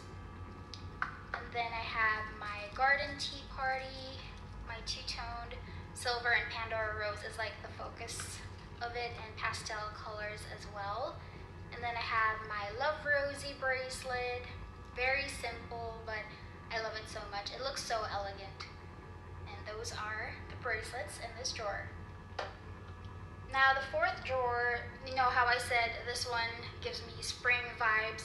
This one gives me autumn vibes. And I think that's because of all of these like dark background, I guess you can say. So I decided to move all of my oxidized bracelets, with the exception of one, of course, because my Enchanted Castle bracelet is in the first drawer, but these are all of my other oxidized bracelets or themes. So over here I have my State and City. I really want to update this one, but currently it's on an oxidized bracelet. And then I have this, well, I don't really have a theme for this. I just have two charms on here, so I don't have a name for it or anything, but those are the two pieces that I have on there. And then I have my YouTube Journey bracelet. Love this one because it's such a classic look because of all these silver or retired silver pieces. Very beautiful. Then I have my other YouTube bracelet that I'm currently working on with Lady Liberty hanging out. And then I have here my autumn bracelet. I love this one. Again, I shared this one with you guys this month as well. I thought it was very fitting to share it in October, my favorite month. And then this one is my Hogwarts inspired Pandora bracelet. I love this one. Again, another classic all silver bracelet that I have. So those are my oxidized bracelets. And this last drawer, there's not a whole lot going on here, but again, I have two hidden bracelets. So this one gives me more of like winter vibes, with the exception of this bracelet right here. But I have here my intergalactic bracelet with all the blues, and then my random Pandora bracelet. I have not updated this whatsoever, but it's the same as how I shared it with you guys in the video, I think last week, was it? And then I have two bracelets that have been updated, so I have not shared that with you guys yet. And then I have my other like bangle type bracelets here. I have two patterns of love, the mesh bangle and the fireworks bangle. So nothing too crazy with this. Actually looks a little bit more simple because it doesn't have like the sections like the other bracelet, but those are the pieces that I keep in the last drawer. So that is my entire Pandora collection and what's in my jewelry box. If you guys want to see, like I mentioned earlier, a detailed look or a closer look at some of these jewelry categories, I guess you can say, like the rings, I do have them included in my Pandora Stash series, so you can check those out if you want. But let me know what you guys think in the comment section below. I hope you guys enjoyed this video. Please don't forget to subscribe if you haven't already, and I'll see you guys in my next one. Bye!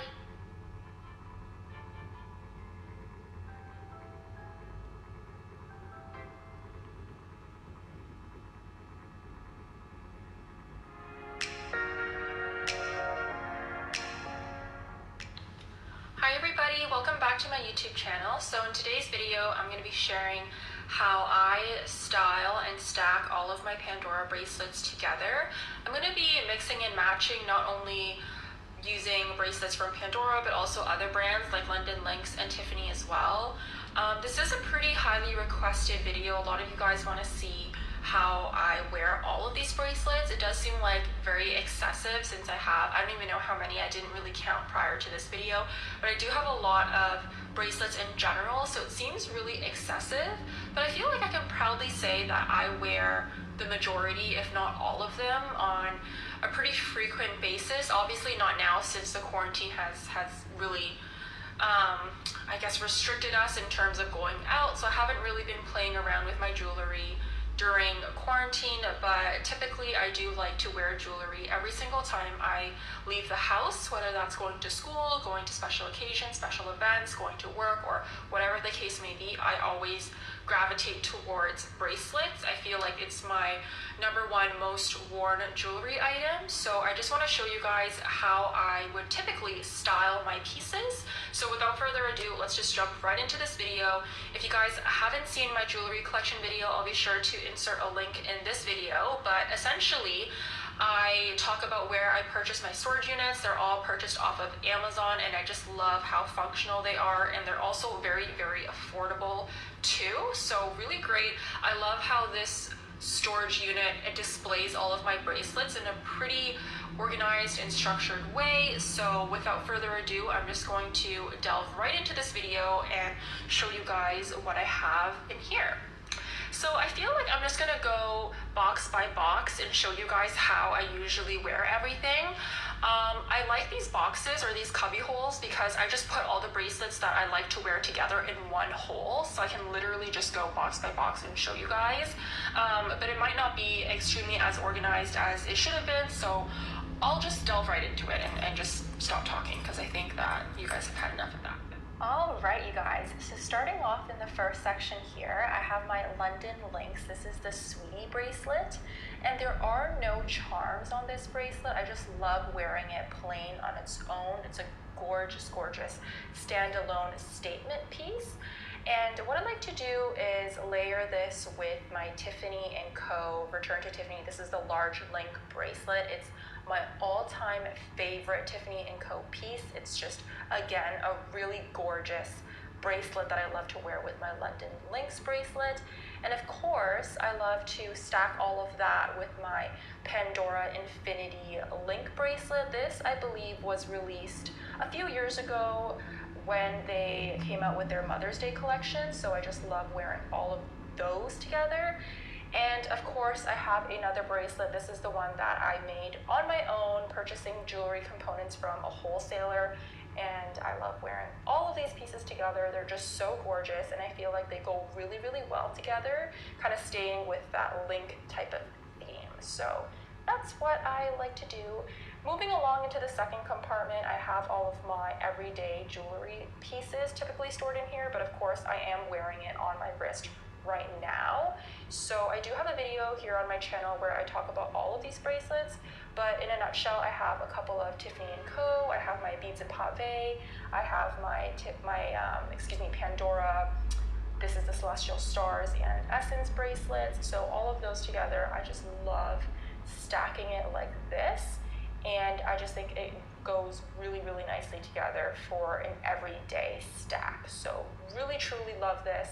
I'll be sure to link that everyday bracelet video in this video for your guys' reference if you are interested. I also have my Swarovski bracelet here that I like to wear for weddings and special occasions. Not really something that I reach for on a daily basis, but certainly a really gorgeous piece to have in my collection. And I also have a Tiffany & Co. This is the Dainty Return to Tiffany bracelet. I usually also wear this on an everyday basis on my left hand, or my left wrist rather, but I have since taken it off because my cat Cornelia loves to nibble on it, and I just want to preserve the quality of this bracelet, and so I have since removed it and just placed it in storage for the time being until she gets out of that teething phase, and then I'll be sure to wear it or reintegrate it back into my daily jewelry. So that's everything I have in this little section, and moving along to the next compartment here, I have all of my Pandora Moments bangles. I have 2 mesh bangles and 1 just regular bangle, and I love wearing these all together. So I'm just going to show you guys what they look like. So the first one has a really pretty snowflake detail, and I believe I got this on promotion. It was a free bangle, so really great deal, and I love wearing it with just a regular mesh bangle with a circular clasp. It just has the little Pandora written all around that. And then this piece is a really old bangle that came out years and years and years ago. There's a really gorgeous bow on it, and I'm pretty sure I got it on promotion. And I also have a little up charm on that bangle that I love wearing and stacking all together. I just think that I just love putting bangles together. I don't know what it is. The different textures also make it really unique, so that's why I like to layer those all together. And moving on to the next section here, I have my bedazzled bracelets all put together, and I love wearing this stack when I'm feeling a little bit more like I want to go for a dressier vibe. These bracelets are so pretty. These are 3 of the Radiant Heart bangles, and so I have them in 3 different colors. The first one being a gorgeous baby blue, a pastel violet and a bright fuchsia color, and these are all in the size 1, if any of you guys are wondering. They do fit really nicely, and I wear all of them together, but if I want to add a little bit more of a sparkle to my outfit, I like to pair it with my intertwined bracelet. And this one is in a size 2, so I got it in a larger size so that it sits a little bit lower on the wrist so that it's a little bit more comfortable for stacking purposes. And then if I want even more sparkle, as you can imagine, I would add my brilliant bow bracelet, and this is really pretty with that line of CZs at the very top. And this is just what they kind of all look like stacked together. For the future, I do plan on expanding my Radiant Heart collection, and I'll definitely get more in a bigger size so that I can stack it all together. Here in the next section, I just have pendants that I store in this unit so that they're not like free floating in my collection. And then moving along in the next compartment, I have 2 semi-full Pandora bracelets. Of course, I have my graduate school bracelet. I do have a full video here on my channel detailing all of the specific charms I have, which I will definitely link for you guys. But I really do like my graduate school bracelet. It's one of my most worn Pandora bracelets of all time, and I like to stack it with my family bracelet, which I'll be showing you guys later on. But this is just really quickly what it looks like, a brief overview of my graduate school bracelet. I have a lot of travel charms, a lot of New York charms, and reach for goals charm, like the dream catcher and all of that. And this bracelet here that I like to stack it with is, again, my family charm. I have a lot of really meaningful pieces on here that symbolize friendship, family, sisterhood, and all of that good stuff. So this is just what it looks like all stacked together. It does seem like a lot, but I just love, you know, showcasing all of these different charms because they are so significant and meaningful to me. So I like pairing those together. And here I have my Reflections bracelet. I love this piece so much, and I have one charm that I have on it. I don't plan on adding any charms because I just love how simplistic the Reflections bracelet looks on its own. And I do like to pair it with my Michael Kors bracelet. It goes really well together. They're both really bedazzled pieces, so I do tend to wear these pieces more on special occasions, and it just looks very glamorous, I would say. So love those. In the next section here, I have all of my open bangles. So I have, first off, my two-toned bangle that I like to wear with my two-tone watch, sometimes as a standalone piece, but more often than not, I like to stack it with my other open bangles. So I have 2 open bangles here, one with the plain end caps, no charms on them, but I do like to wear them together. This one has the bedazzled end caps. Really, really pretty pieces. I just love, love, love bangles because they're just so easy to slip on and take off, I would say. And then here I have another bangle that I recently acquired from my Thanksgiving haul during their 30% off online promotion. And I haven't really had the chance to wear it yet, but I envision myself wearing it in this stack. Moving along, in the next compartment here, I have a lot of my just standalone Pandora Moments bracelet that have no charms on them. And I have quite a collection here because I do sometimes like to wear the plain Pandora Moments bracelet with a stack that I have already preemptively, you know, set up, all the stacks that I've showed you. So for example, the sliding bracelet I like to wear with my bangles, and I have 2 additional cubic zirconia CZ heart clasp bracelets, and I have a really gorgeous barrel clasp and Pandora Rose pink bracelet as well.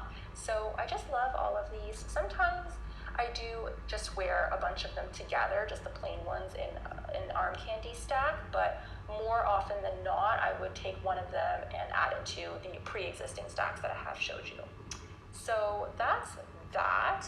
In the next compartment, I have the projects that I'm working on. So for instance, this bracelet is my blue themed bracelet. I really want to add additional charms to this, and so that's what I have. I'm working on that. And then this bracelet here is my Pandora Rose bracelet that I'm also working on. I want to add additional charms to it, but of course Pandora Rose is just so expensive, so I'm always just on lookout for sales. And And then here I have this bracelet I like to wear just plain on its own, not stacked with any additional pieces. This is my very first Pandora bracelet, and it's more of like an aesthetic piece for me. I have that pink magnolia charm with the Murano beads as a centerpiece, which is really pretty, and a lot of them are just extremely decked out with cubic zirconias, so it is more of a piece that I would wear for like a fancier occasion, not something that I would wear too frequently as a day-to-day, but really still enjoy wearing that all the time when I do have those like nicer occasions and places to go to. Okay, you guys, so these are the last two bracelets that I have, and these are my two leathers. So the first one is this double wrapped one in this gorgeous pastel blue color. You guys, I'm telling you, this is my favorite color at the moment, and I just have it with the traditional circular sphere clasp.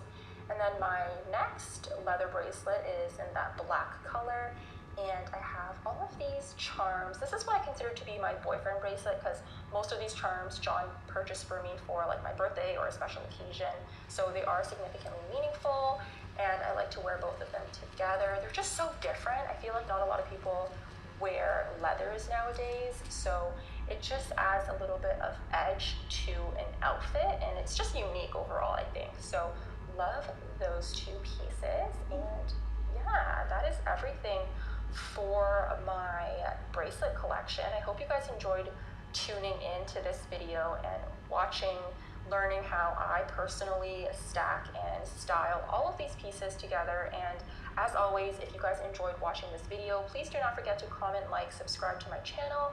I would love to have you join this platform, and until then, I will see you guys all in my next video. Thank you so much for watching. Bye.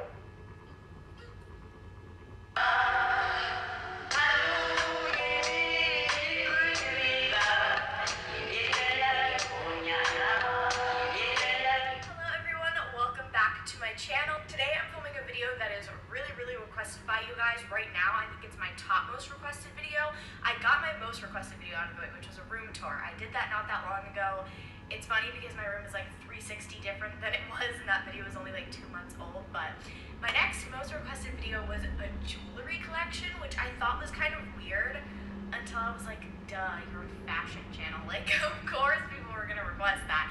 I don't know why it didn't click, but I didn't do this video for the longest time. I kept putting it off and putting it off. I stole I stole my mom's all of her jewelry organizers because I didn't like mine anymore. So yeah, thanks mom. But yeah, I don't know. I don't know.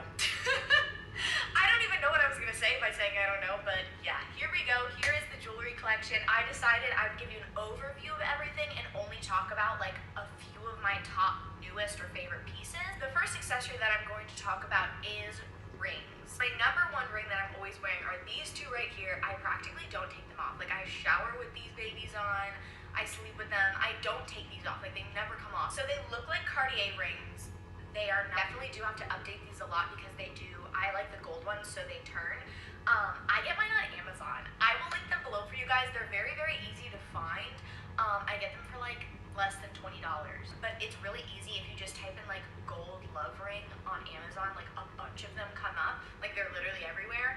But they also have the earrings and the bracelets on Amazon too, which I do also have. So yeah, these are my everyday rings. Typically, like, these are what my hands look like. I don't wear too many rings compared to as I used to. It's either this or like I'll put like a little fake little wedding ring on it. This one tends to be my favorite. Now, none of these are real. I always see so many comments like, if I do post it, people like freaking out. Like, these are not real diamonds. Like, these rings, I tend to get them at Nordstrom's. They're all under $30. So I have this really big rectangular rock, and I typically, it's actually too big. It's the only one that's too big for this finger. I still wear it there sometimes, but a lot of times I'll just put it, like, I'll stack it on top in the middle like that. But yeah, every time I wear this, people always ask me if I'm engaged, and I'm like, yeah, his name's Justin. He kind of already has like another wife, but we're working through it. Now I guess I'll just move on to earrings. I tend to go through earring phases where I'll like a specific type of earring and I'll wear that earring every day for like a month, and then I'll get a new earring trend and I'll wear that. So I'm always changing up my earring. Earrings are very fun. I like to layer them. I used to have a lot more piercings than I do now, so now I can only do 2 earrings because I have my 2 bottom holes pierced. I used to have like my middles pierced here, but I vlogged me getting pierced like 3 times and they always close. I just decided to give up on that dream. And now I'm just stuck with these 2 bottom ones here. But I try to have as much fun as I can and wear like ear cuffs and things like that to like, if I want more going on, you know? So first for hoops, obviously I have like a ton of regular hoops, like your big, you know, skinny hoops. Like I mentioned before, I have my little Cartier hoops from Amazon. They have little rhinestones on them. So then I have these not from Amazon, Dior earrings. These are actually my mom's. My dad got them for her birthday. And then obviously besides hoops and stuff, I will layer with studs like this. I have like a hoop layered with a little rhinestone stud. So my favorite studs are obviously my 2 designer studs. I have this little Chanel CC. It's like a CC and then it says Chanel in the middle. I doubt you guys can see that, but let's see. They're an exact match for this. You cannot even see that. There's a Chanel necklace back there, but they're a matching set. And then these little gold Jadeite studs that I got for my birthday when I was in Italy, and I cherish these so much. For pearl earrings, I have a few that are pretty cool. I have these, which are very Gucci inspired. You know how everybody's doing bugs these days? I don't know what's up with the whole bug trend, but I kind of like it. So I have these earrings. They're beetles, and they have a little pearl drop at the bottom. And then I also picked up these when I was in Amsterdam. I got them at Bangle, and they were also on sale. They were maybe like $8, and my mom got a pair too. I convinced her to get a pair. They give me a very Celine vibe. So they have that same thick hoop, kind of like the ones I'm wearing right now with the pearl, and then it has these like rainbow colored, I know, Kelsey Simone just said rainbow. Oh my goodness. It's so little of color that I can do with it, you know? But it has like rainbow colored little rhinestones on it, and I'm obsessed with these earrings now. I love statement earrings, especially when I'm doing like my bald hairstyles. I don't know, I really like sleeking my hair back, and I think that's the perfect opportunity to wear like a bigger, bolder earring, because it weighs it out, you know? Next, we are going to get into bracelets. Bracelets are another thing that I never really wore until last year, I think. I really like layering them. I have like a couple I'll probably post some picture inspirations in this video now that I'm thinking about it. I really like layering bracelets. I don't ever wear just like one bracelet. Like when I'm wearing bracelets, it's go big or go home scenario. I'm either gonna wear 7 bracelets or I'm gonna wear none. Most of my bracelets that I like to wear, they are all vintage. I have them here in this little dish. I have one of my little watches here. I also got this from like a little thrift store for like $2. I love this one. It is so pretty. It's like this pearl. Don't feel, yeah, okay. It's like this pearl and gold little bracelet. It's so adorable. I love this one. I think this one's so cute. I just have like a ton of random little dainty ones that I would just layer up on my wrist. And that's it. Bracelets were pretty fast. Next, I'm going to move on to necklaces.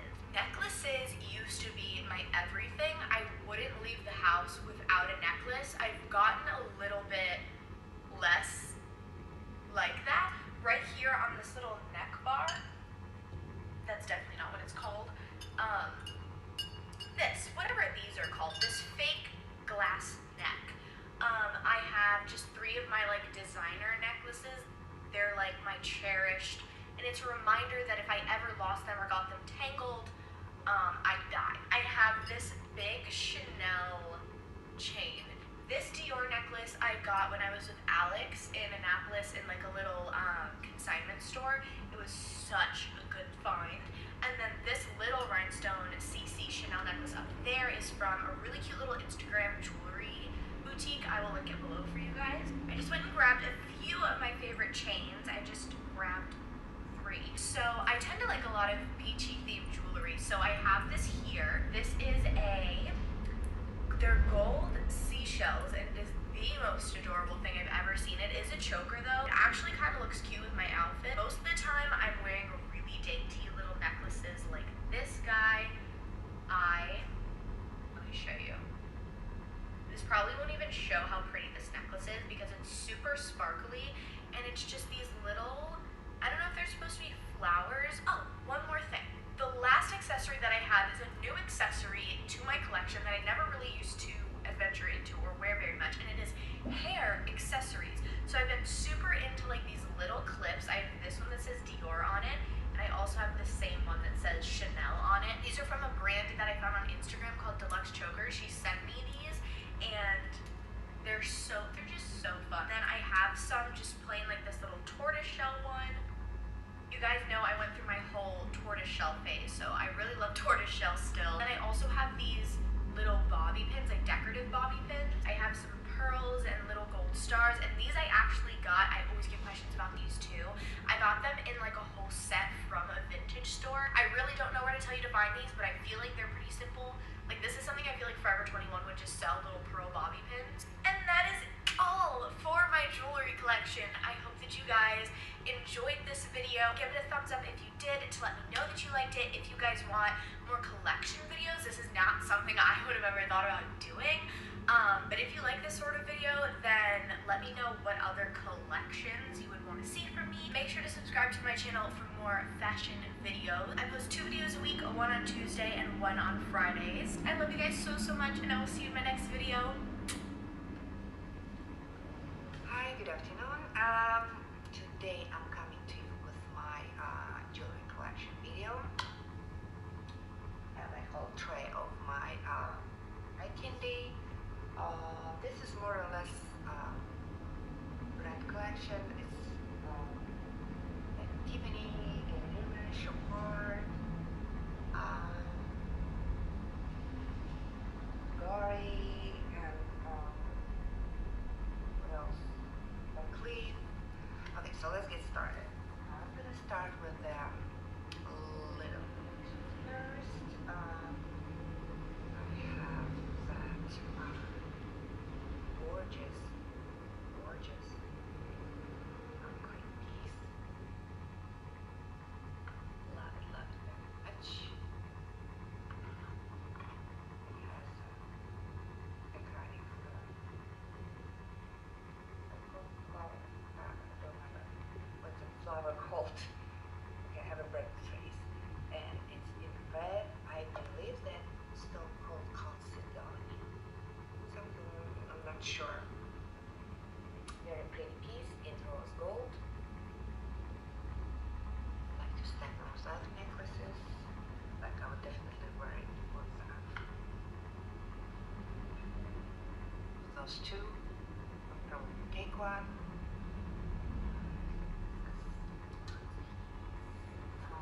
This is my only piece from Van Cleef. But I would like to add more. I like their bracelets, you know, with the like all the gold flowers around the bracelet. This is a small size, but this is small flower. Yes. Another random piece, which I have only one of those, is my flip Bulgari necklace. Flip Bulgari ring.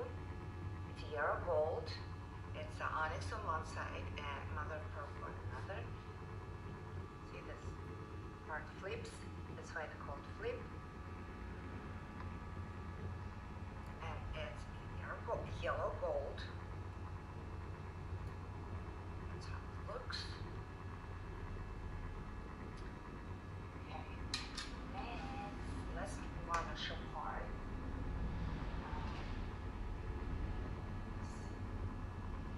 Beautiful white gold Chopard. This.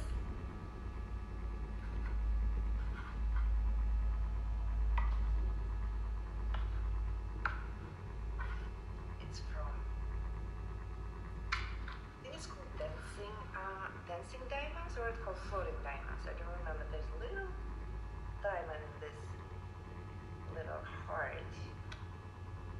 I like how hefty this chain is. I like thick chains. I'm not a big fan of very deadly thin chains. Makes me feel like I'm gonna lose the piece. It's gonna break. I know they're sturdy, especially from high-end brands, but still makes me worry. And this one is like a rope, like it, and it's more visible on your skin. I feel like it. So this is Chopard. I have Chopard ring, rose gold with the It's floating somehow inside. It's not moving, but it's like it's hard to tell what it attached to. Probably to the base. It's like a little stone in a cage, in a gold cage. It's hard to clean though. You have to like dig in with a brush, little brush inside, and just to make sure you clean it well. It's very pretty piece, right? Okay, that's my finished one piece. One more piece is this bracelet from gold. Very simple, everyday piece. Again, very heavy. And Sapphire is known for their hefty chains. It has C engraved in it. That's how it came. It works, that's for Sapphire. Okay.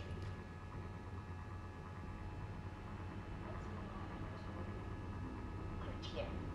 So I'm wearing one of Cartier pieces. This cross, diamond cross.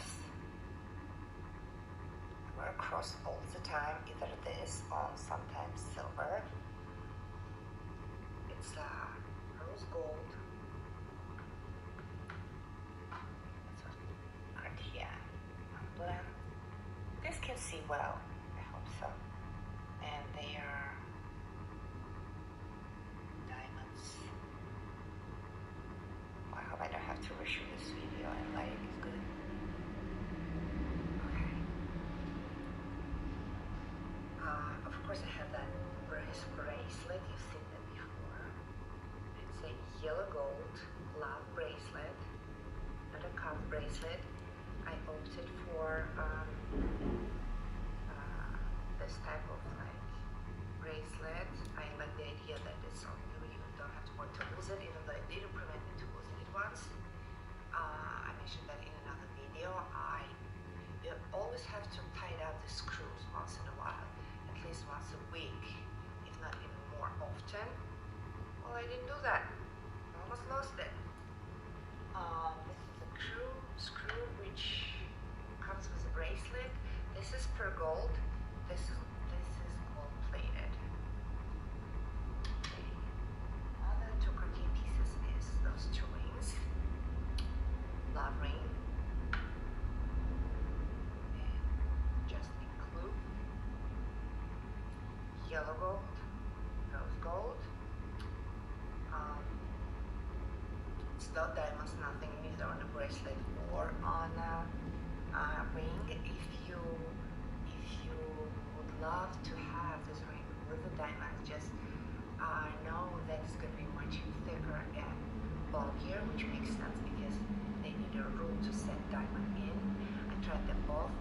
And first of all, this is much cheaper. Second of all, I wanted to wear something every day. And third of all, because that one was a little bit bulky and it was almost on the way, like it wasn't comfortable.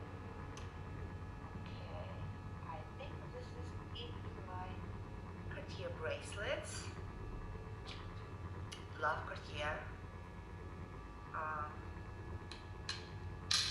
But this is it for now with my Cartier. Okay, we're gonna move on just one piece from John Hardy, but I love it. It's a yellow gold, and you can see those little ruby eyes. I like the idea of dragon, and they're holding little ring with plenty diamonds in it. I like the bracelet very much.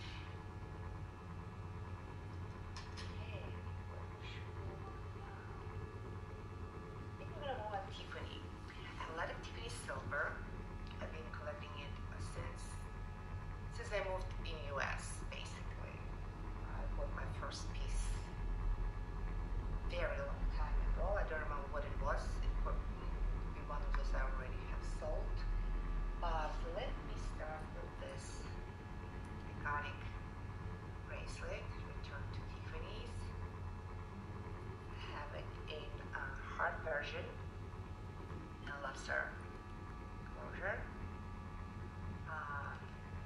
wouldn't sell it, even though consider sometimes when I thought, listen, I have two daughters, why would I sell any jewelry? They're gonna wear it one day. Another Tiffany bracelet I have is this camel chain linked bracelet. Like to wear it with this bracelet. It's also returned to Tiffany. Much smaller heart, silver both sides. Balls moving on a silver chain. I like to wear them together. I did this too. Depends how many bracelets I want to wear on my wrist. Another Tiffany piece I want to show you guys is this silver ball. This looks like pearls in the camera, but it's silver balls, different sizes. They're also set on a silver chain and it's moving. They also have bracelet like this, and I used to have earrings. It's just one ball, but I sold them. They don't look good on my face frame, so love it. I love it to wear it on tan skin, and I love to wear it with a like outfit. It looks very nice. Okay, this is one of my first pieces. It's probably about 15 years old. Got it myself. Most of my jewelry are gifts from my husband, but quite a lot I got myself, especially silver. So this is few years, and my older daughter can wear it. That's silver. This is chain is not Tiffany, only pendant is. That key pendant from Key Collection, and you can see there are diamonds around the flower on one side, covered diamonds, and another one is without diamonds. It came without chain, so I put it on this one. Both white gold.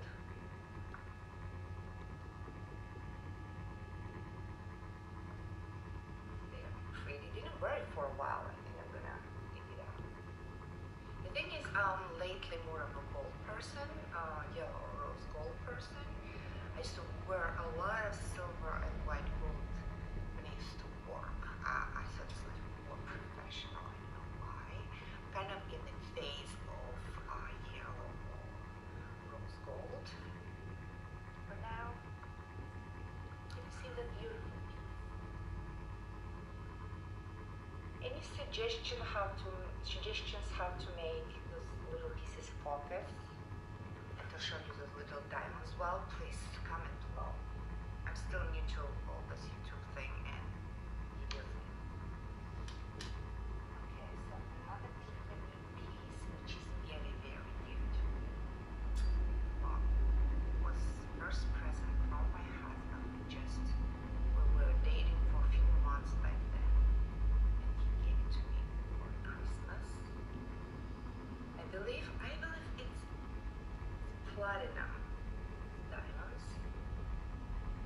It could be white gold, but I believe it's platinum. So it's this very dainty necklace, and I don't know if you can see there, they're diamonds. Front of the pendant, diamonds without diamonds.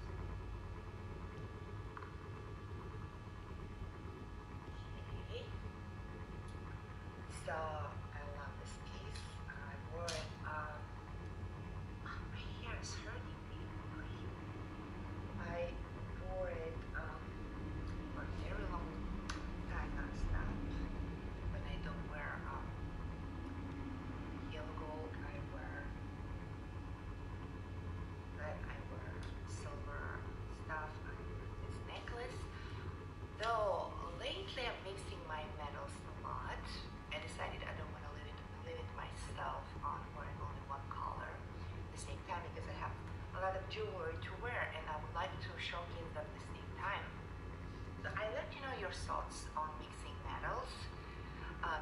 colors of the metals, mixing metals, silver versus with the gold. What do you guys think and what you usually do? So I'm gonna move on.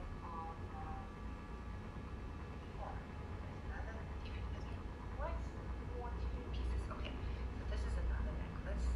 This is silver. I got it pre-loved and got very good deal.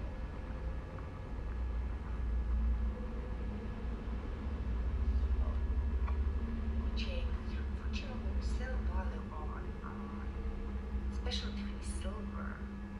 The endurance silver is not that high, so it's a bad thing and good thing. It's a good thing because you can get pre-loved pieces for much lower price. Now this, I think I got it for like $100. But it's bad because if you want to resell yours, you're not gonna get a lot of money. But that's why I decided. I sold quite a few pieces before, and then now I have 2 daughters, and I decided that that will happen. Okay. Another Tiffany piece is this silver. I think it's called Aquamarine. I'm not sure. Very heavy, very hefty. Needs some cleaning. By the way, Tiffany will clean your jewelry anytime, lifetime. As many of you bought it from them or from third party, they still clean it for free.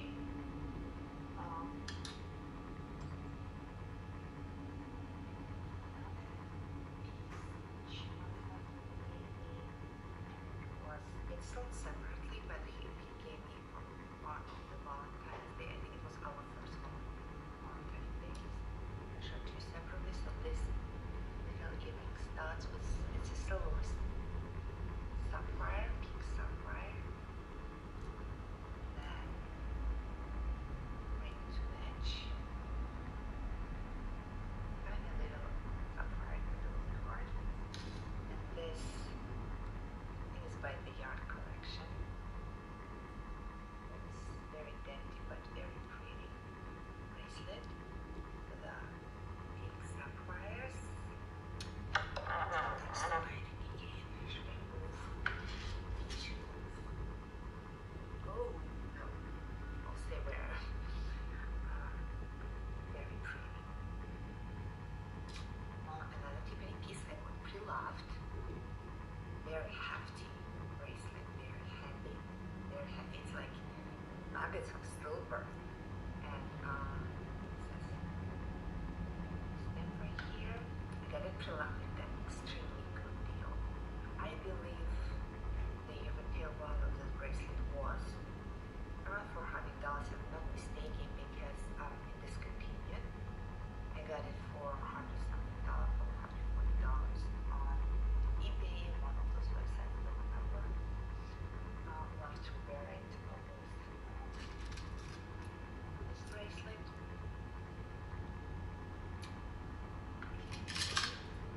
Another pre-loved Tiffany piece I bought for $60 this ring.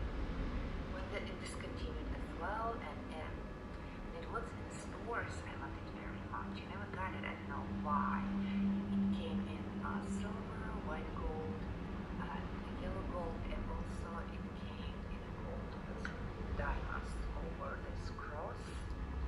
But I got it for such a good deal, for like $60. So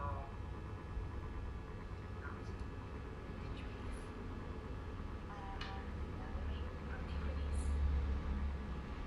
This ring, very famous, popular, and probably all of you guys who love Tiffany probably own it. So probably never gonna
gorgeous cocktail ring. It's gold with,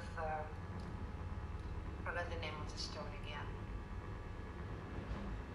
But it's very, very beautiful piece. And it's 18 karat gold. Love this piece. And this one, I got it on real. It's like red diamonds, also very beautiful. That's, I don't know what brand it is. I think it's any brand. Could be custom piece. Also very beautiful. So now I'm gonna move on to take two. So I have more rings from David Yurman. I have this beautiful ring with pearl, cocktail ring. Very beautiful statement piece. Another one with light green stone with diamonds around. All those rings are silver.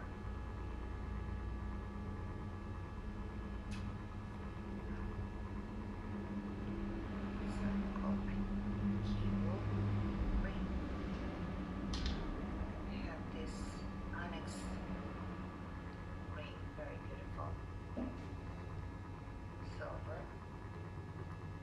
I have a little ring which had different stone before, yellow, I think yellow citrine, but it got chipped, so I took it to David Yurman and they said for $50 I can switch the stone, and I chose this color. It's actually purple. I don't know why I did purple, I don't like it now. It looked much lighter on a sample, and it looks very dark in this size. I might switch it again. Yeah, this is my another cross, silver cross with diamonds.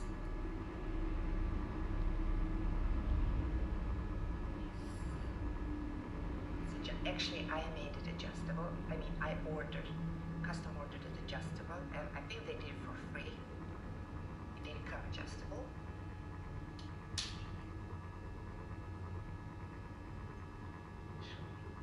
This very beautiful necklace with very light pink blush stone. I can't tell the color. Very beautiful. And they're actually diamond around. And this long necklace, I made it, gets me to the my waist area. You can wear it like this, like you can double layer. This is a closure. You can also do it this way. The multiple ways of wearing. I'm sure you can tell about this necklace. It's like it comes with different size of links with the pearls in the middle. Very beautiful piece. Now I'm going to show you the way. Oh, okay. There are a couple pieces which I'm going to part with. So this ring with spotted diamonds in the middle, and this bracelet. Only reason why I'm selling this bracelet because it's very narrow. It's for a very narrow wrist. Even though it fits, I don't like it that it's so narrow on my wrist. And I do have narrow wrist. If you're interested, I can direct you to my Porsche account. I sell it on the Porsche one. Now,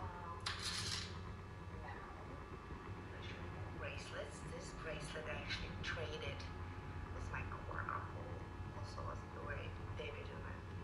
Big fan. I think I traded earrings and a ring for it. Very nice piece. Like to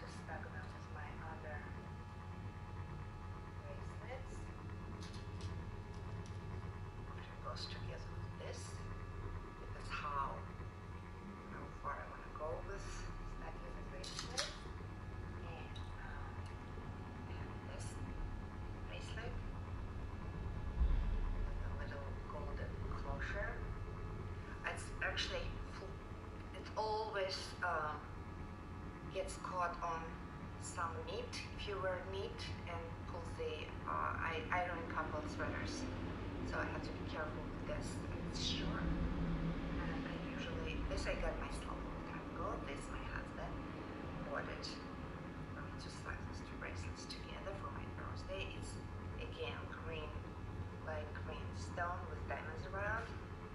Forgive me that I don't know my stuff. Forgive me that I don't know the stones, but it's like I just forget.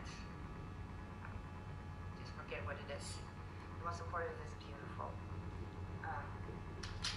This bracelet that was given for Mother's Day, and there's real diamonds. It's a lobster croaker. Very pretty. And one more bracelet is a silver bracelet, just onyx. It's to wear to office a lot. I feel like silver is like one for everyone. Did I say it already? I don't remember. And what's left is a couple earrings. The star earrings.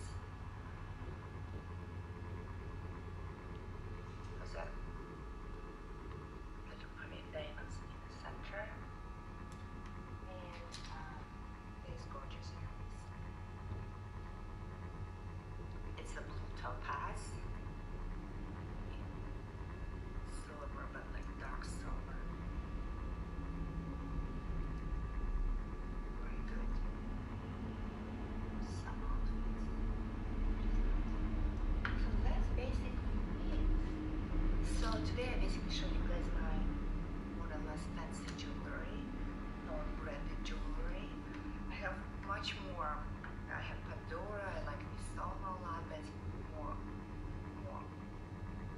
simpler jewelry, I would say. One day I will show you that too, and I didn't show you custom jewelry. It's going to be another separate video as well. So this is it. Thank you for watching. Viewers who keep coming back, thank you so much. It means a lot. To me, new viewers, please consider subscribing if you like my videos, and press the bell button so you can get notified when I post new videos. I post videos about luxury brands, most of the bags, shoes, name it, jewelry in this case. I'm actually having a couple more videos coming up soon because more items for my wish list got checked off. They're actually on the way, hopefully. And I also got requested a couple times, more than a couple times, to do my Hermes journey video. Even though I did unboxings on separate occasions, you guys seem to want me to put it in one video and just tell you about my Hermes journey. So I'm gonna do that soon. So today, thank you for watching, and stay warm if you're in New York or Midwest, wherever the cold vortex is. And I envy California's residents for now very much. And that's it, and see you guys soon. Bye bye.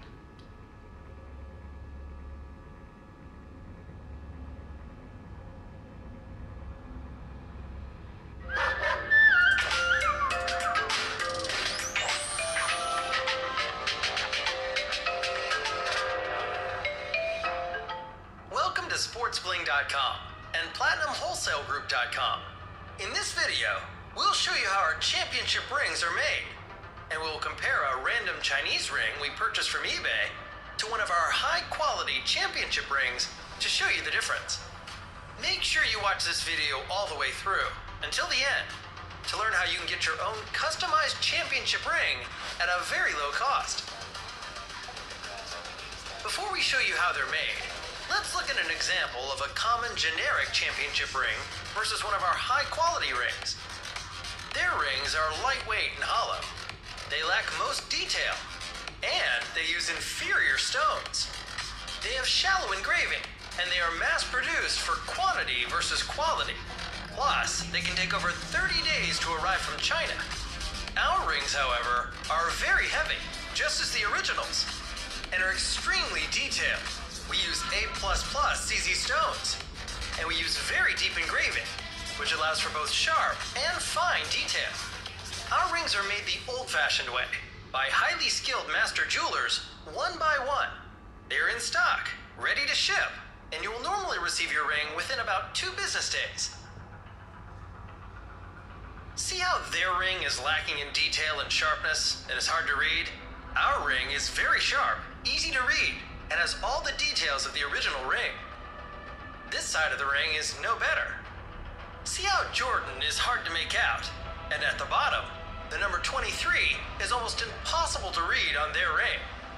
On our ring, however, all these details are very sharp and easy to read. On the front of the ring, see how their ring has excess red paint covering part of the front surface outside the lines of the bowl? See how the horns and ears on the bowl are not painted at all? Compare that to our ring, which has sharper lines that create the image of the bowl and has no excess paint. Plus, the horns and ears are perfectly colored in as well. Their ring is rough on the inside, while ours is polished smooth and shiny. There is a clear difference. Let's look at the differences between one of the cheap Chinese knockoffs and our high-quality, skillfully crafted, handmade championship rings one more time.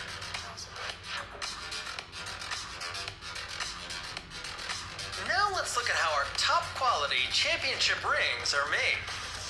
First, our rings are designed on the computer using CAD software. This allows us to make sure every detail of the ring matches the original. After we finish with the design, we create a prototype of the ring by using a 3D printer, so we can see what the final product will look like. It's one thing to look at it on a computer screen, but totally different when you see the finished design at its actual size and in 3D. Once we're happy with the design in the prototype, we then make the mold. The technique of using a wax model to create a mold is known as the lost wax process. We use the plaster shell as a mold to cast rings in different types of metal. We make our rings in zinc alloy, solid brass, copper, sterling silver, and gold. The ring-making process is the same no matter which metal we use. In just minutes, the induction furnace has heated the metal, in this case gold, to the required molten state. We carefully pour it into the plaster shell. Gold flows down channels and into cavities left when the wax mold was created and forms a tree. Once the metal cools and solidifies, we submerge the shell in cool water. This instantly dissolves the hot plaster, releasing the cast piece. Everything that was once molded in wax is now replicated in metal. We cut the ring components from the tree, then remelt the tree to reuse the metal. There are still remnants of the tree on each ring component, so we grind them off. Using a grinding tool so small that it fits through the ring, we smooth the inside surface. To smooth the ring's outer surface, we use a grinding wheel that has splits in the abrasive discs. The splits produce a see-through view as the discs spin at high speed, so we can see what we're doing.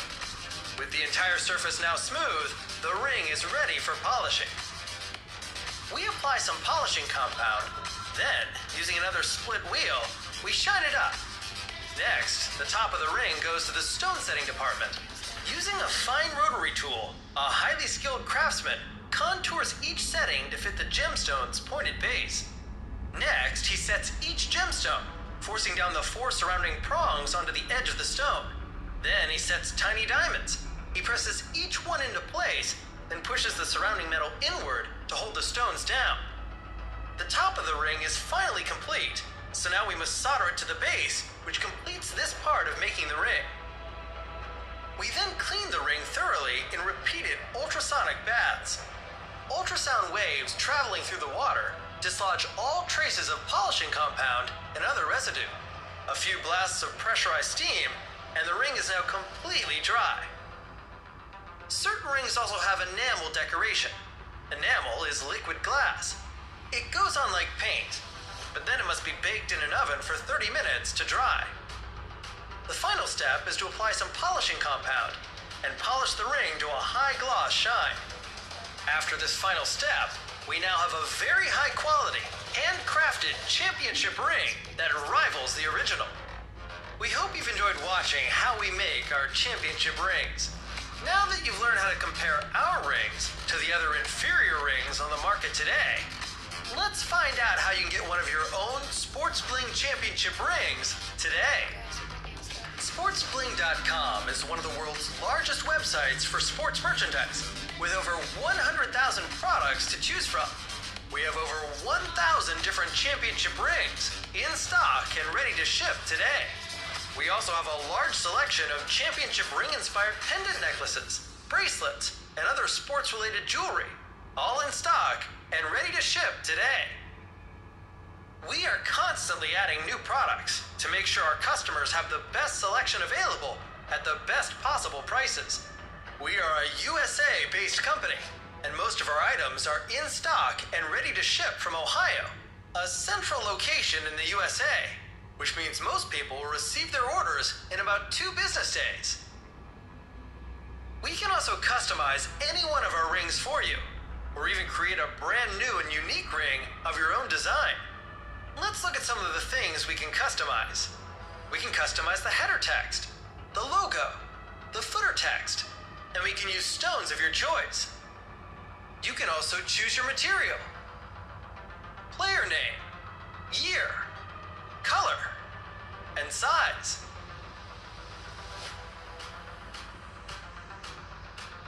If you want to order a custom championship ring of your own, visit www.sportsbling.com and hop on a live chat with us. Or call us toll-free at 888-848-9876 today. If you're interested in purchasing our rings at wholesale pricing, please visit our sister company at www.platinumwholesalegroup.com. And also check out our eBay store for the best selection and the best deals, with the absolute lowest pricing available anywhere. Thanks for watching, and have a great day.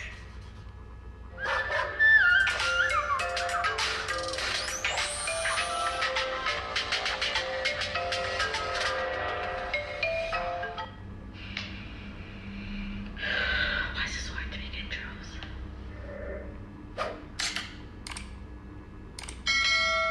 Hey guys, it's Lizzie and welcome back to another video. Today's video is going to be another collection video. If you guys didn't watch my last collection video about my Uggs, then go watch that. But today's video is going to be a collection about my Pandora jewelry. So if you guys want to see my jewelry collection, then just keep watching. So just like my Ugg collection, yes, I did also work at Pandora. So all the jewelry that I did purchase was purchased because I was an employee at Pandora.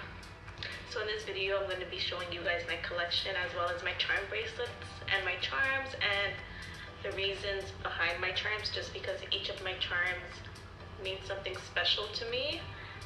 And I don't really buy charms just to fill them up. They have to mean something to me in order for them to go on my charm bracelet. So I'm moving the camera a little bit closer to me just so you can see the jewelry a lot more closer. So I'm going to start with one of my bangles, which is my open bangle essence bracelet. This bracelet is a much slimmer bracelet compared to the regular Moments bracelet, which is the basic bracelet everyone has. So that bracelet would be this one right over here. As you can see, it is a lot slimmer. This bracelet is actually also discontinued, so it's really hard to find. You can really only find it in like the Pandora website in their last chance column, but it's not always in stock there, so you might not be able to find it. Or you can buy it off of someone who's selling their Pandora jewelry, which I actually have done for a lot of the items that I have. I go on Kijiji, and that's where I find a lot of people who are selling their Pandora jewelry for obviously a cheaper price because it is used. But since I know how to clean the jewelry really good, I just clean it. So this bracelet has 2 balls on the end. One of these balls you can actually take off and add the essence charms into the bracelet. But I like how the bracelet is just like that. So I don't really add anything onto it. And it's a really cute bracelet to stack with my Pandora Moments bracelet. So that's my bracelet with all my charms on it. Just because it's so simple and so thin. It doesn't take away from my Moments bracelet. So that would be that. So again, just nice and cute and small. Not too much. So the next item I'm gonna show you guys is my Pandora Moments bracelet. I actually have 2 Moments bracelet. I have a snake chain bracelet as well as a Bangle bracelet. So I'm going to show you guys that first. So I'm just going to take the charms off of both bracelets just so I can show you the bracelets alone, just so you guys can see the difference. Few moments later. Okay, so you have your snake chain bracelet and your bangle when it comes to the Moments collections. So this right here are your 2 different bracelets. This one here is a snake chain bracelet. This right here is your bangle. So the difference of these is this one right over here is a lot more flexible than this one. But I'm more of a fan of this one than the snake chain. But again, the snake chain is one of the most popular pieces at Pandora. So the snake chain bracelet, you would just open up the little clasp with your fingernail. It just pops right open and it opens up like that, hence why it's called a snake chain bracelet. The bangle, same thing, you open up the clasp. Oh, okay, let me close it first and then I'll open it. So you just, again, your fingernail opens up, but it's not going to open up like a snake chain because it's bangle. It's a harder finish, but I like this one because it's a cleaner finish than this one. So the snake chain is one of the most popular bracelets, but it is one of the bracelets you need to be a little bit more careful with. This one you need a safety chain or some clips. Just right over here, this is where they go on. You can put the clips on any part of the bracelet, but they're more meant to go on right over here. Reason why is because when your bracelet opens, so when you're taking it off and you're trying to open it, sometimes it's just gonna pop right open and you don't wanna lose all your charms. And just in case, if the clasp randomly opens up and you're out, you don't want your charms to fall off just because your charms are pretty expensive and people do spend at least over $1,000 to fill up their entire bracelet. So I'm gonna put on the charms back on just so you guys can see what I have on my bracelets. I'm going to try to give a background on each charm and explain why I got it and basically the story behind it. So this right here is the snake chain bracelet. This bracelet only has 3 charms on it just because I'm trying to make a Disney bracelet. So these charms are my Disney charms. I actually bought this bracelet off of someone from Kijiji yesterday or 2 days ago. So that's why there's like only 3 charms on it, just because I haven't filled it up yet, but it's going to get filled. These charms were actually on my bangle, but we're gonna wait until we fill them all up and then we'll go from there. But let's start with the charms on my bracelet. So this one right here is my first bracelet that I have ever gotten, which was from my boyfriend. It's a Disney heart. It has Mickey and Minnie on both sides. This is Mickey. And then you have Minnie right behind it. Oh, there we go. Let me get a little bit closer. And there's Minnie. That's one of my Disney charms. This one right here is Woody from Toy Story. If you haven't watched Toy Story, then you clearly didn't have a childhood, but this is Woody. So on the top of it, oh my god, my nails look disgusting, guys. Don't look at that. On the top of my charm, on the charm it says, "You've got a friend in me." It's hard to see, but it does say it. You've got a friend in me. And this charm I got from my sister for my birthday last year. So the last charm on my Disney bracelet is this Lilo and Stitch charm. There we go. So you have Stitch and you have Lilo, and it says Ohana. Ohana means family. Family means nobody gets left behind. Or forgotten. Me and my sister have a matching charm. So that is my Disney soon-to-be Moments bracelet. So I'm gonna grab my bangle now. So this bangle actually has a lot more charms on it. These charms are the charms that I got from friends and family, and every charm has a story behind them, and they are very dear to my heart. Okay, so this is my other Moments bangle bracelet, and as you can see, this bracelet has a lot more charms on it.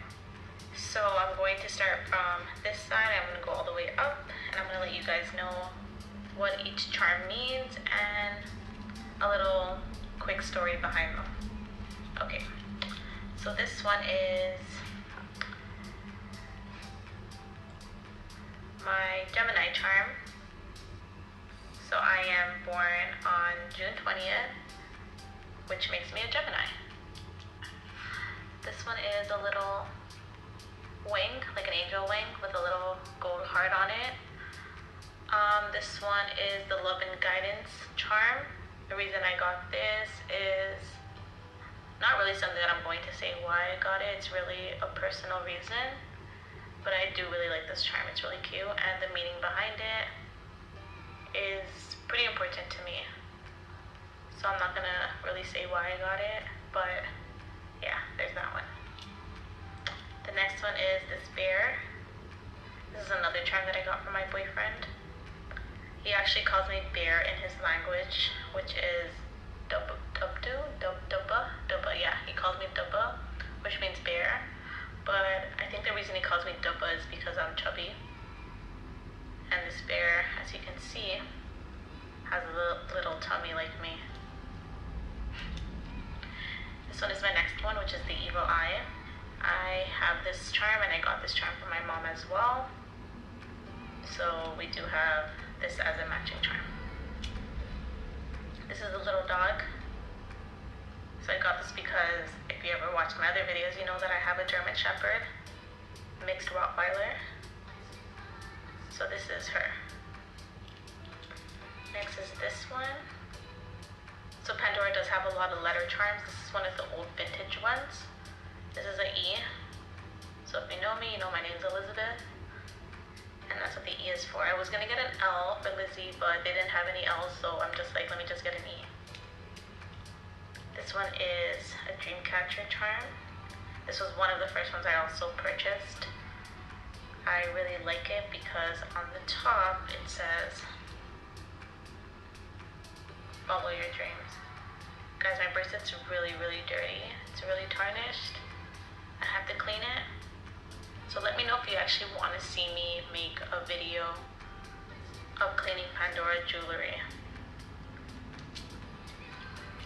This one is a little car. I got this one for my boyfriend as well because he is a car fanatic. So this was a gift from him.